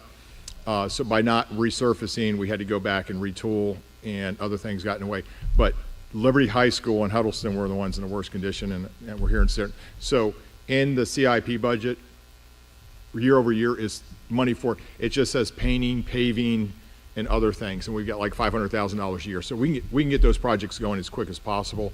Those don't have to, architect and engineer, we just put out a bid, get quotes, and go forward. Okay. So we will get going on those for the Liberty community as soon as we can, and we'll paint the lines. We'll take care of it. Yep, and then the idea of the cell phone ban, I think that's in some way, shape, or form, is definitely a good idea. When that was brought up, I looked up, 76% of U.S. schools have some sort of cell phone ban in place as of 2020. So that's definitely would help. I would agree with that 100%. And I'd also like to say, I don't think we need to have a dinner break anymore. I don't know how that needs to happen, or if it needs to be added to the agenda for our next meeting or whatever, but I think it's just it's a waste of time for us and the people here. We'd be out of here at 10:30 instead of 11. So that's all I got today. Okay, thank you, Mr. Holbrook. Dr. Mealy?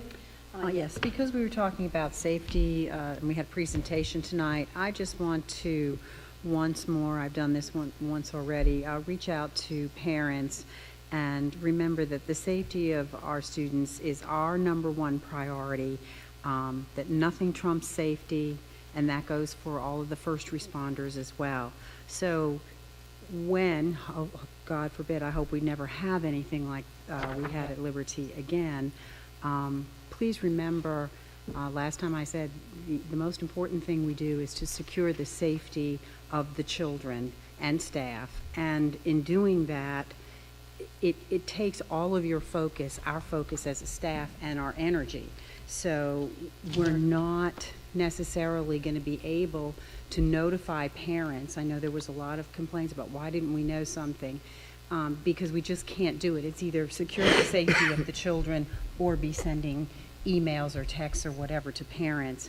So since safety is the first thing that we're interested in, that's what we're doing. You need to be assured that the first responders and the school personnel are doing everything they can to secure the safety of your children. And as soon as they can let you know, they will let you know, but they have to secure the safety of the students first. So it's almost impossible for school personnel to be notifying community members in I'm going to call it real time, what's happening, because they're too busy trying to secure the situation. And you know, I say that, no, you know, I can't imagine what it's like as a parent to have a child in any kind of crisis situation, especially those that involve school violence. But just urge you to remember that they are our first priority, and that's what we're doing first and foremost. I would also remind you that you were notified tonight that you would be receiving an email regarding crisis situations. So please ensure that we do have your correct email, because many times parents, as a principal, complained to me, I didn't get an email. When you went into the system and checked, it was a different email. So please check your email so that you would be getting any important information. And remember that our first responders are continuing to participate in ongoing and extensive training to protect your children. They do it all the time. Dr. Bergen, I know we've been discussing data a lot and this new program that we have, CPI program, is that it? And I know that school board members have wanted to be able to look at that. I know there was an issue with that. So how are we going to be able to have either a PDF sent to us without having to FOIA the information, or how can that help as part of our discussion, for example, that we had this evening? How can we as a board have that information? We're going to give benchmarks this year, and when the data is available, we're going to share the benchmark data with the board. Okay, but I believe you were asked, you know, can I go in at any time and see this data, you know, whatever data we have? I believe that was the question that was posed to you. When the information is available, we will share the information with the board. So it'll be a PDF like I was receiving? I mean, I don't want to have to FOIA information for that. I'll present data updates at board meetings. So when the board meeting that follows, when we have the data, is when we'll present it. I also want to welcome back all the students and staff. Students, please know this is this year is a beginning. No matter where you are, it's a new beginning. We're excited that you're here, and we're here to help you succeed. You are the reason we are all here. Teachers and staff, you work, I say this all the time, and every day you're here, you touch the future of America, every single day. Thank you for all that you've done to prepare for this year, and thank you for all that you're going to be doing to ensure that our students meet with success. Each day you're here makes a difference. Don't ever underestimate that.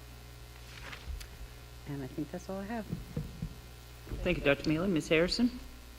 Yes, Mr. Hagler, thank you for speaking up regarding the Liberty High School parking lot area and the lines, and just sharing that information with the community, because I certainly I'm happy to know that we can, and we've talked about it, take action on this. It's a very poor, sightly, parking lot, and so to know that we can fix that problem for our community and our parents don't have to do that, I think is very, very important. So I look forward to those lines being placed in that parking lot, and no more grass growing up, and it just looking nice and presentable and appropriate for our students in the community.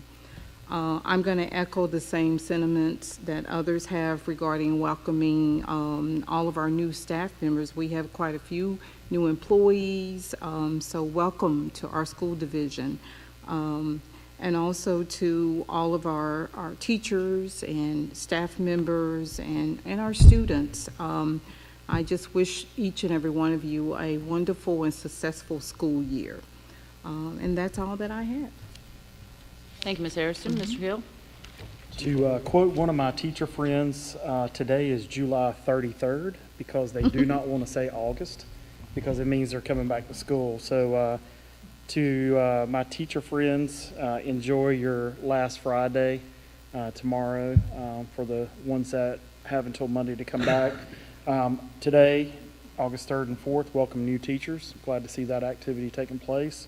I certainly feel like you've come to the best county to teach in, so congratulations and welcome. August 7th, welcome back teachers. August 14th, welcome back students, which I will say, some of our students are going back on August 8th. I did forget to mention that for Gov School, but those students do start back on August 8th. Staff requests. Not saying I have to have it next month, but I do think we need to dig into stipends. I want to understand what we're using them for today, the total dollar amount. Is the way we're using them today still effective? Are there other ways that we can use those stipends? So I think we definitely need to look into that. So I would like to have it in the next 3 months so we can start looking at that and how we start talking about that for next year's budget. And then Randy, as far as funding, I just want to confirm because I've seen a lot of things in the news where certain school systems are getting dollars or donations from certain areas. But I want to make sure our funding is still state, federal, and local. Are there other entities where we're receiving dollars? No, not that I know of. Okay. If you could pass, it's state, federal grants, other grants that we might go after that might be federal or state. No funding from other foreign countries or anything that would be tied to other countries or any? Okay, I just wanted to confirm. Thank you. Anything further? That's it. Last but not least, I want to give special kudos out to Nancy Minio, Sarah Mayhew, Shannon Jerkis, and all the other parents that worked tirelessly to make the Liberty Athletic High School Boosters yard sale a huge success. Thank you to all who stepped up to help, whether their time, talents, or the little treasures they found hidden that they wanted to donate. Luckily, the boosters raised over $6,000, and I've heard that this is now going to become an annual event. So when you are decluttering your homes and you see something that you would like to donate, instead of taking it to Goodwill, put it aside for our yard sale for next year. And just so you know too, the items that were left over were donated to other good causes. Some things were taken to Bedford Christian Ministries, some things were taken to Goodwill, some things were taken to the Christmas station. So the things that were left were spread out for good within the community. It has been said here, good luck to all the kids going back. I know summer's coming to an end quickly.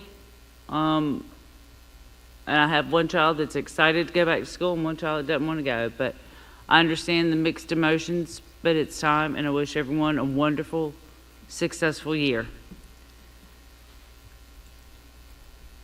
And with that being said, actually, my notes are very small tonight. So I don't think I'm going to have a disagreement here, but do I have a motion to adjourn? Okay, I have 3 motions. And an officer raising their hand in the back, so we're good to go. Okay, so I'm going to recognize Ms. Hairston with the motion, Dr. Mealy with the second. Any discussion? All those in favor, you told me last time I let you go without doing this, so all those in favor signify by saying aye. Aye. Opposed? Guess what? It carries. Meeting adjourned.